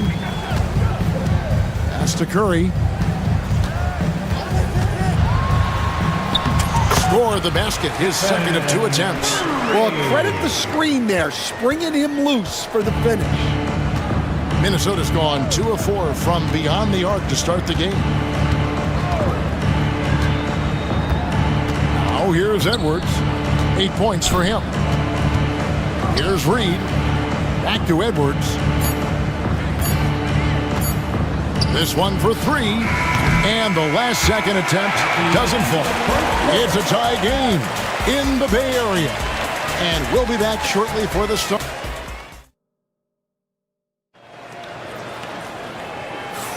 And it's been a pretty even game here after 1 quarter of play. And taking a look at the Warriors' performance here, guys, what are your thoughts? Throughout the first quarter, they did a great job of just running the offense. Yeah, and I love to see this kind of communication between teammates. Great player movement, great ball movement. And so in the game for the Timberwolves, you've got Naz Reid. Julius Randle is out there with McDaniels. Then there's Edwards. And it's DiVincenzo in at the 2 spot. And 2 free throws coming up, unable to get that one to go with all the contact. There has been, Coach, a lot of talk about how players today are better than ever before. Do you agree with that? Well, absolutely. Isn't that the way evolution works? Right. Kevin, they're bigger, stronger, faster. But everyone builds on the players who came before them. And the guys today would not be where they are without the guys before who laid the foundation. The inside game of Stephen Curry. Great work inside by Curry there. So clever and composed in the paint. Butler against Edwards. Pass to Reed. Now McDaniels. And he drops in the layup off the glass. Yeah, and there it is again. On a lot of their possessions this first half, they've established great inside position. Curry with a wide open look. A rebound by the Timberwolves. Well, the defense just dared him to take that one. Poor execution on their part, but they got lucky. Time now to turn to our sideline reporter, David Aldridge. David. Kevin, thank you very much. Jaden McDaniels has become an X factor for the Wolves. Mike Conley says, we know what he does defensively, but the offense that he can bring for us balances our unit. It's much needed. Guys tend not to think of him as an offensive player, but he does have that in his game. Kevin? But I love the reference to an X factor. He definitely is that. All right, David, thank you. Butler always looking to find that alley-oop. Just throw it his way, and he'll handle the rest. Hey, Coach, what about Naz Reid? After going undrafted back in 2019, he is really showing him, isn't he? Well, Kevin, what a story. Uncommon skill level for a player of his size. He can shoot the ball. He can handle the ball. He's got a lot in his arsenal. Well, when you have a scorer as skilled as he is, you do everything you can to get him the looks he needs. The kick outside to Butler. And a great assist by Curry as that one goes in. Curry's got 3 assists now in this one. Randall a screen on Butler. Edwards dishes to McDaniels. Jimmy Butler comes up with the rebound. And it's Butler with the ball. He'll bring it up for Golden State. They trail by 1. Kuminga, screen on McDaniels. 2 minutes remaining in the first half. 2 minutes. There's 1:59 left in the first half. Randall outside. The 3. drains the three-pointer. Randall's got his third basket of the night. Well, the defense gave that away. He's a skilled shooter who you have to contest at the arc. On its way from Curry for two. Rebounded by the Timberwolves. Well, the analytics don't like it, but if the defense is giving it up, I like that shot selection despite the miss. And there's Randall on the assist from Edwards. Randall's got the lead up to 6 now for Minnesota. I mean, the number of points they've scored in the paint already here is eye-opening. Up top, Curry. McDaniels defending. And Post gets it to go. And Curry isn't just a lights-out scorer. He's also efficient at moving the ball and getting it to his teammates. Near the three-point line, it's Edwards. Edwards loves it in there. 52 seconds left in the first half of basketball. And here is Curry. 6 points for him. Green, the pass to Curry. Reed with the rebound. Reed's got 6 rebounds in the game. Over in the corner, Randall. Back to Reed. And the layup's good off the glass. Reed's got 7 points in the game. And that's right where they wanted to go with the ball, in rhythm. Over to the wing, out of bounds. Minnesota takes possession. And the misconnection there. Fans guarding their beverages. That's a pass he'd like back for sure. We've got 13 seconds left to play here in the half. Now DiVincenzo. And he uses the glass on the layup. DiVincenzo's got 6 points in the quarter. Haven't we seen that a few times today, guys? I mean, their defense has got to have a little bit more toughness about it. And so it's the Minnesota Timberwolves going into the break with a 10-point lead. All right, David, thank you, and stay with us, folks. We'll be back just after halftime to get the third quarter started. Please direct your attention to center court and get ready for the fan half-court shot. Drum roll, please. They're thinking about the shot.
You could join us. We've got 2 quarters left to go in regulation.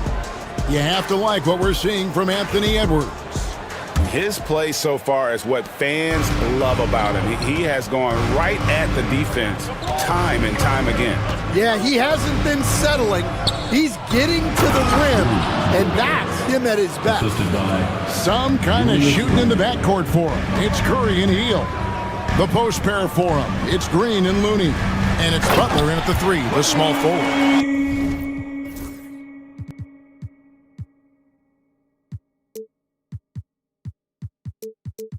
That's Steve Kerr's 5 as we get into the second half. Because you have to respect that outside shot. The drive is often there for Hill. Near the three-point line, it's DiVincenzo. Gobert the pass to DiVincenzo. And again, it's Minnesota converting. Warriors trail by 12. You know, Coach, what more can you ask? The reigning 4-time Defensive Player of the Year, Rudy Gobert. Well, Kevin, since you asked, his impact in the playoffs hasn't always been the same as during the regular season. That's got to be the next step. Plays it up and banks it in. Gobert's got 4 this quarter. This is Rudy in his zone, where his shot is within easy reach. Here's Curry, and there it is for him. Terrific play call to give him a clean look at the rim. That's how you want to start the second half. Yeah, I like how they're establishing their interior presence right away. That's going to collapse the defense and create other opportunities. Well, you can see why he's a go-to guy for them. They trust in his ability to shoulder the offensive load. There's the pick. Here's Curry. Rebound, Minnesota. DiVincenzo with it.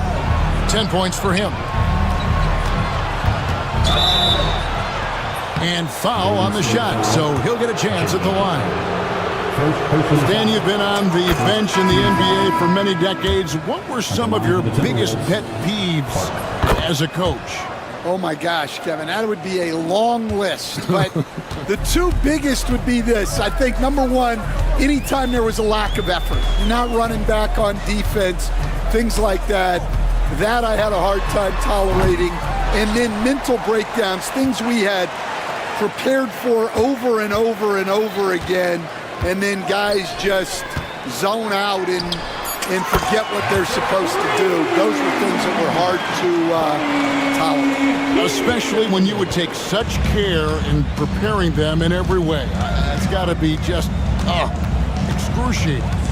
Frustrating as heck. Here's Gobert, takes the assist and lays it in. Picked out the pass nicely. Right through the contact. Gobert's added so much strength since being drafted back in 2013. It's helped all facets of his game. Back to Curry from outside the arc. Another 3 for Golden State. No doubt about it. He has done a ton to help this team, but he's going to have to do even more if they want to have a chance to get back in this thing. Here's DiVincenzo to the inside. And Gobert kicks to DiVincenzo. Randall outside. Down to 5 on the shot clock. On its way from Clark for 2. Draymond Green with the rebound. Warriors trail by 10. Curry looking it over. Goes up on the wing. And another basket for Golden State. On the offensive end, Curry both prolific and efficient. DiVincenzo against Butler. DiVincenzo passes to Gobert. My goodness, he is such a great dunker. Greg, a high riser, no doubt about it. Curry dishes to Butler. Pass to Jackson Davis. He hits the back iron and sinks the shot. Jackson Davis has got his first 2 points of the night. There is the all-around game of Butler. A nice assist to cash in on that possession. Here's DiVincenzo, and it's blocked, and they'll keep possession. They get the rebound, an intentional foul committed, but for what purpose, Greg, I'm not sure. A scene of confusion right there. I can't imagine why he thought it was a good idea to foul there. Edwards, he's checked in for Dante DiVincenzo. And here's Edwards from the arc. And oh boy, a lot of contact there, but he gets the call and will shoot 2. And Gobert knows his role on this team. Rebound, block shots, and look to score near the basket. And the Timberwolves making a change here. Alexander Walker's checked in. Inside. Outside for Curry.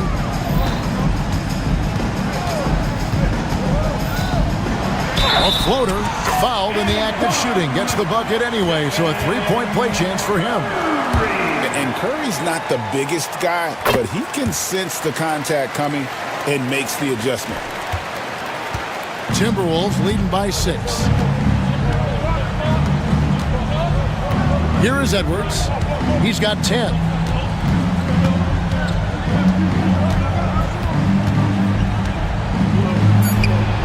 And he hits the jump shot. Edwards got 12 in the game. Oof, that is a tough shot. Here's Butler. Got it! Oh, what a hit! That is such a tough shot. One eye on the rim, one eye on the clock. Nice job. Well, it's good to have a player on the floor with that kind of awareness. He recognized the situation. And so it's Minnesota with a 6-point lead at the end of the quarter. They're feeling very confident, shooting the ball with great efficiency and dictating the pace. Back to the action in just a minute.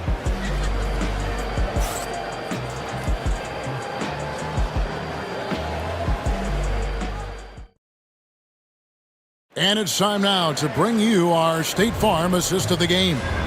Yeah, an easy choice tonight. Look at the precision on this pass. Put it on a platter for him. Yeah, that's high-level playmaking. He makes it look easy, but it's not. And it's been a very competitive game so far as we get rolling here in quarter number 4. So on the floor for Minnesota, Naz Reid out there with Randall. And there's McDaniels. Then it's Nickeil Alexander-Walker. And it's Edwards in at the 5. On the wing, Heel. Edwards against Butler. 6 on the shot clock. It's stolen by Edwards. McDaniels in the post. Curry meets him. A nice shot by McDaniels. McDaniels got 4 this quarter. Curry against McDaniel. And Curry, here we go. Can't cash in from close range. Well, they know he can finish at the rim, but the defense did just enough to force the miss. Here's Edwards. Takes it inside. It's rebounded by Golden State. Well, Greg, they're making a valiant effort to come all the way back. Wow. And they need to take care of the basketball. Plenty of time. No need to force anything. You're not sure what that was about. I mean, talk about a brain cramp. Here's Curry. Takes it off the glass. Curry's got 12 points in just the second half. See, now that layup isn't possible without the help of the pick. Butler against Edwards. No one near Randall as he lets it go. Hits it from three-point range. And the Timberwolves lead by 11. The Warriors have gone 1 of 3 from the field to start the fourth quarter. Here's Butler. Outside, Kuminga. Now here's Curry.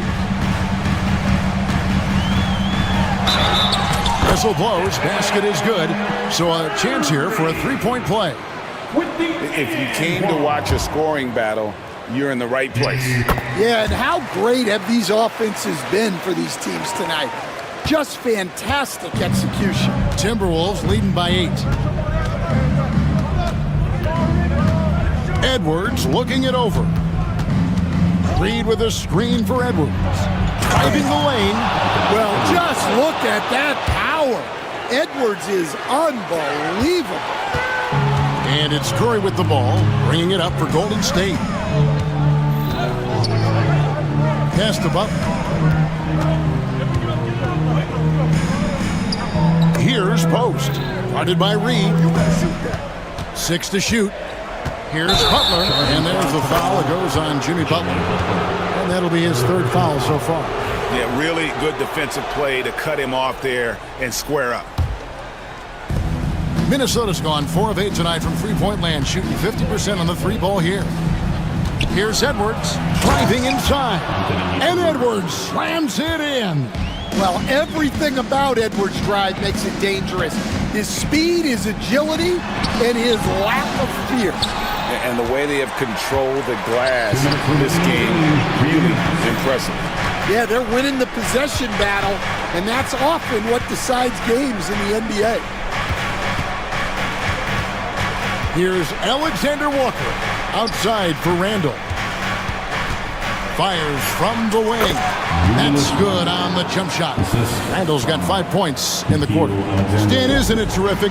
We're seeing these great stars in the NBA extending their careers more than ever before. We certainly are, Kevin, and it's great for the league. The league keeps getting younger, though. These guys come into the league earlier. But I think what players have learned, it's not even just the basketball part. It's the strength and conditioning. It's the nutrition. They've taken care of themselves better, and that allows them to last longer. Curry outside. Curry from three. A three-point specialist can't let Curry get any space to fire from the corner. That's a recipe for disaster. Reed with a screen on Butler. Edwards can't hit. Oh, he's frustrated there. You know he wanted to come right back with a three of his own. Pass to post. From past the arc. That shot is off, coming up empty for the second time this game. 4 for 6. Edwards kicks to McDaniels. It's good from long range. And the Timberwolves lead by 12. Yeah, they've sucked the energy out of this arena. Tremendous effort on the road. Yeah, and winning games on the road is huge, especially when you get them in such a convincing fashion. Post misses the shot.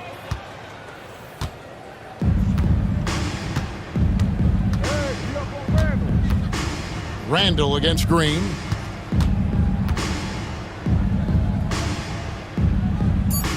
There's the three. The shot missed.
that, BA, but I look at the talent disparity between these teams.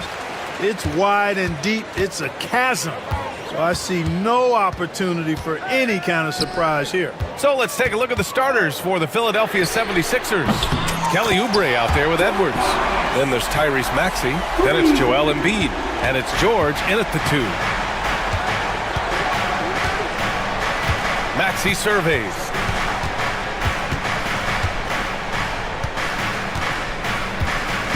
Driving in. Edwards against Harris. Here's Maxey. Goes up and lays it in, nice and easy. Maxey working around the contact that time. Nice work. Ivy passes to Harris. No good on the 3. And so it's Maxey who brings up the ball for Philadelphia. Oubre finds Maxey. Edwards a screen on Thompson. Pass to Embiid. Shoots over Stewart. And it's Harris with the rebound. Well, you know he wants that one back. I mean, more often than not, he'll sink that mid-range jumper. Here's Ivy. Played it in with a nice touch off the window. Just finding room to go to work inside. Ivy really relies on his physical abilities to get a close-range shot. And Clark, this last summer, former Sixer Doug Collins inducted into the Basketball Hall of Fame. Yeah, well-deserved honor for Doug. I mean, he's Philly's former #1 overall pick back in 1973, and he played almost a decade there for the Sixers. Also coached the Sixers, among many other teams that he had a chance to coach in the NBA, but clearly an NBA lifer and one of the best guys that's part of the NBA fraternity. And here is Maxey. Launches it. Another shot. And Embiid with the lay-in. Embiid knows how to bully his way into position for the putback. And let's swing it over to the sideline and hear from Allie. A bit ago, JB Bickerstaff and I were able to chat, and the conversation quickly turned to Embiid. Coach said we know he can be unstoppable, but we're hoping to slow him down just a little. Double teams might be a part of that, but I don't want to give away all of our tricks, so it sounds like Joel can expect a lot of defensive pressure tonight. Okay, thank you, Allie. Check out Maxey with the throwdown. Boy, he can get off the ground quick. Here's Ivy. Here he goes. And it's flushed down. A nice jam. And defensively, you have to make him work harder than this, or it's going to be a long night. You really don't want to allow him to get too comfortable, but even with stifling defense, he's going to still find a way to get it in the basket. You got to move past that one. I mean, they'd want him to take that again. Well, you know, I hear you. That's a good look, but when you're that wide open, I think you got to knock it down. Harris passes to Thompson. Nice start for him, sinking his first shot. Good work down low. I mean, I like how confident Thompson is from this area. Maxey with it, picked up by Cunningham. Embiid from outside. He drops it from range. Embiid's got 5 now. Starting to find his rhythm. He's cooking, and he knows it. And you know what? They're going to keep using him. I mean, he'll be the centerpiece of their offense today. You can bank on that. Cunningham. Rebound by Philadelphia. It's a 3-on-3 fast break. For 3, Maxey. And Philadelphia hits again from deep. Zero hesitation, Maxey. Great confidence in his mechanics and his work. And you watch Tyrese Maxey, Clark. He's so good at creating offense. Yeah, he can get that thing rack to rack and downhill in a heartbeat, VA. In the break and in the pick and roll, he puts tons of pressure on the defense because he's so quick. And he knows how to use angles, too. And he can shoot it from deep, so he's got the full package.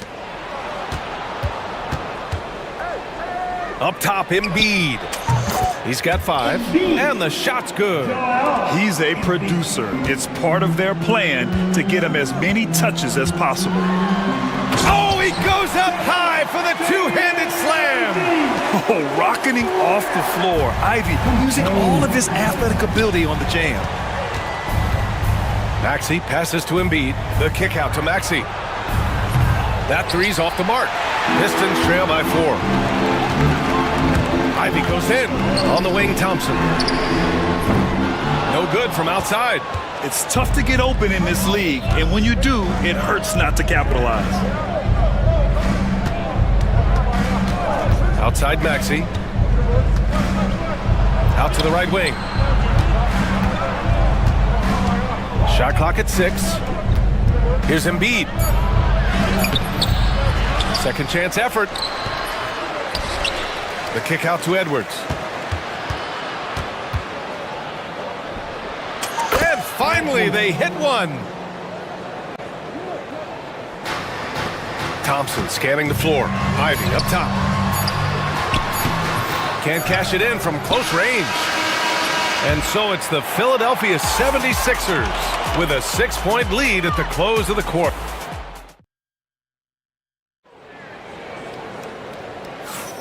And thanks again for tuning in. If you're just joining us, we played through 1 quarter of action so far.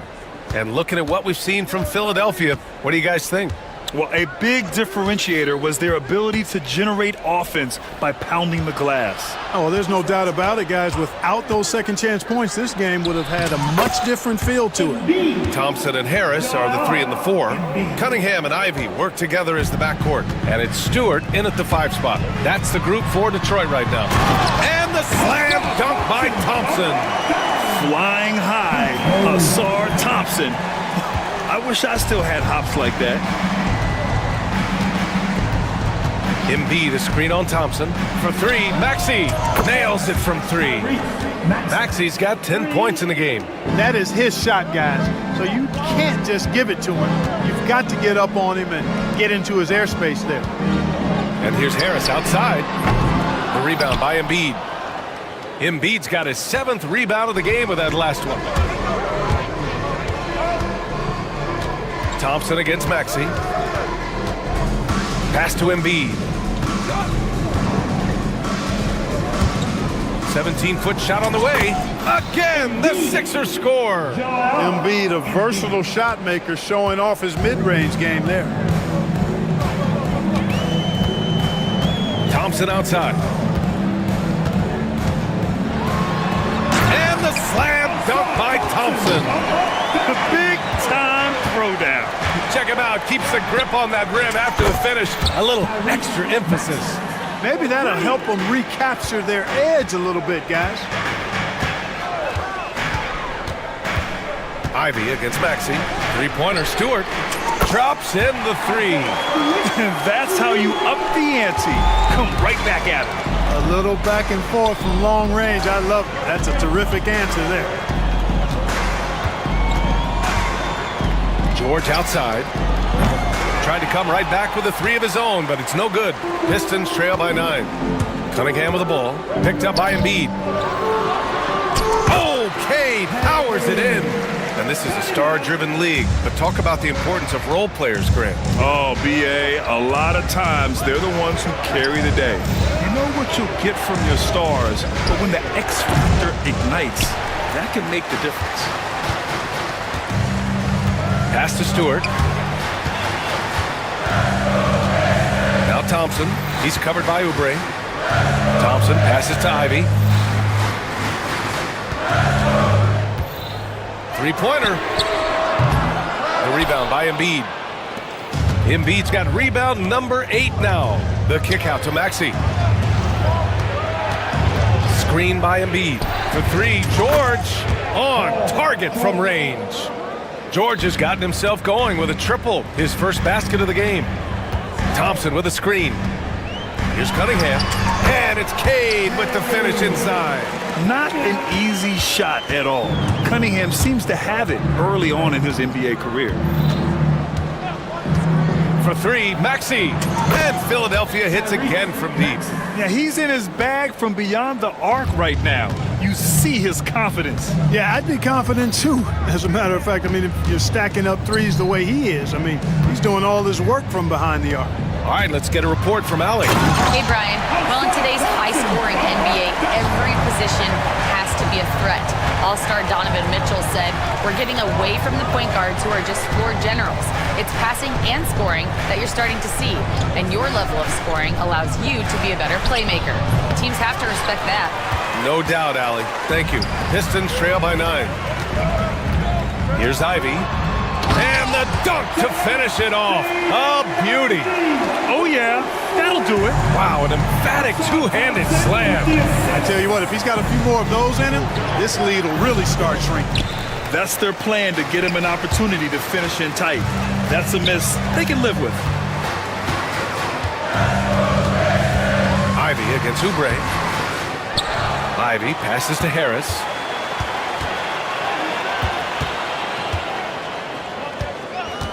Clock at 6.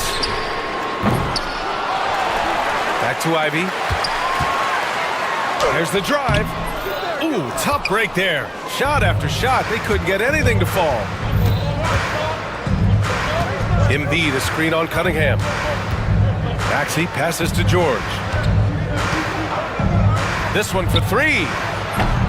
Detroit with a rebound. Stewart's got 5 rebounds in the game. Here's Cunningham. And that one drops for him. Cunningham's got 8. And so it looks like it'll be Philadelphia ball. You take a risk with those long passes. They're lucky the D couldn't collect them.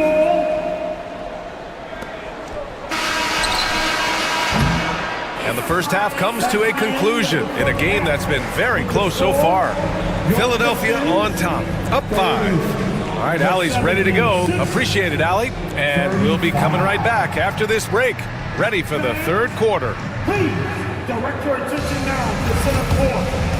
And get ready for the fan half-court shot.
We're halfway through this one. Plenty of basketball left in a game that's been a fairly even one. Without question, Tyrese Maxey displaying all his skills today. Through the first 2 quarters, he's been on fire. Explosive offensive performance. And you know what? I'll be interested to see just how much he's got left in the tank. That first half had to take a lot out of him. Taking a look at Philadelphia. We've got Walker. Andre Drummond is out there with Eric Gordon. And it's Yabusele in at the 4. And Walker, here we go. Oh, what a throwdown! Nice. Wow, that type of finish is just deflating right now for a team that's trying to make a comeback. Ouch. That's certainly a big-time finish right there. It was one big exclamation point, or maybe even a question mark. And guys, I know there are a lot of questions right now defensively for this team. There's no doubt about that. Drummond passes to Walker. Drummond, a screen on Cunningham. From the high post, Walker with another miss. The Pistons trailing. Here's Ivy. And he hits it to tie the game. Ivy's got 10. Keeping pace here. That's an excellent move inside. Cunningham against Walker. Drummond with the screen. Nice shot by Walker. Pick works well there, but the defense left a lot to be desired. Yeah, that's not the defense you need. You got to be tougher defensively. Basket's good. And with the talent and the competitiveness that Ivy has, we're going to see a lot of nights like this in his NBA career. It's just a matter of how many. It's Walker on the wing. He's watched by Cunningham. Lets it fly from 18. Nice shot by Walker. Walker's got 6 in the quarter. No idea what they were thinking there defensively. I mean, that's a shot he makes often. Ivy. Stewart outside. Hits the trifecta. And the Pistons lead by 1. Yeah, what a feed from Ivy. These are the type of passes you love seeing from him. Outside Walker. That won't go either for Walker. Well, I cannot believe he didn't capitalize there, and neither can he. Here's Thompson. Hey, in 6 attempts, he's made 5. Talk about efficiency. A nimble play by the Rook. Thompson had to stay agile to beat the contact. Walker with it, and it's Ivy picking him up. Walker against Ivy. They set the pick. Back to Gordon. 5 on the clock. Pass to McCain. And stolen by Cunningham. And the Pistons pushing it up now. Now Harris. 2 minutes. Gordon against Ivy.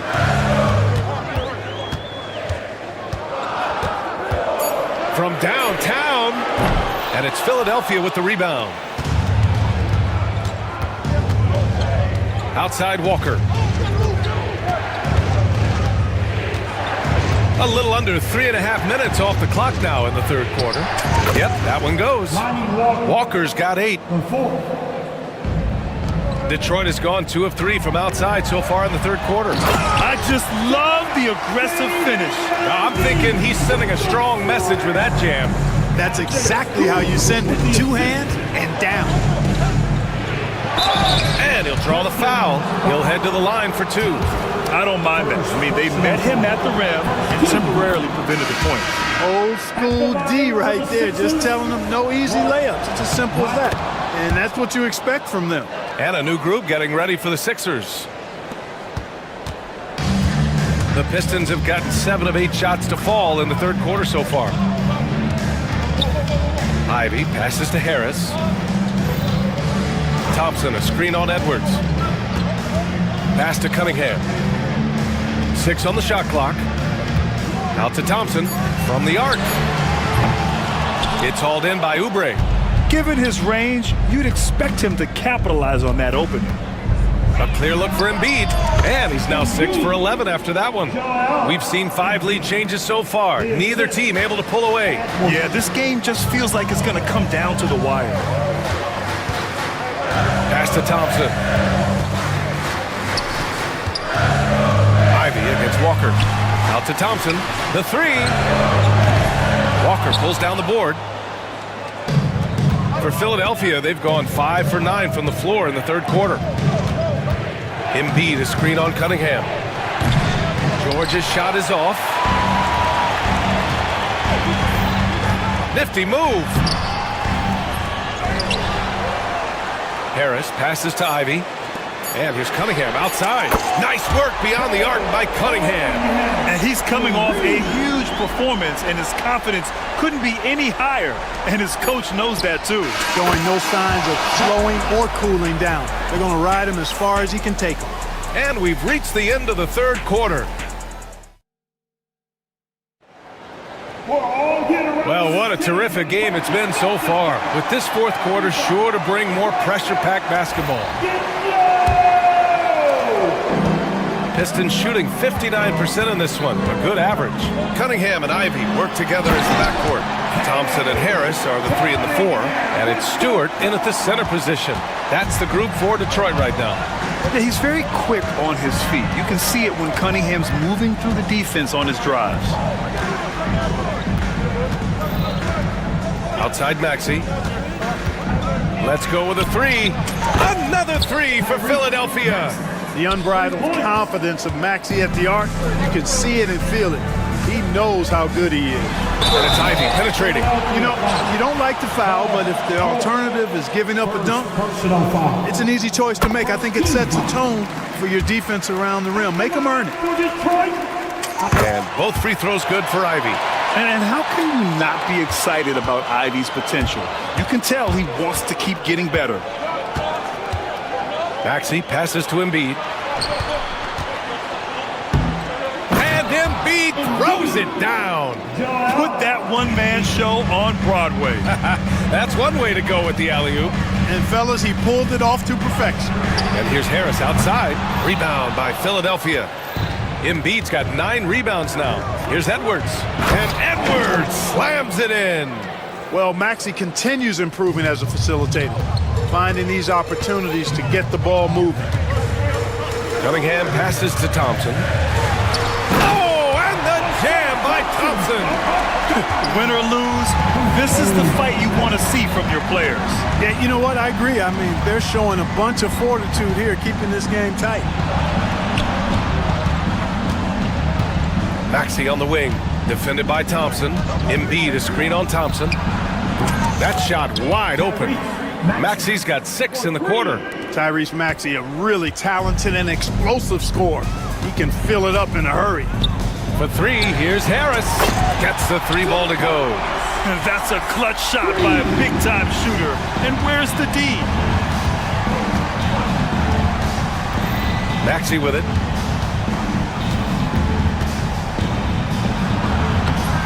Thompson pulls it in.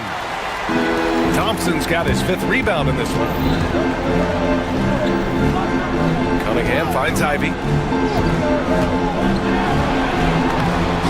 It's deflected. George against Cunningham. Edwards a screen on Cunningham. Left side Maxey. Lets it go from deep. Yes, and it's George picking up the assist. Maxey's got 25 points in the game. And a look at how the hustle game has been going for Philadelphia. Phenomenal work on the defensive end so far. That stands out the most. They've made it their mission to block shots and make things hard for the opposition. Also, lots of hustle on the offensive end, following shots and creating tons of second chance opportunities. Embiid can't hit. Pistons trail by 3. 2 minutes remaining in the game. Cunningham outside. Pass to Harris.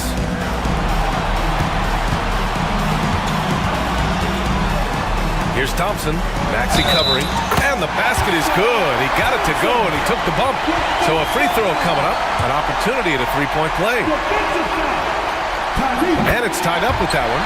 That's exactly what this team needs right now, completing the N1. And so it's Maxey who brings up the ball for the Philadelphia 76ers. And it's Thompson penetrating.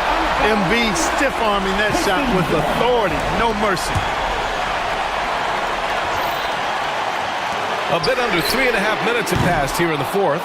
Would you say testing the limits of his range there? You know, guys, I think he's got confidence to shoot it from anywhere, but he could have gotten a better one than that. Pure from 3-point range. You expect he's going to find a way to pull through in the clutch. Thompson a screen on Maxey. Ivy's shot is off. The Sixers lead by 3. Pass to Maxey. And here's Edwards. Embiid a screen on Harris. Here's the 3. Offensive rebound. Yes, Embiid from in close. Joel Embiid on top of things there, folks, recognizing a big possession and commanding the ball. Cunningham drives in. Count it! What a beautiful shot. Brings him within 3. Not afraid of taking big shots. Cunningham rises to the occasion and delivers. Ivy outside. Out to Thompson. George against Harris. Down to 5 on the shot clock. Thompson. And it's blocked by Edwards. About 7 seconds separating the shot and game clocks. Maxey passes to Embiid. Money! And they just continue to attack, even late in the game, while they're up big. I don't think you want to get loose and sloppy or ease up, but it is time for them to start using that clock a bit. And here's Ivy from the arc. They get the rebound. Cunningham outside. There's the 3. The rebound by Embiid. Edwards looking it over. Off the mark.